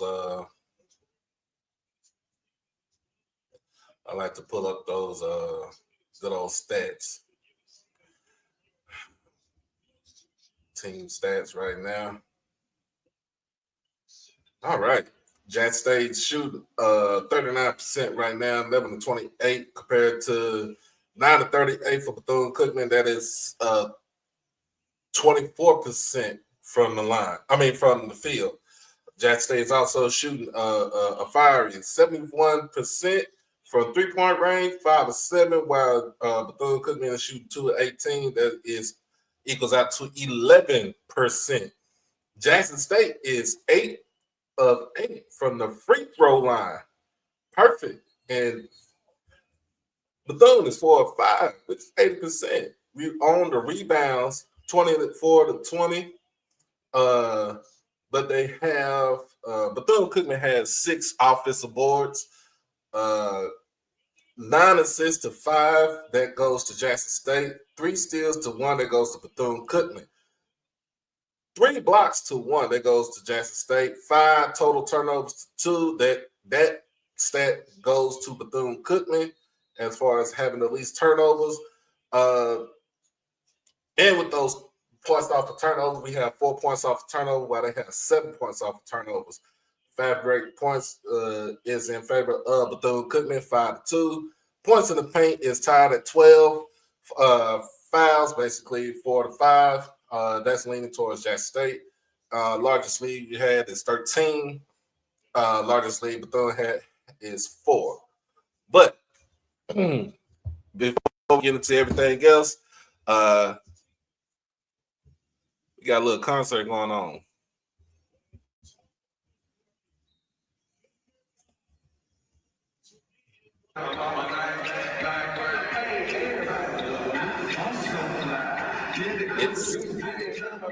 It's Young Jock.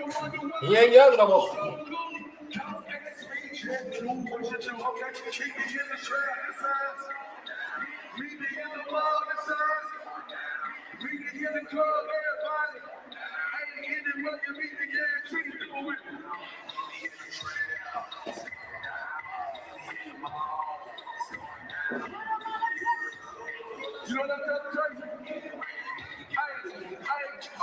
First number 2, do the damn thing. Shoes on my neck, it's one of the big trains. Twitter and I'm all, girls in. I'm off a few cents, give me that. I ain't time to the work. Drink the block off, boys in the hood. Yeah, Joe, 7 days a week. Number 1 broken lovers. Hey, who I'm talking like? Yeah, I know. Lights, camera, action, when I. Yeah, they know my crew. We turn the 5-star, trailer in the front, got 35 cars. We got chickens in the lane. Black people coops, yeah, we the love. Hey, if you got a problem, say it to my face. We can up and love any, say it with me. What? We be in the miles, I'm silly. We be in the swag.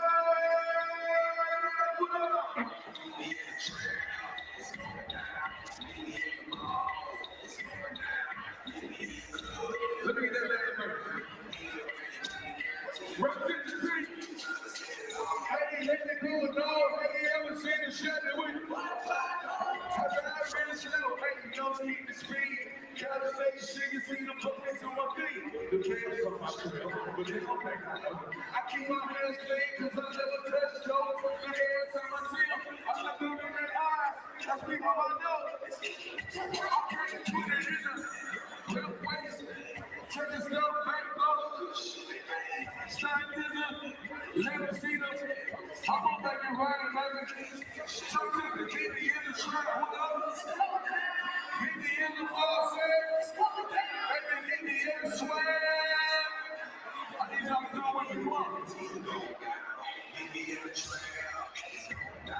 Meet me in the mall. Meet me in the club. Let me tell y'all.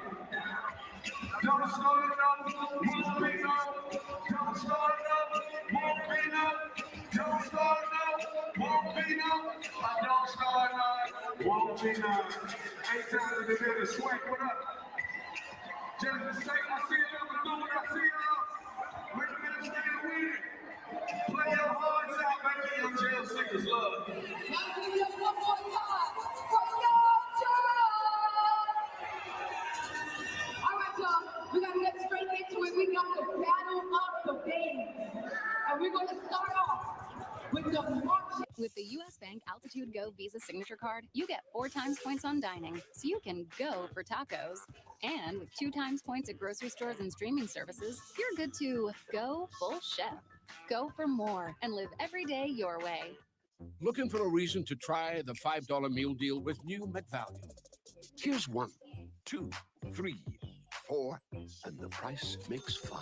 So much. Get more than you expect with the $5 meal deal with new McValue. What do you know about the happy face killer? He's my father. Every violent act is a rock dropped in water. The ripples of trauma keep pulling everyone they touch underneath. It's so good to see you, Missy. Glory. Hallelujah.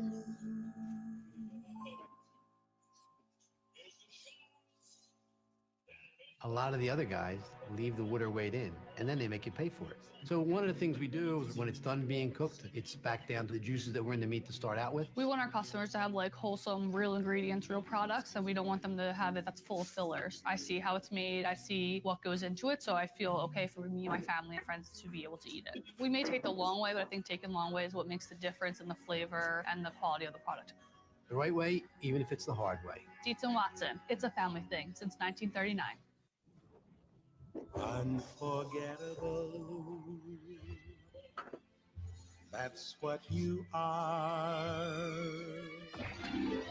That's why, darling, it's incredible that someone so unforgettable thinks that I am. All right.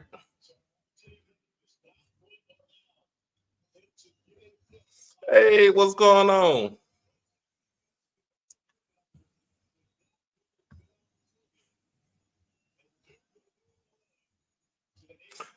Well, Simply, we are in the lead right now. Got 11-point lead at halftime, 35-24. Good play out of the guards, and Mansell is basically doing what he does best, getting boards, putting back, getting dunks. Shannon Grant doing what he does best, getting rebounds, playing defense. But I see some scrapping. I see some scrapping these Wildcats over here. So don't sleep. Like I said, don't sleep on Bethune-Cookman. They are a well-coached team by Reggie Theus. He got that Southside Jericho going right now.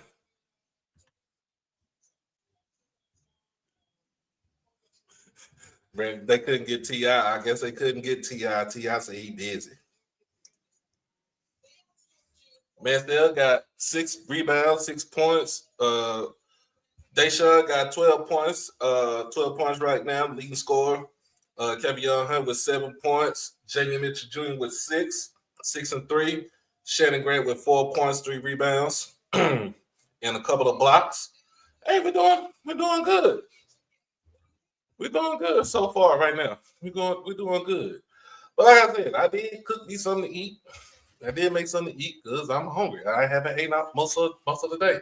I kind of need to stop doing that. But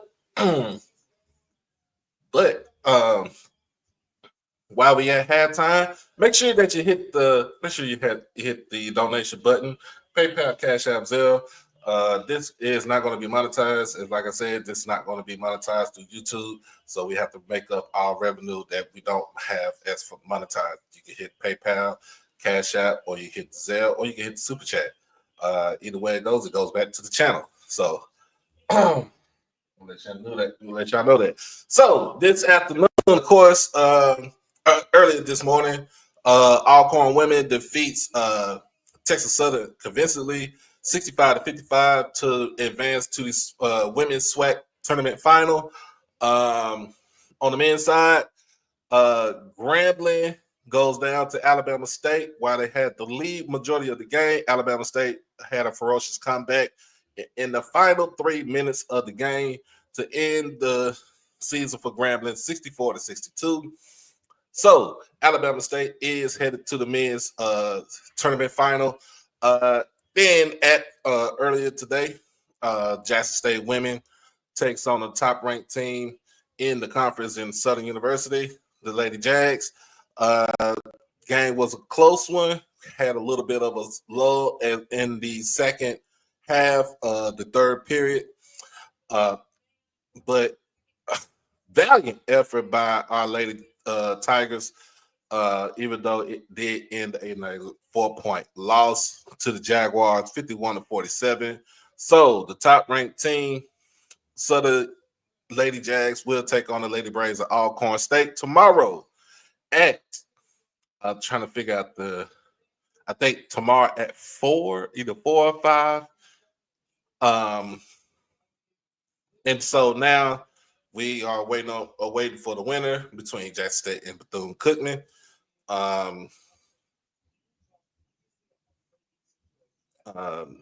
Number 2 versus number 3. I think Bethune was number 3 in the conference. So this is pretty much a good one. Yeah, it was a lot of underestimating how the season was going to be for the women, but it's a learning curve. It's a learning experience. So, we give our flowers. There's over 200 people that's in here and watching between YouTube and Twitter. Make sure that you like the stream, comment, share. Most of all, subscribe to the channel on YouTube. Hit the follow button on Twitter for all my folks that's on Twitter that's watching on Twitter. Hit the follow button and then hit the subscribe button. And then you can follow me on all social media platforms, Blue Sky, TikTok, Instagram, and on Facebook. All right. So let's see what we got going on right now.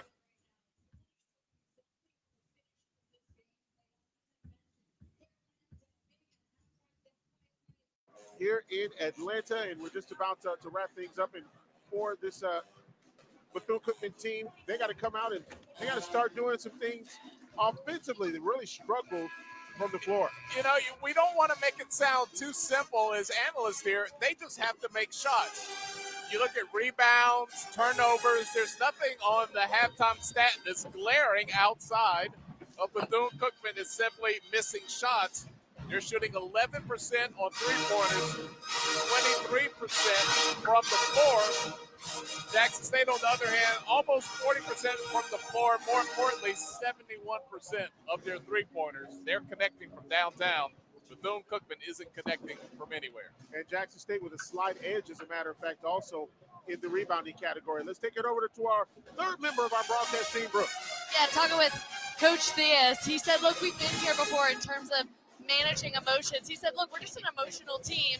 We just have to manage it a little bit better in the second half. But he said, my biggest issue is we shot 18 threes. He said, we're just not that team, so why are we doing that? So if they can get better shots, it will turn into better positions on defense. Because I asked him, what can you do better defensively? He's like, well, if we're not hitting these crazy shots, then we're not having to chase and run after. He said, look, just act like you've been there. Yeah, Brooke, when you miss shots, you can't set up your defense. It turns into transition offense for the other team. And 2 for 18 on three-pointers for Bethune-Cookman. That's not going to get it done. And look, Coach Williams told Brooke right before the half, I like passion. I don't like emotions. Emotions cause you to do stupid things. I've been there. Well, and look, and that's the thing is that the end of and it started with the scrum that happened earlier in the corner of the court, and then the emotions just kept building and building, and then of course right before halftime, and one of the things that both of these coaches understand, they understand emotion, they understand passion, and they understand how to communicate the difference between the two and what they're going to have to do, talking about the players, in order to make sure that they have a successful second half.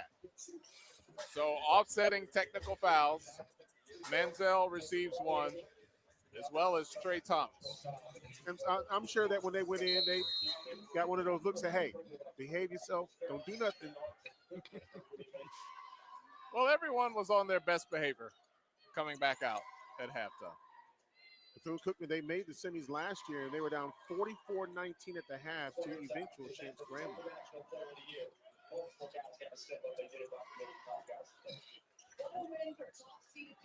Jeremy Grant going inside, getting the bucket. Grant just using his size there. Too much man on the block.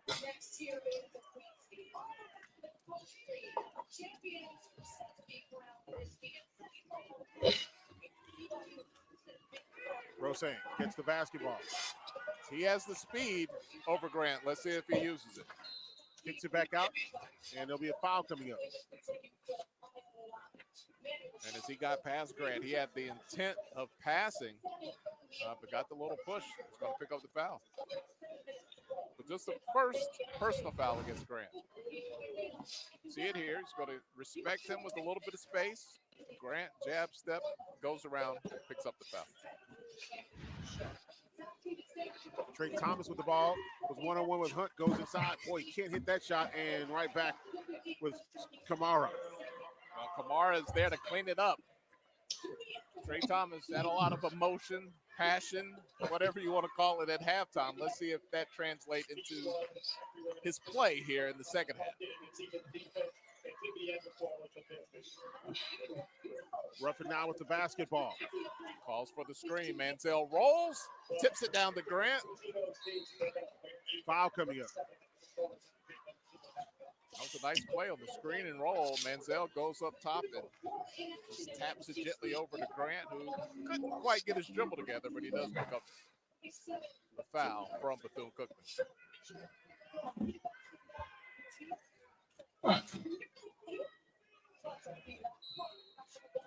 Bethune in a man-to-man. They're still by Bethune-Cookman. McMillan with a three-pointer. No. Rebound by Kamara. All right, so you get a stop here. Bethune coming back the other way, down by 11 points. Potential to cut it to single digits here. Trey Thomas on with McMillan in his face. Seneca Willoughby. Foul coming up against Jackson State. Yeah, Willoughby had a look at it. He could have pulled up, but he decided to drive and dishes it down low. Comes up with a foul against Jackson State. Deshaun Ruffin with the foul.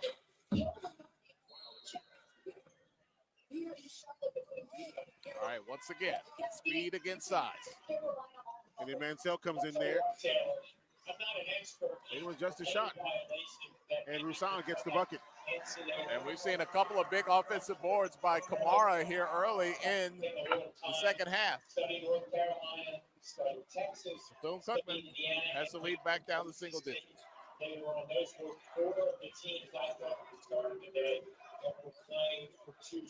Griffin with the shot. No, off the front of the iron. Yeah, Kamara took himself out of position. Tried to let Ruffin go by and then get that swipe from behind. He goes over the screen, and then when he goes for the swipe, he falls down. And then there's no one there to block out Ruffin. If that's on Roussan, that's his fourth personal. And with 17:36 remaining here in the ball game, that is a major, major foul.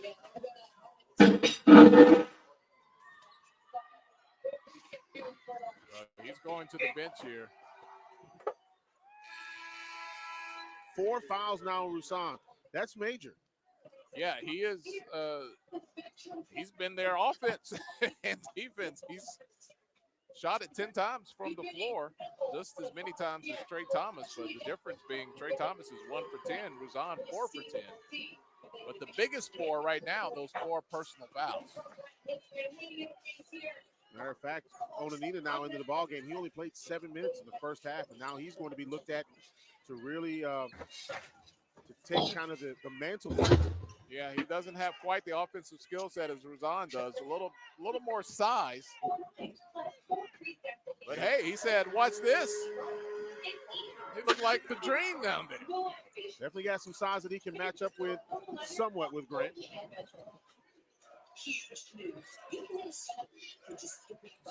230. Bethune-Cookman slowly nibbling away at this lead, down by 8 now. Grant just makes space. Foul coming up, and that's going to be on Onanita. Look, you can get low. You can try to get leverage. But at the end of the day, that's 6'11", 290, dipping his shoulder into your chest. He's got to be somebody's defensive tackle. He is huge. Well, you know, here's the thing, though. When you're tall like that, they need that bendability on the line. That's why some of these guys end up playing basketball. First free throw is good. And Shanley Grant has done extremely well on the free throw line. He's now 5 for 5. As a team, Jackson State is now 10 of 11. Well, you got to do your part. You can't beat yourself by missing the easiest shot in the game, which is an uncontested free throw.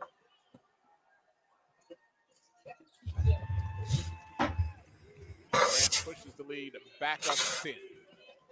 Still a lot of time, but Trey Thomas is going to have to get going. Freeman is their scorer off the bench. He's not in the game right now.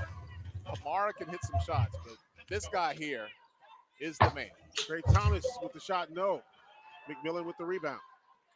And it's been a rough SWAC tournament so far for Trey Thomas, but he gets a gift. And Kamara misses the layup. Ball is on the floor. Willoughby has it. He's got Thomas open.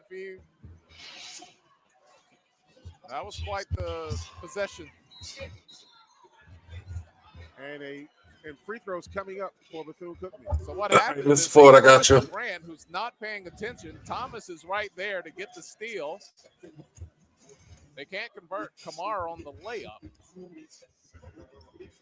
And Willoughby takes it to the chest of Grant. That'll be another foul. against Shannon Grant. There you go, Mr. Ford. Seneca Willoughby will shoot a pair here. Grant now with 2 fouls. He's got to not in foul trouble, but you're going to start thinking about it. Still a lot of time to go here in the second half.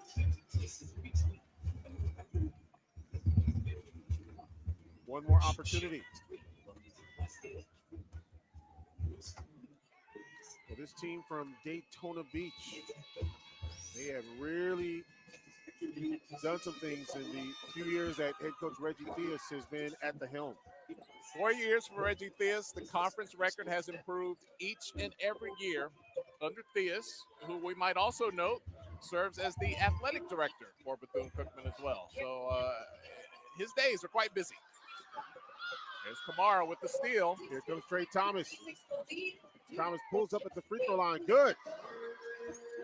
If you're still on, Mr. Ford, I dropped the link in the chat. 12 from the field. Look, he's a shooter, a volume shooter. His confidence is not going to wane just because he's missing. But you got to think if he makes one, he's going to feel a lot better on the next one that goes up. Mansell now with the basketball.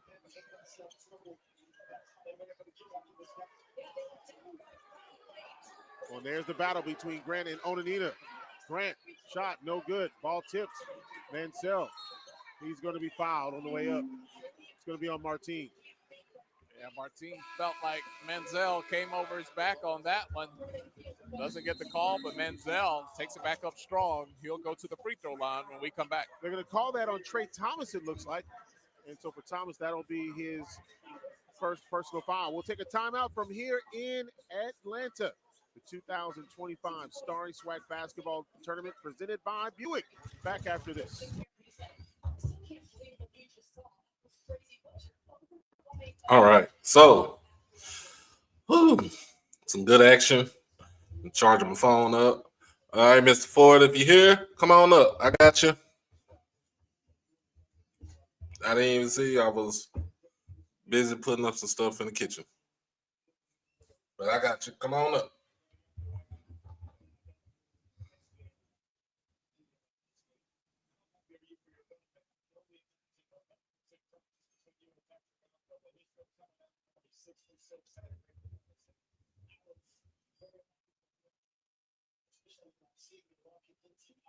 But, yep. Oh, my goodness.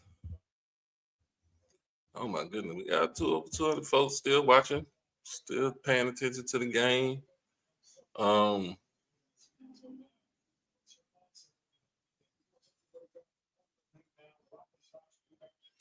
Just coming in and watching a good SWAC tournament game, y'all. It's a good one.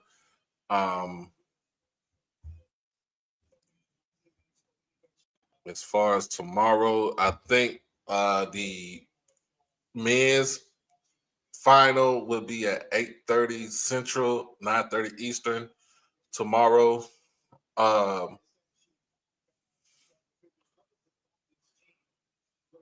So it'll be a late one. And that one will be on I think it will be on ESPN, either U or 2.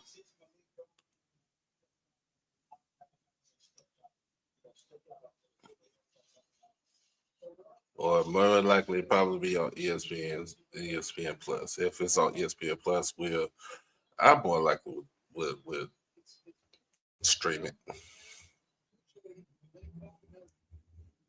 Now let's get back to the action.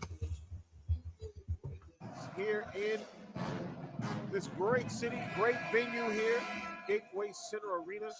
And I tell you what, it is, I think Brooks, I should say, Ashley used a great term. It is a cozy atmosphere for this SWAC tournament. Manziel will be at the free throw line for Jackson State.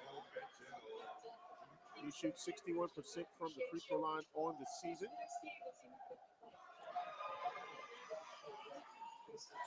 Can't hit the first one. He has one more opportunity. Manziel, 6.7 rebounds so far for Jackson State. Make that 7 points and 7 rebounds now.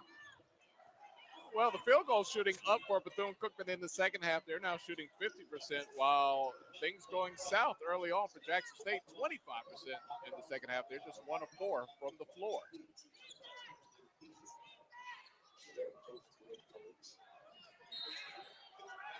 Ooh, going to be a foul coming up here.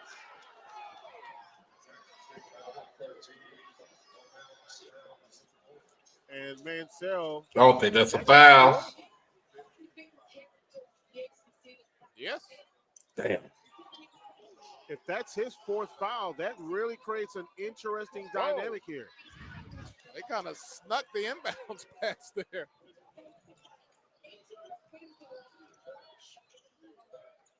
I don't know. They might have jumped the gun on the PA. Nope, it's 4. They just 4 updated fouls. the stat sheet. That's 4. So 2 players, 1 on each side, major players with 4 fouls. Mansell still in the ball game here. 14:35 remaining in the contest. And there's Shannon Grant Jr. If I'm Bethune-Cookman, I might attack Grant right now. Mansell has 4. Grant has 2. If I can get both of those guys in foul trouble at the same time, I like how that changes the complexion of the game. Trey Thomas for 3, no. Well, it definitely will even things out a little bit as far as the size. And the foul coming up on Hunt.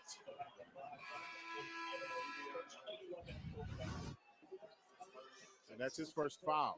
See, Thomas continues to struggle. Hunt gets his hand in there. So Mansell's going to take a seat. Grant's still out there. He's got 2. McMillan comes into the ball game for Jackson State. 3-pointer, good. Kamara seems to shoot it well from the corners here this week in Atlanta. And Bethune still just slowly chipping away down to a 7-point game. Ruffin with the basketball. He's got a quiet 13. Kamara out to Freeman. Freeman tried to sneak it to Trey Thomas. And Hunt right there to get the ball. Yeah, Hunt just came out of nowhere, jumped in the passing lane as if that ball was meant for him. Good hustle by Martine. And Martine and Mitchell still wrestling with the basketball.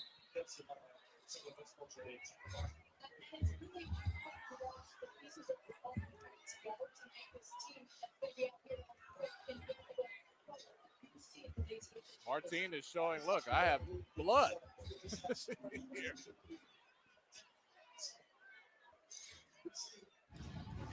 And we've got Brooke.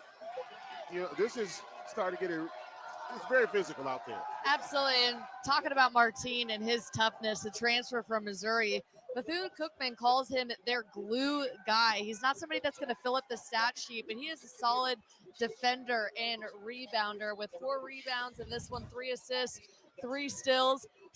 Now, he's not the leader of the team. They told me he's the MVP of the team, if that makes sense. He's not going to be that vocal leader, the guy who paces the offense, but they refer to him as their MVP, the physical guy standing at 6'7". Martine had to come out of the game momentarily. Very physical, very smart. The only thing that's missing from his game, and you look at his size, he has great size for a basketball player. And he's still bleeding. If he could shoot the ball, would add an incredible dimension to his game. He's going to have to come out.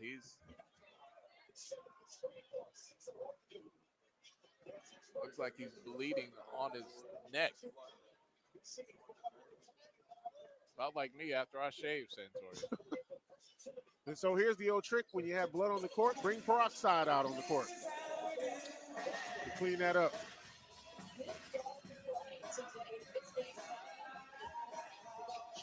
So while the teams are at their respective benches, while they clean the blood up off of the court, Santoria, it's a great time to talk about the women's matchup. Man, it is going to be a great one. Number 1 seed Southern, which beat Jackson State earlier in a nail biter, will take on Alcorn State, which, and I told Coach Kilbert this, I said, it's like Groundhog Day with you guys. You beat the 3 seed last year in Southern. Then you beat the 2 seed in Grambling. You took on Jackson. This year, you beat the 3 seed in Alabama A&M, which he admitted that was probably the matchup that he was really worried the most about. You took Texas Southern completely out of their ball game. You beat the 2 seed. Now you face the 1 seed in Southern. And his response, well, let's just hope that last part of Groundhog Day doesn't repeat itself. Where we actually win the championship game. Yeah. So we're going to take are they taking a timeout? Yep, they're going to take a timeout here as well. So we will take a timeout with 13:23 remaining here in the ball game. It's the 2025 Starry Swag Basketball Tournament presented by Buick. Back after this. Who you gonna call? The guesses go wild on Ghostbusters night. Joan Jett, Robert Pattinson. This is Madonna. Madonna? Yeah, like a prayer on that one. You can watch anytime on Hulu and Fox Wednesday. It's Grand Ole Opry night. Say the horse, ride a cowboy. The clues come out kicking. That picture of Ken's bicep does help. The Masked Singer is all new Wednesdays on Fox and watch anytime on Hulu. Before you know it, your baby will surprise you in all kinds of ways. We're just so happy. So help protect them from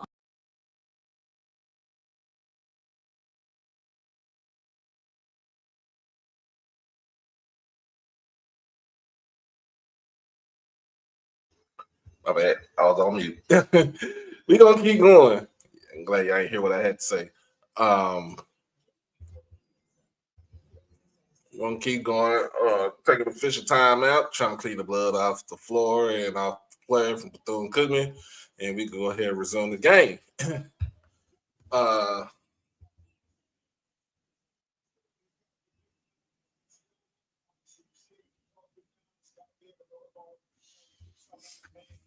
So, other than that, man, this game is starting to get a little bit scrappy, but that's what we expect when we play Bethune-Cookman.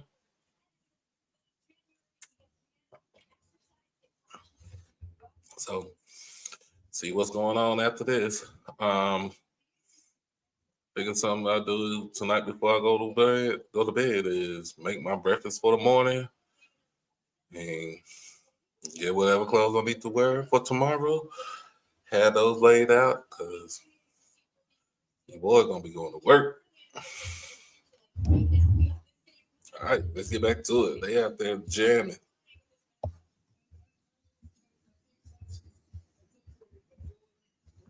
In front of the Home Depot area. You talk about Home Depot. Powered by purpose. Home Depot has done so much to help HBCUs and revitalize campuses, and they continue to be great partners in Southwestern Athletic Conference. I tell you what, Santoria, I've been to a lot of HBCU games in my life. When below the whistle comes on, you got to move or you got to go home. Those are your two options. You got to move or you got to go home. Well, that was an extended timeout between the blood on the floor and, of course, media timeout. So the players getting a little bit of a breather here. Freeman will inbound for Bethune-Cookman. Hey, they got that 90s energy with their dance moves there. And they got a whole deal under Martine's chin. Oh, man, that's not going to – the aerodynamics on that's not going to work. He's got a big, bulky Band-Aid. It's already hanging off.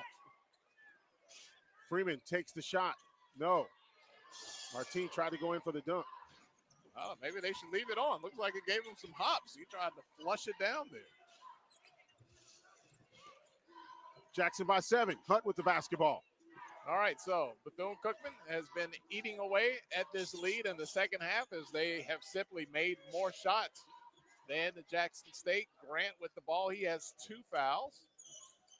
Menzel on the bench with 4. Ruffin drives. High off the window. Boy, Ruffin is probably the smallest player on the court right now, but showing that he can finish in the lane. And while he was a McDonald's All-American, as that ball's tipped away, it's going to remain with Bethune-Cookman. Now, I asked about that, asked Coach Williams about that, because Hunt is listed as 5'10". Ruffin is listed as 5'11". Hunt said his hair is just tall. They're about the same size. The curls give it away for Ruffin. Three-pointer no by Freeman. Rebound by Bethune-Cookman. Oh, that could have been the third on Grant. Onanina couldn't get the bucket. Ooh! Nice spin there. And look at Ruffin getting another bucket. Back up to a double-digit lead for Jackson State. Freeman has some spins of his own. Doesn't get that to go on the reverse. But Ruffin showing that he can get it done as well. And we have a timeout on the floor. Jackson State now up by 11. Partially, in part, to this man right here. Griffin with the spin and the make. I want to know who Griffin is. I thought his last name was Ruffin. Griffin now. Once again going. Ruffin. You know what? The window. It's the 2025 Starry Swag Basketball Tournament presented by Buick. Back after this. Buckle up, Sam. It's truck month. It's time for the best deals across the full lineup. I'm going to need him to get the man's name right. It's Ruffin. Ruffin. Like David Ruffin. They ain't come to see you, Otis. That type of Ruffin right there. Where the hell you get Griffin from, bro? You right there on the floor. Come on, man. Anyway, if they sure Ruffin put somebody in the spin cycle, make it look good, but that was nasty right there. That was nasty. But yeah. I got the ACC tournament on there. Yeah.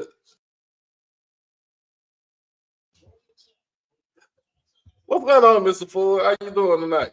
Hey man, how you doing? And I would feel better if we would have won the women's game earlier today.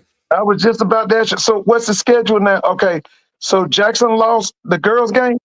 Mm-hmm. To who? Southern. Okay, so who's in the championship girls' game tomorrow? Alcorn and Southern. Alcorn is in the championship game. Alcorn beat Texas Southern by 10 this morning.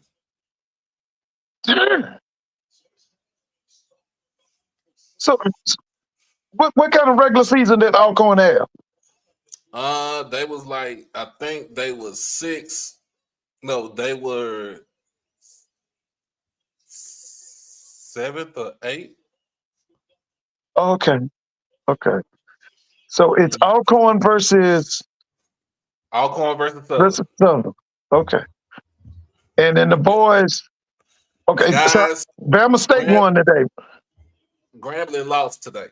To Bama State. Right. Grambling had the lead. Grambling had the lead majority of the game. And they let it go away. So okay, so what's the numbers as far as the attendance? What is it? Is it a pack out? Is it a capacity? It's a nice size crowd right now. What you think about 5,000? Is it 5,000? Probably about a little bit about 2,000-3,000. Okay, but still, okay. It's still nice. Yeah. Oh yeah. It's a nice size crowd. So, but yeah, man, you got to be more careful over and back. Goes from behind his back. No. Ball goes out of bounds, and it goes back to Jackson State. If you look at the amount of layups that Bethune-Cookman, That would be a big crowd tomorrow. Jackson State versus Bama State. That would be a big crowd. Oh yeah. Yeah, that would be a big, nice ass crowd. Ends up with the miss. Yeah, and it's late. And it's a late game too. It's at 8:30 tomorrow night too. Okay, so 8:30. Right. Back in with those 4 fouls. He's on with Grant, and here is the drive by Mitchell Jr. How'd you put that grab ball on the ground? Don't do that. Griffin thought about the three. Pulls up from the free throw line. Good. Oh my goodness. Ruffin is starting to cook here. Oh yeah. Back up to a 13-point lead for Jackson State. He heating up. Yeah, when he heats up, he's Jackson's unbeatable. Bethune-Cookman made some headway. Jackson State starting to get it together offensively. This would be Thomas for three. No, boy. Roussan can't hit the bucket. Again, another missed layup in the paint. And what's the common denominator? Grant. What time is the girls' championship tomorrow? Probably at Is it 5? 5. And the Probably guys, at like 5, and the guys at 8:30. okay, that's a good time. Oh yeah. They should have a night, especially if it's Jackson and Alabama State tomorrow in the men. That's gonna be a big crowd. That's gonna be a big crowd. Brought down by Willoughby. Bethune gets the stop. And then if whatever holdover we got from that Alcorn Southern game for the women. Yeah, yeah. Bucket good. There it is. That's that third foul on Grant. So Alcorn put Jackson girls out. No, Southern put Southern's us put out. Jackson. Okay, okay, Himself. okay. They attack Grant. He puts it right into his chest. Chance for the Grant, you was playing good without getting into foul trouble. I think they're taking Grant out. On the MEAC side, it was a scare between Norfolk men against Morgan State. Who won that? Norfolk won by 3. Okay, okay. Because I saw when Norfolk Morgan beat Howard, right? Was it last night? Last night. Yeah, that was a biggie. Mm-hmm. And then What about Central and Delaware State? Central won last night. They playing South Carolina State tonight. That's the big surprise of that MEAC, because that South Carolina State team. Mm-hmm. I didn't expect them to do nothing this year. Griffin tried the circus They shot. the surprise team. So Central's play. Okay, so Norfolk is playing Morgan. Norfolk played Morgan earlier today. So they won. So Norfolk won. Mm-hmm. So they're in the championship game. They just waiting on for South Carolina State and Central. State and Central. Okay. Mm-hmm. That's on the men's side. Then on the women's side is Howard versus Norfolk State, Part 3. So they're gonna get blown out. Cause that during Norfolk State, baby, they got a juggernaut going on right now, baby. We don't have an answer for them. That is a nice size Jackson State crowd right there. Oh yeah, that's what I think it's gonna be bigger tomorrow. If they get in that thing against Alabama State, that's gonna be a big crowd. 13-point lead. All right, trying to get Roussan back on the paint there. Grant has 3. Just out of the reach. They playing good. They playing good defense now. Oh yeah. NAIA tournament set up now, so we got a couple of HBCU teams in there. We got Xavier, Louisiana. Right. We got What about Langston? Yeah, Langston. We got Dillard. Okay. We got Flomo. And we got Stillman. Oh, Stillman. Okay. Mm-hmm. That's where my dad-in-law went to school. Ooh, another 3. So they blowing them out. Okay. And getting on them. Yeah, they blowing them out, man.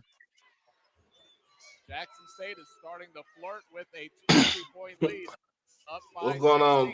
What's going on, Ronald? How you doing? Hey man, how's it going, you two, and the listening viewing audience? I'm doing just fine, just watching these games. Hey, this SWAC tournament is showing that hey, there's no guarantees. There are no guarantees. I meant to say. Yeah, SWAC basketball has improved over the last 2 to 3 years, men and women. Yeah, you're exactly right, Mr. Ford. Yeah, they've improved. But that comes down to 2. We got some good coaches in the SWAC right now, for girls and men and women.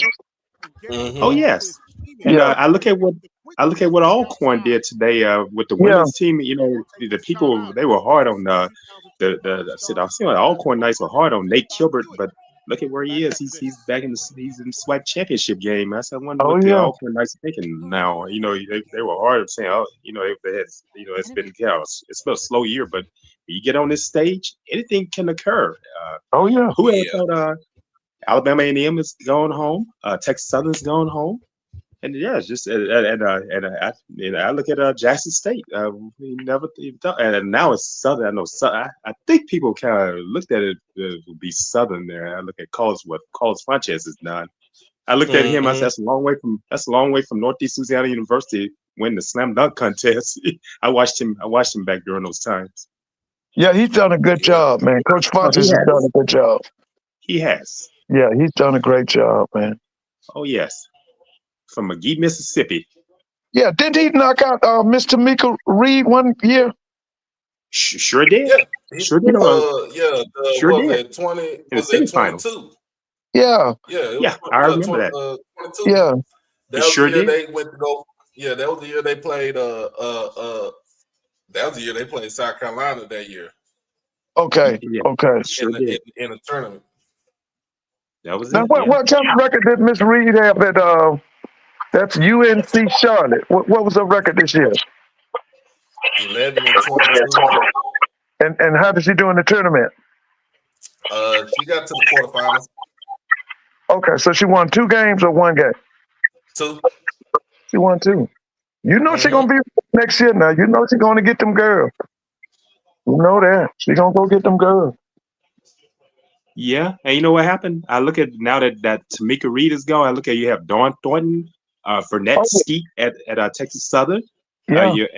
And you have I don't know what Bridget Gordon's going to have up her sleeve at Florida A&M, and I just look at you know what happened each time they talk about all these coaches, and it always come back around to Nate Kilbert. You know people kind of push him to the side, but look at where his team has been. It's for the second straight time they're in the SWAC championship game. Oh, he was in it last year. Yeah, he was. Remember he they was in it last year. Lost to Jackson State. Lost to Jackson State. Okay. Yeah. Sure did. Manziel's still on the bench. He has those 4 personals. Grant is going to stay on the floor. I think the transfer portal is helping out U2. Yeah. I think that's, you don't know what's going to occur. I just look at even Mississippi Valley made improvements. You know, the women's team. Yeah, you know, things are prone to occur. I think Yes. it was. What was their record this year? 8-20. I think it was 8-23. Well, I mean, conference wise, what was the record of the SWAC? 6-10. No, 6-12. But they made the tournament because they had to win the last. They were able to get into the SWAC tournament. Yes, despite that record. Now, what's happening nationally now? So North Carolina got put out of that ACC tournament. I watched that game tonight. Yeah, that close game. Guy messed around. North Carolina had a chance to possibly win the ball game, and guy missed a free throw. And then the next time had a lane violation. Yes, sure did. I watched it live. Yes.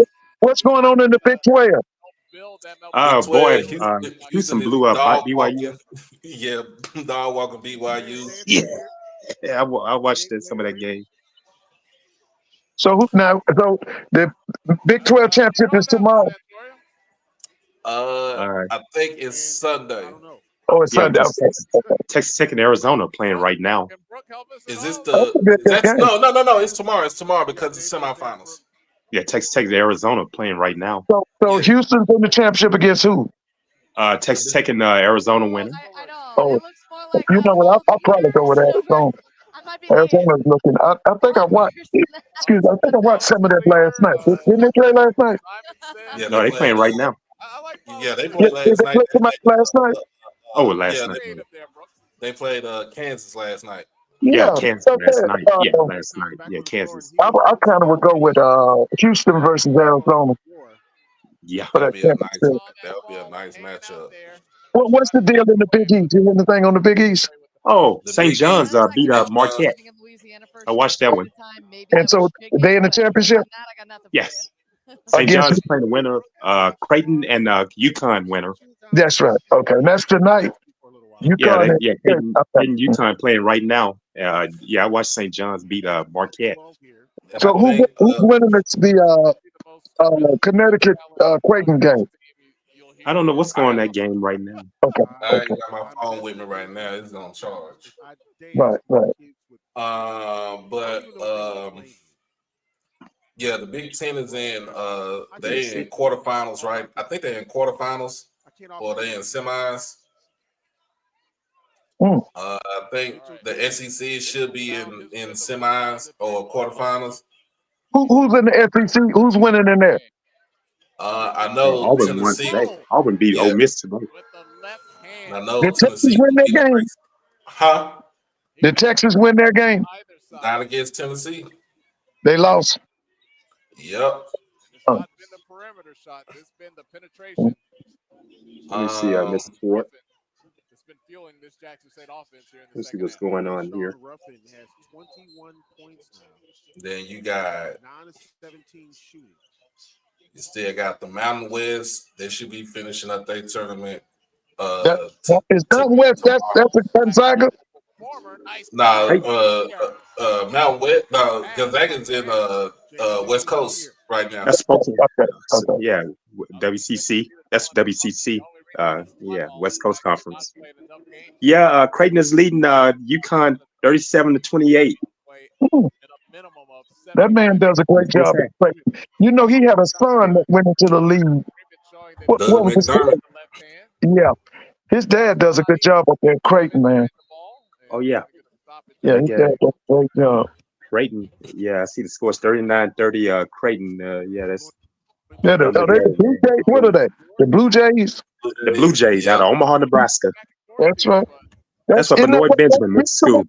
Didn't Bob Gibson go there? Bob Gibson went to Benoit Benjamin from my hometown of Monroe, Louisiana, out of Carroll High School. Yeah, because I think Bob Gibson Willis Reed coached. Player, wasn't he? Bob Gibson went to Creighton. Paul Silas. Paul Silas went to Creighton. Yeah, I think he went. I think Paul Silas went to Creighton, if I'm not mistaken. I know. I know Bob Gibson went there, and like I said, Benoit Benjamin went there from Carroll High School here in Monroe, Louisiana. James Shack Harris's high school. Yeah. And Jackie Walker's high school, Carroll. That's it. Yeah, I remember Jackie Walker. I saw him. Yeah, that's my buddy. Yeah, my old buddy. We talk quite a bit on the phone. Where's Jackie now? He lives in Tampa, Florida, where he played for the Buccaneers. He's still there. Yeah, he played with the Buccaneers. He's still in Tampa. Yeah, he's still okay. Yeah. When I was a student at Grambling, he played for Jackson. Oh yeah, I remember him, linebacker. Yeah, he's still there in Tampa. Now he went first round, second round. What round did he go? He went in one of the, which was it like? It was one of those kind of rounds. I remember when he got drafted there. Yeah, he got drafted 86. Yeah, that's right. He was talented, man. Yeah, he was talented, boy. He took me about after that game when Grambling when Jackson State beat Grambling that year, and he said after the game, it was a senior season. He said when Coach Rob found out he's from Monroe, he said, "I found out you're from Monroe." He said, "Too bad I missed out on you." I said, "Well, Coach, I said to myself, I told Jack, I said, well, Coach is so busy about his Baton Rouge guys, he missed out on a Monroean." But W.C. Gordon got you, and look at what happened.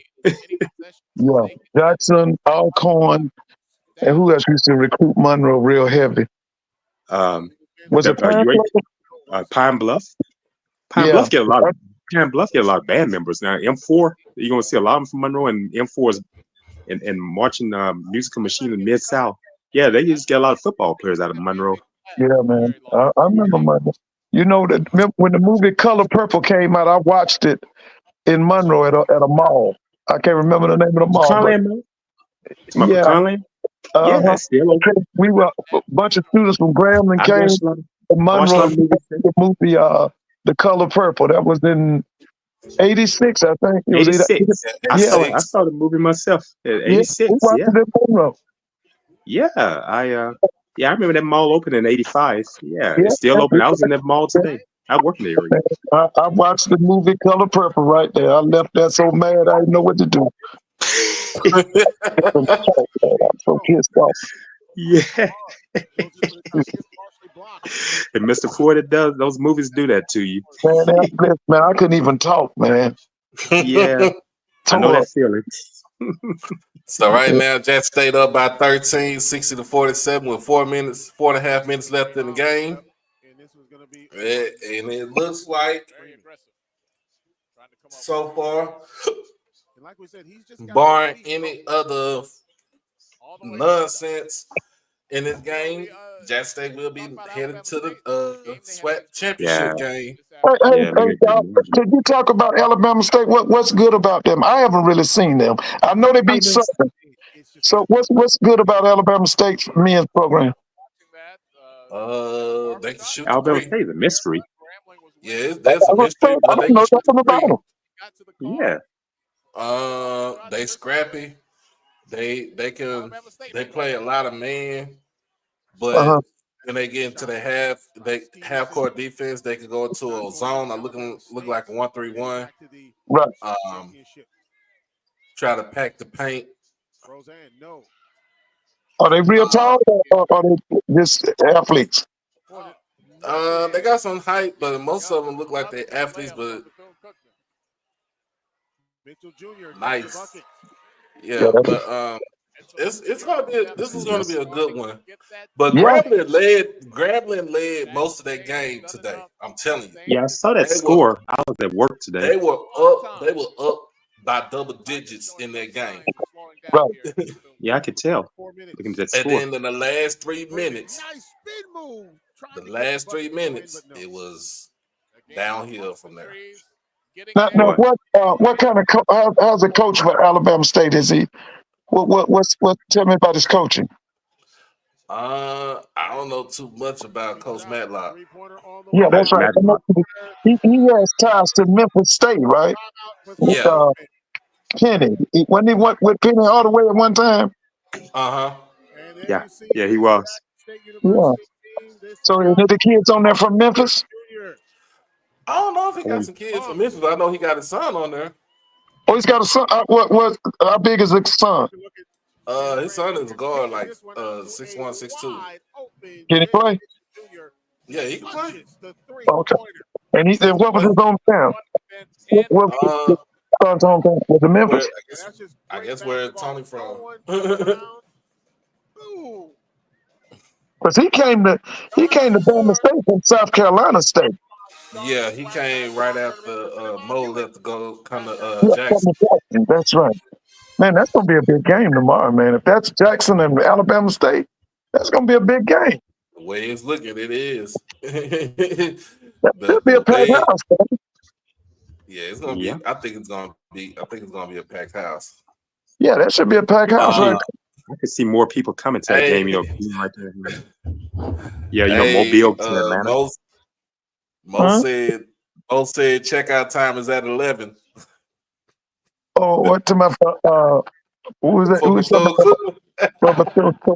Bethune-Cookman. Oh yeah. I thought it was gonna be a closer game. Looking at how I watched Bethune this season, I thought it would be closer. And if you seen them play, we played them. He's done a great job this year.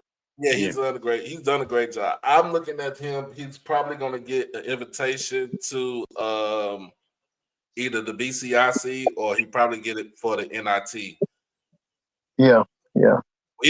Or it might go to Alabama State. It might go to Alabama State to get that NIT bid.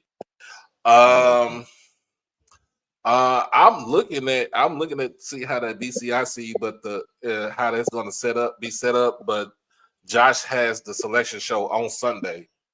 So I forgot about Josh doing that. Yeah, that's Josh Sims Sr. Yeah, that's his deal right there. But I like what he's doing because he's got it at it's going to be in Charlotte.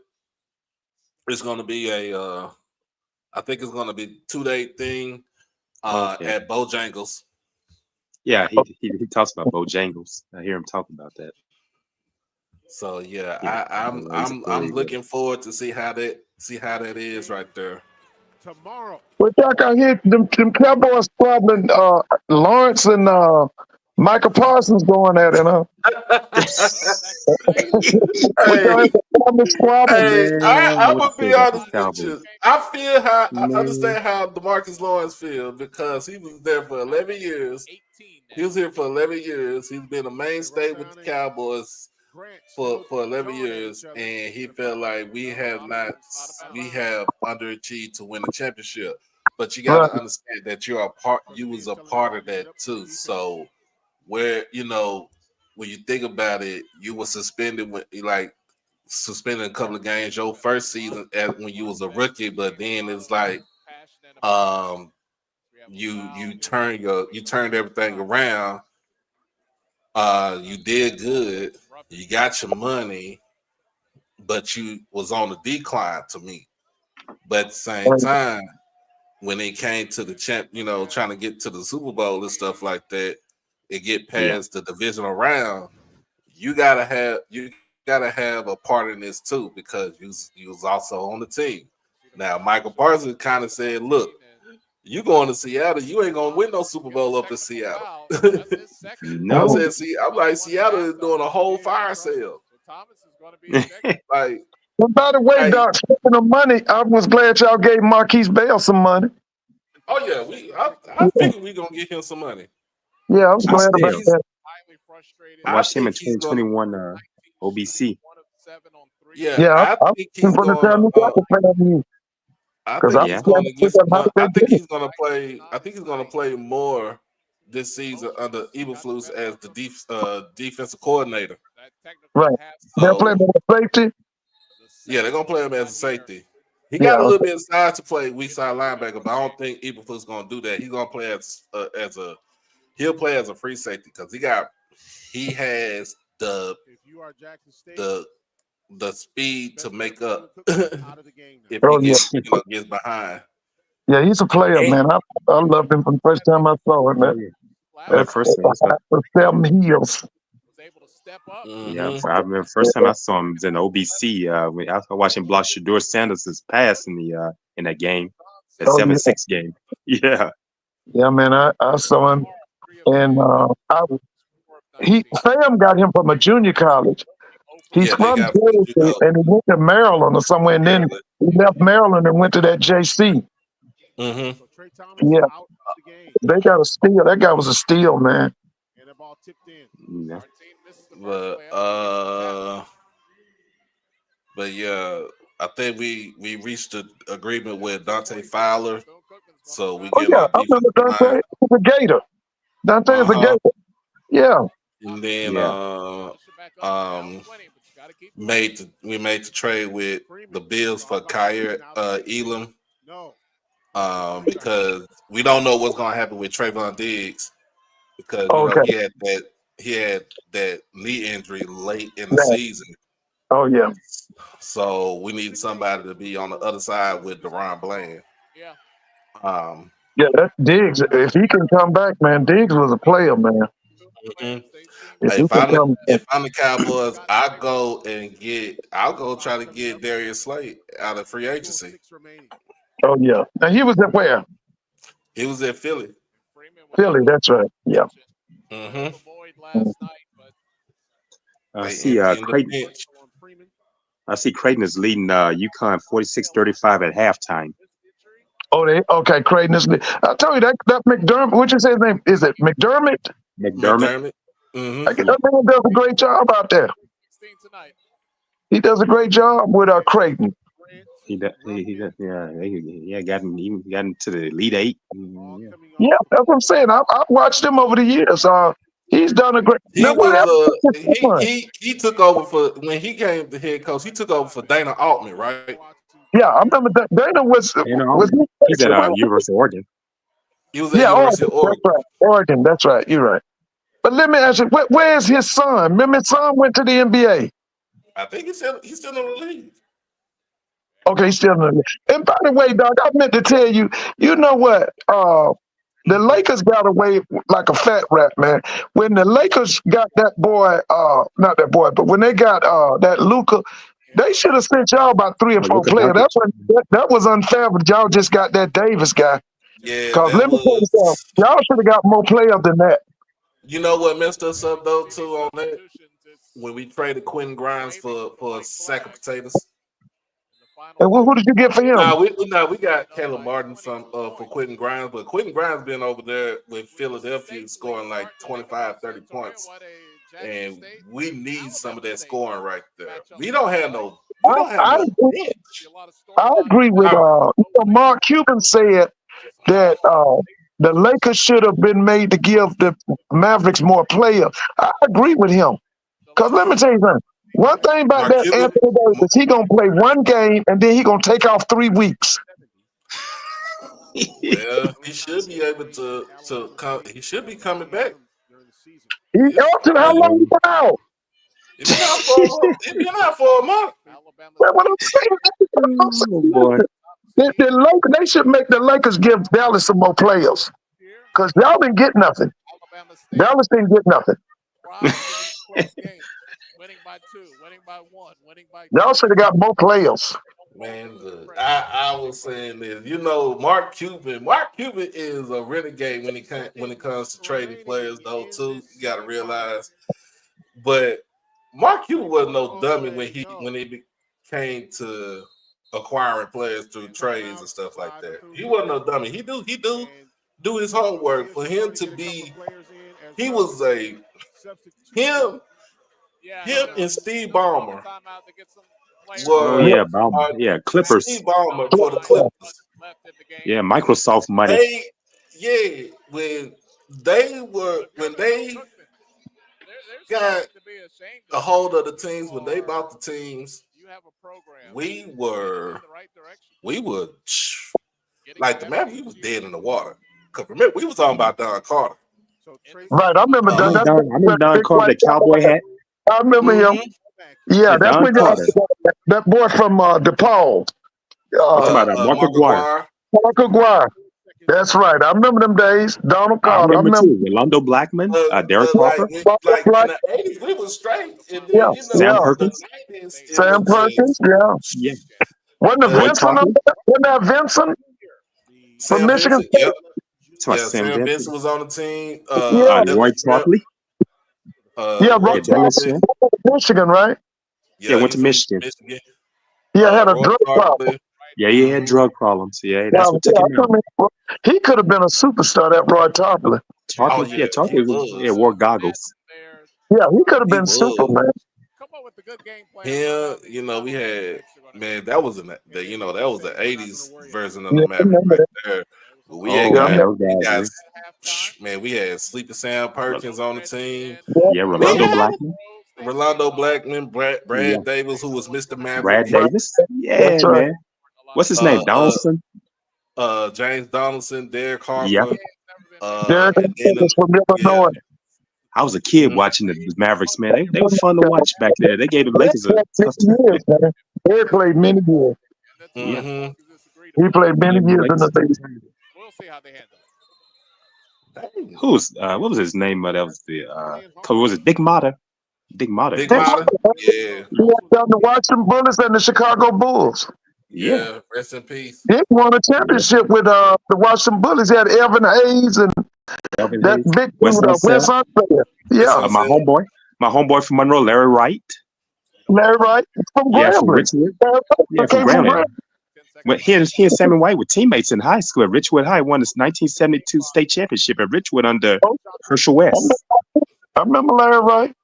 Yeah, he and Sammy White were the two guards on that state championship team at Richwood under Herschel West.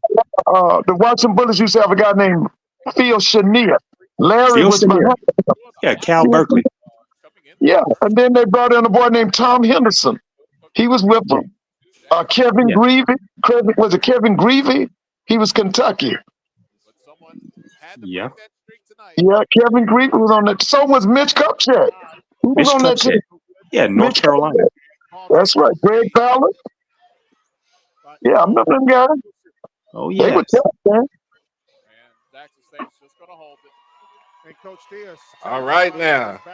Oh, this going to be a big tomorrow. That's going to be a good one tomorrow. Jackson State versus Alabama State. I will be watching. Yeah, that's going to be a biggie, man. You know, Doc, what time you said the game? What time you said the game? Gonna be at 8:30. Man, I'm gonna tell you something, man. Bethune, I don't know how long they're gonna keep Reggie Theus, man.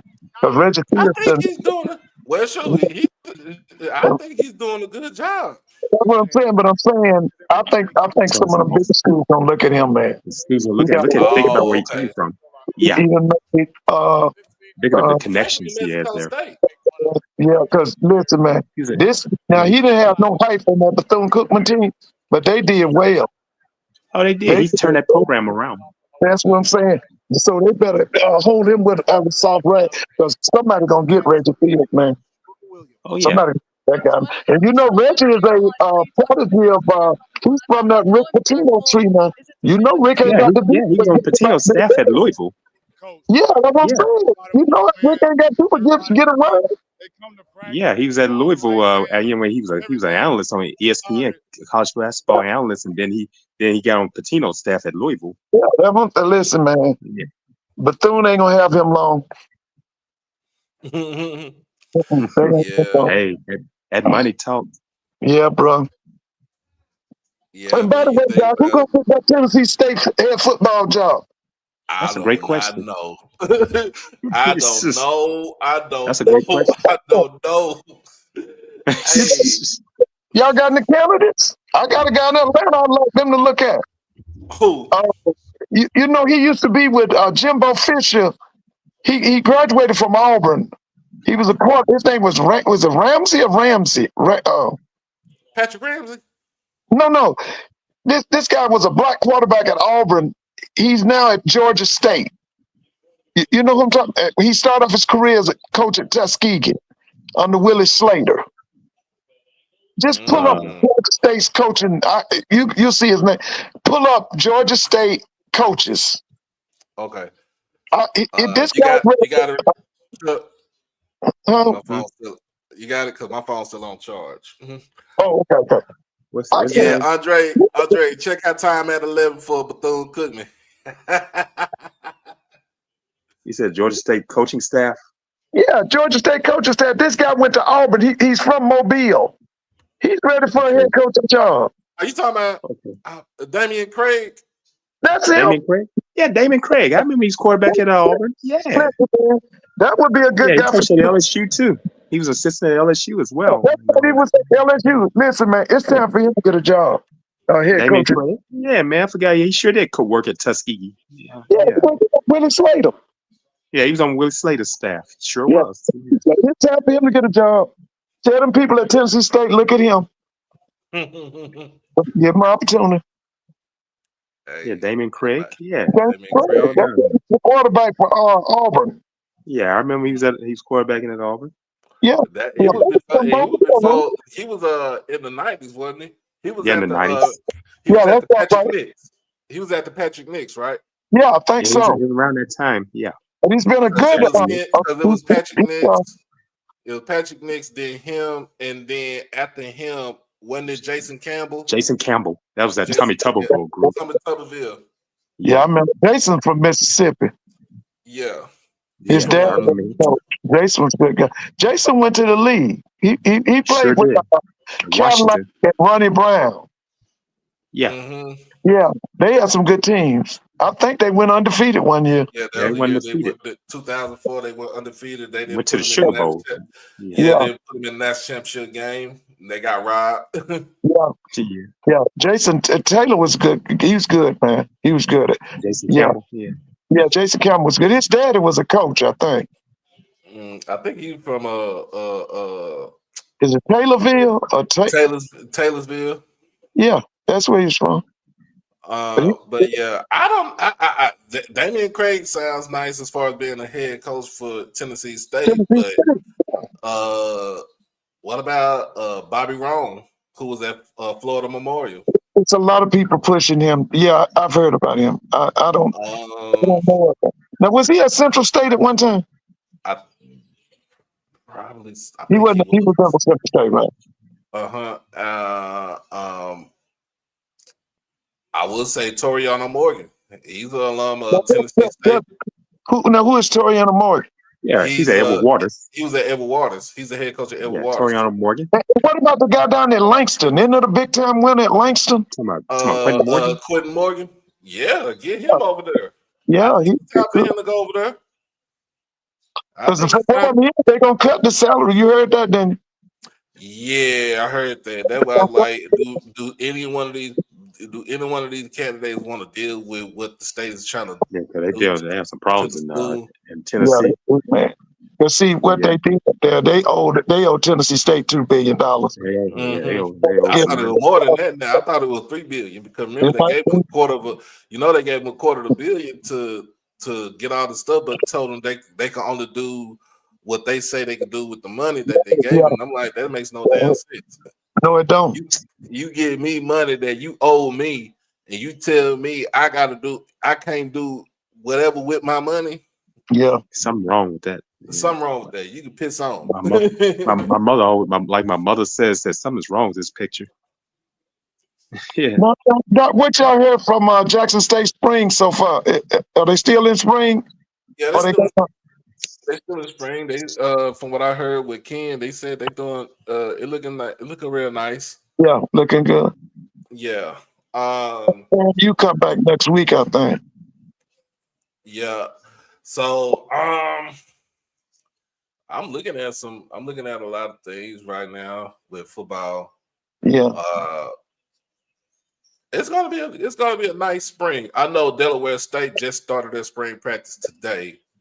And what about Prairie View? Did they start? Oh yeah, Prairie View did started. So how many practices they got in? I think about 4 or 5, if I'm not mistaken. Have you been to see them? I haven't seen it yet. My niece seen them. She's like, they look different now. Oh, they do? She said they look different. Okay. Did they get new players? Yeah, they still got some of the same players. They got new players, and of course, when the transfer portal open back up in April, they're gonna be looking at some more players too. Yeah.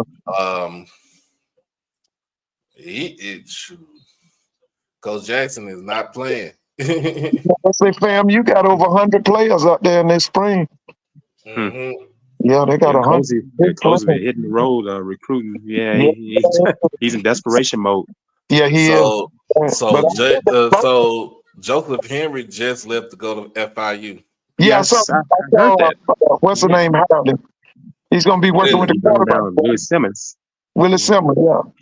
I saw that. Well, yeah, it's. Did FAMU name a defensive coordinator? I don't even know. Because what's that guy that was there? Did he go end up going to the Patriots? Milton Patterson went to the NFL. Yeah, he went to the NFL. Yeah. Said did they name a defense coordinator yet? I haven't heard.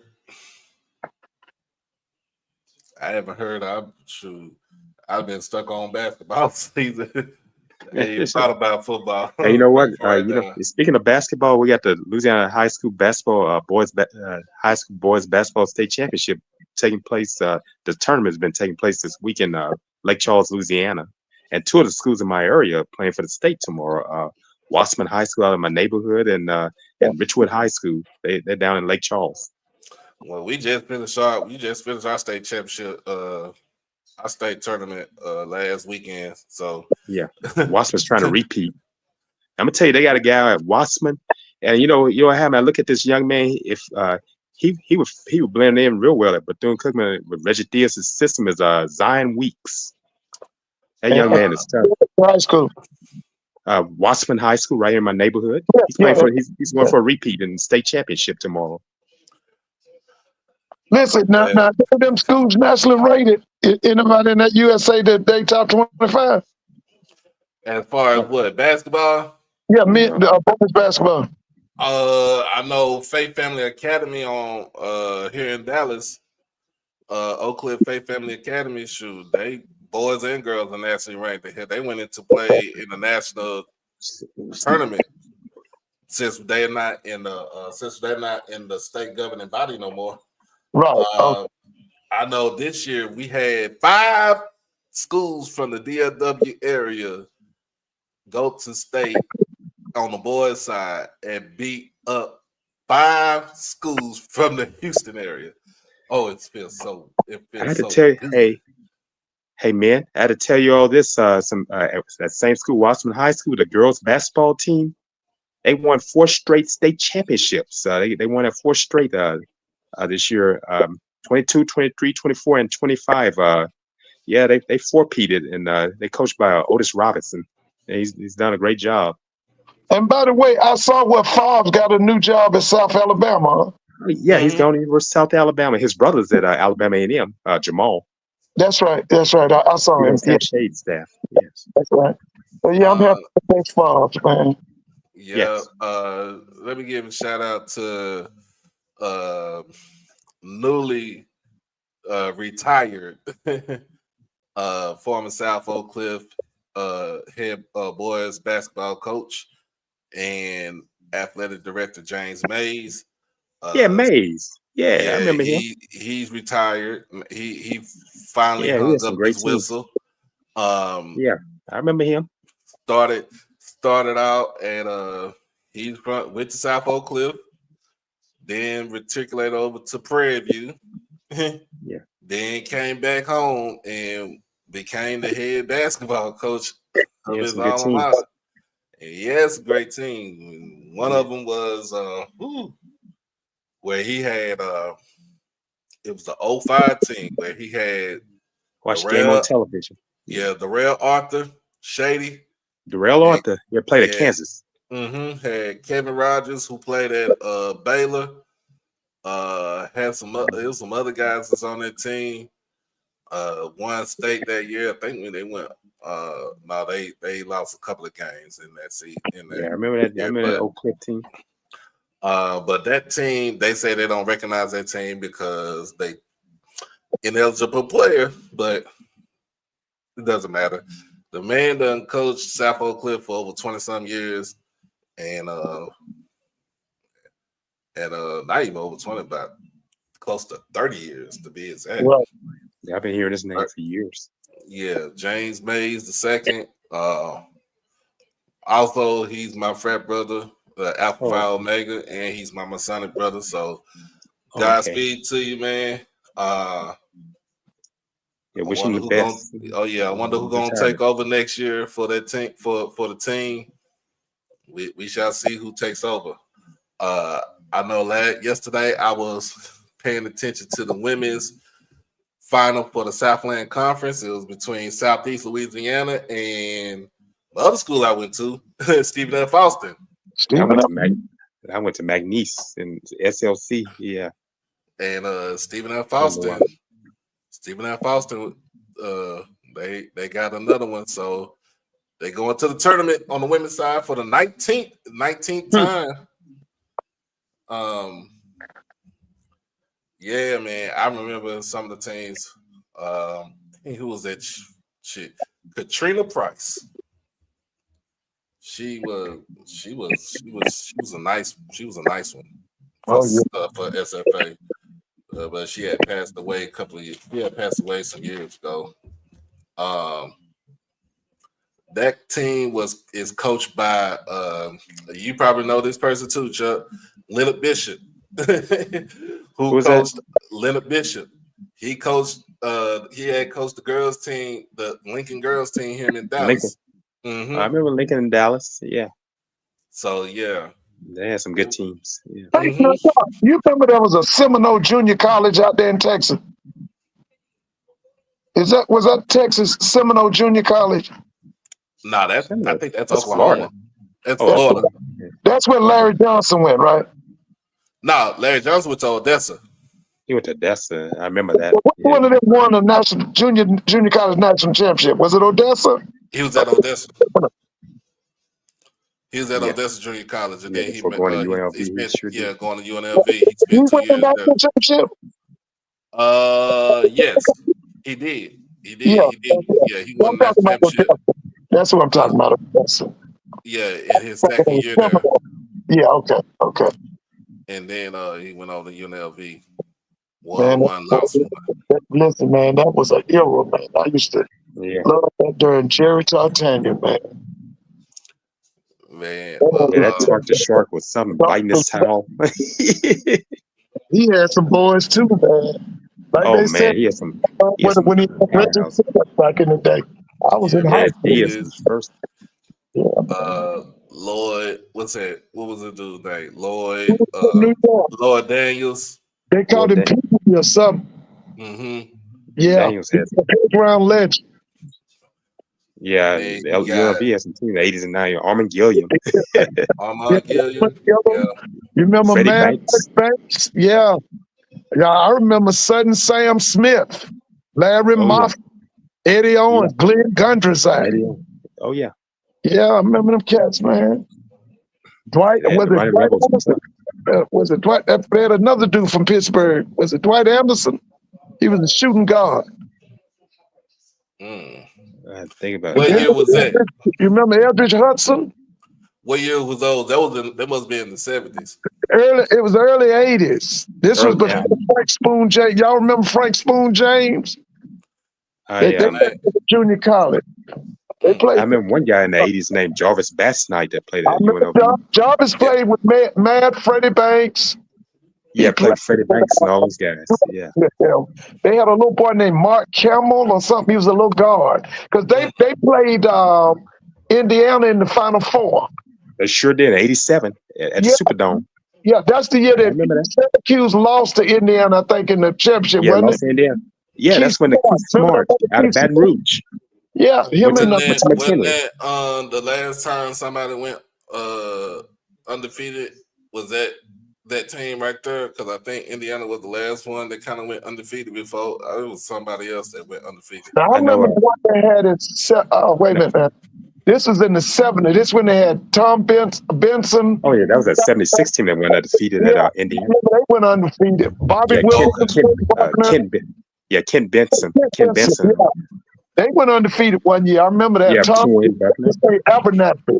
I think he became a medical doctor or something. Yeah. Yeah, that was that undefeated team in 76. Yeah, in Indiana. Quinn Buckner and all those guys. Quinn Buckner, Bobby Wilkerson. Bobby Wilkerson, yeah. And Scott May, Sean May's father. Right, yeah. Yeah. Yeah, I remember them cats, man. Well, yeah. Boy, let me get it and get a bit. Listen, I'm gonna catch up with y'all tomorrow. All right, I'll probably be on here tomorrow. If it's on ESPN, I'll probably jump on around about 8:15. I don't get out till I don't get out till 4. I get off at 4:00 tomorrow. Okay, Mr. Ford. Y'all have a good night. Okay, all right. You take care. Okay. All right, I'm about to end this right here. I'm about to get on off. I did this for almost 5.5 hours. Gosh, I know I was at work when I came home where I had seen that you were on. Yeah. I'm gonna get on off of here. All right, man. Appreciate you coming on. You all take care. You and the viewing and listening audience, you all take care and have a great weekend. Peace out. All right. All right, we gonna roll up out of here.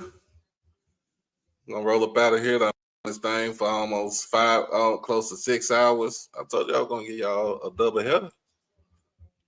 We're gonna be on this thing. So the only thing I'm going to stream is the men's championship game tomorrow. So just be ready for it. And we gonna roll up out of here. So y'all be blessed. Y'all stay safe. Hug your loved ones. And y'all love on your loved ones. We out this thing. Be easy. Peace.